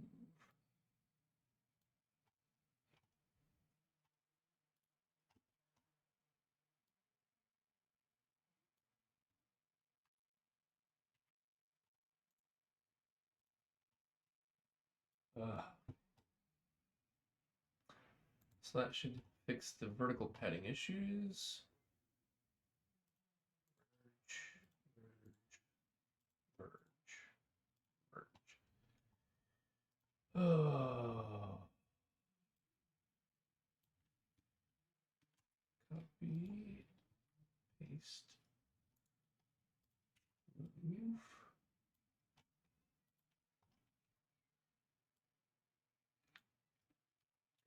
Paste, move. Oops.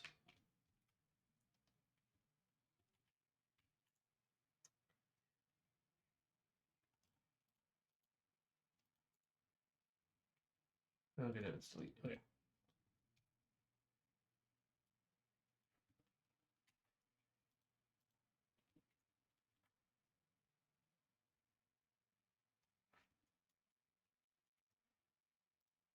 There we go. Copy.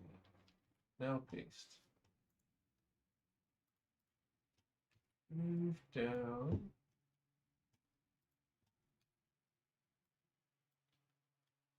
Copy, paste.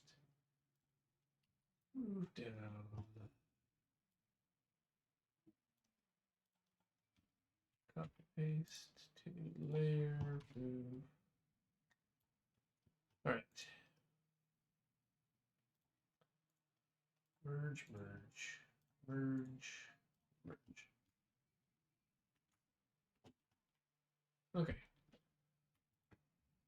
We export this. That may fix all the vertical issues. Let's just take it for a test drive, see what it does. I know, not the most exciting of segments of the coding, but what you get. I'm no artiste.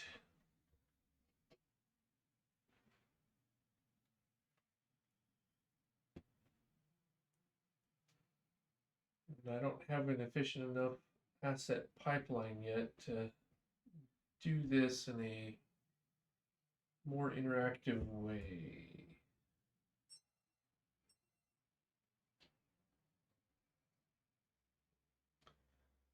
All right, let's see if we can get hover done, and then I gotta wrap it up. So this should fix the verticals. If we can fix the horizontals, we can wrap it up tomorrow pretty quickly in theory.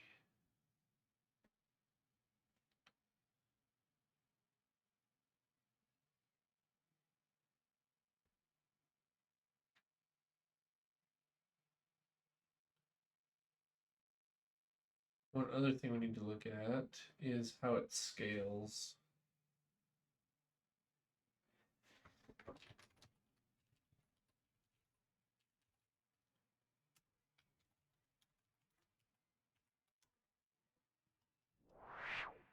Okay, buttons. Okay, the verticals line are okay. And they don't look that bad. Still no. Okay. Let's go fix the horizontals. The horizontals need to move. Oops, I guess you probably couldn't see that. Oh wait, you probably could. I don't know. Okay. So I'm gonna bring this all back up. They just need to move out 1 pixel. All right. So we go back to GIMP. We need to fix the horizontals. These ones need to move out 1.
That's fixed. Bottom should be similarly not exactly trivial, but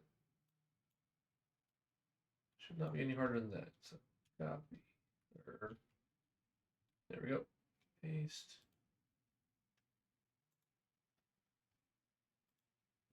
Move down.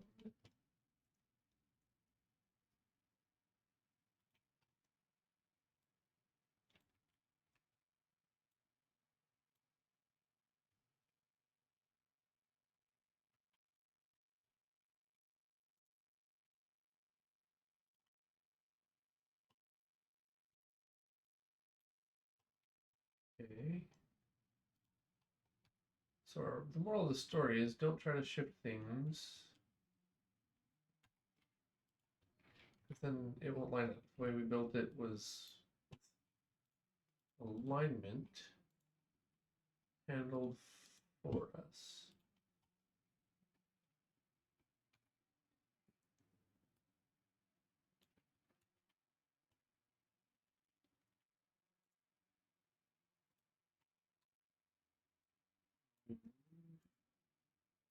Merge down.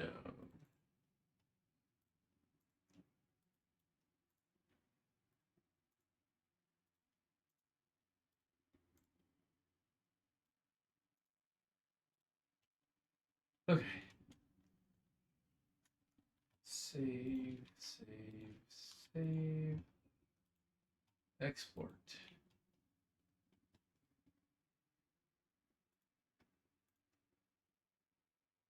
Export. Okay, now we just do a click, clean, and rebuild, and it should all align the way we hoped in the first place before I did dumb things. Oh, one.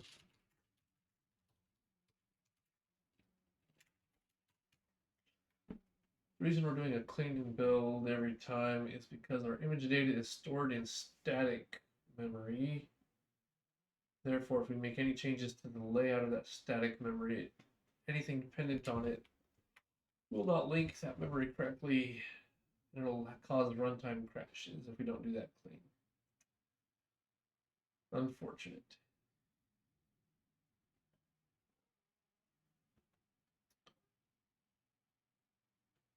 But we know enough, I think, now to get the active put together pretty quickly tomorrow.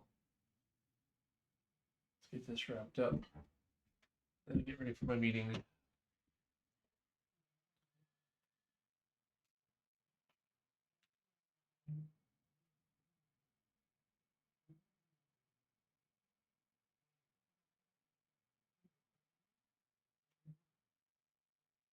Oh, and more button things. We may have to do 2 days of button things. Because I want a button to sometimes have an icon or an image.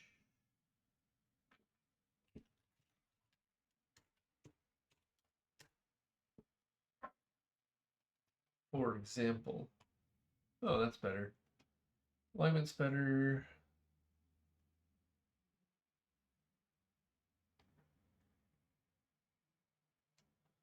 I want to add more texture to this, but we can come back to all of that. So if we go to play, these buttons, I want an icon in. Like S would be like a white flag for a surrender. I don't know about that X. This one would be clear, so maybe like an eraser looking thing. Oh. Where is the tooltips?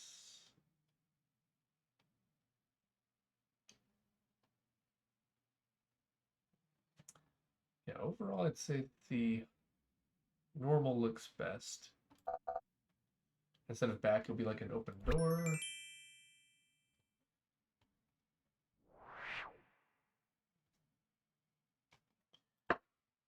Okay, so in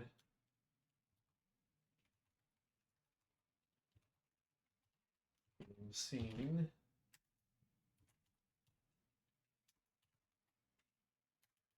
button sheet.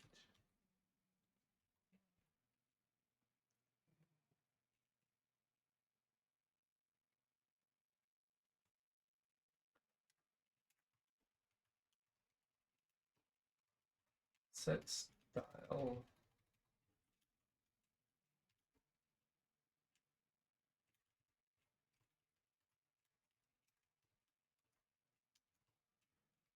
95.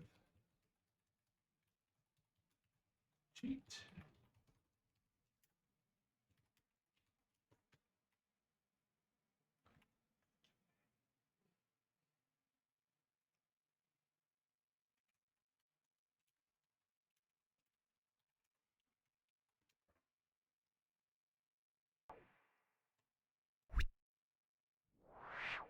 What? What? These are not Windows 95 style. If we are, oh. Wait, what? If we're not in debug. Oh, if and def. Yeah, so that should be fine.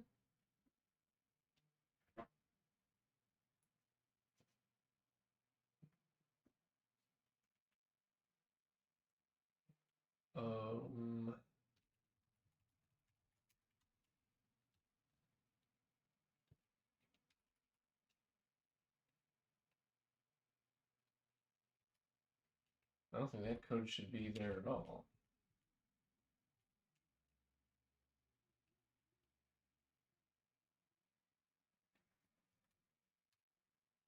On render, set callback. All right, let's do that.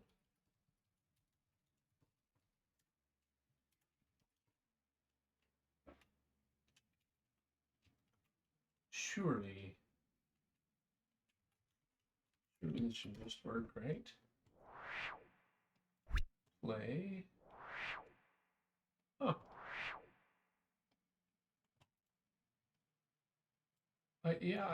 That's why when we change the style,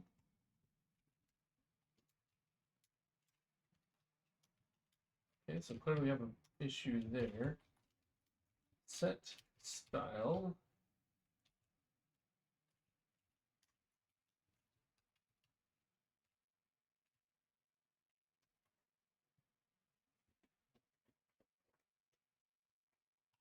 It computes these keys.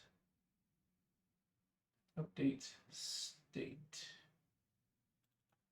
First corner UV key. First update state.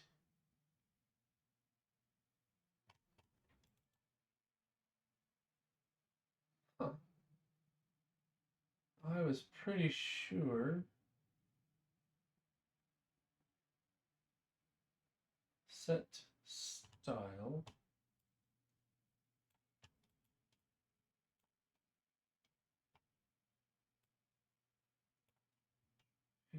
center gets these UVs.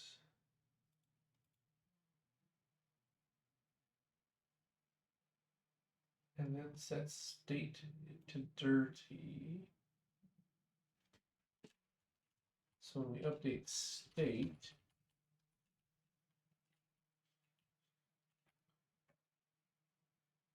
first corner UV key, which we recomputed up above first. Huh. Okay, well, got a bug or two. We're gonna have to save it there though. I don't think we can keep going. New chalky style is slowly coming together. Still needs active.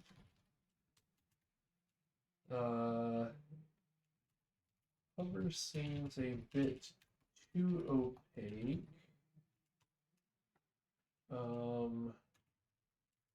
Set style doesn't quite work as intended. The cheat in game scene. We still have some loose ends there. Donations, I mean textures. Oh, we did that. Win95 textures are renamed. .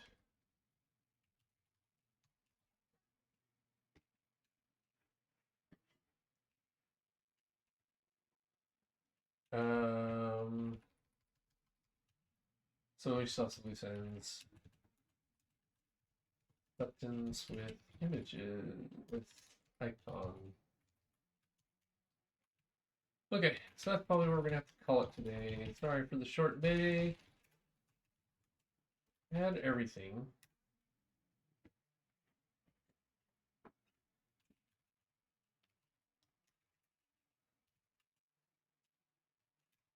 Restore staged. Where's my UVs? Tools, UVs.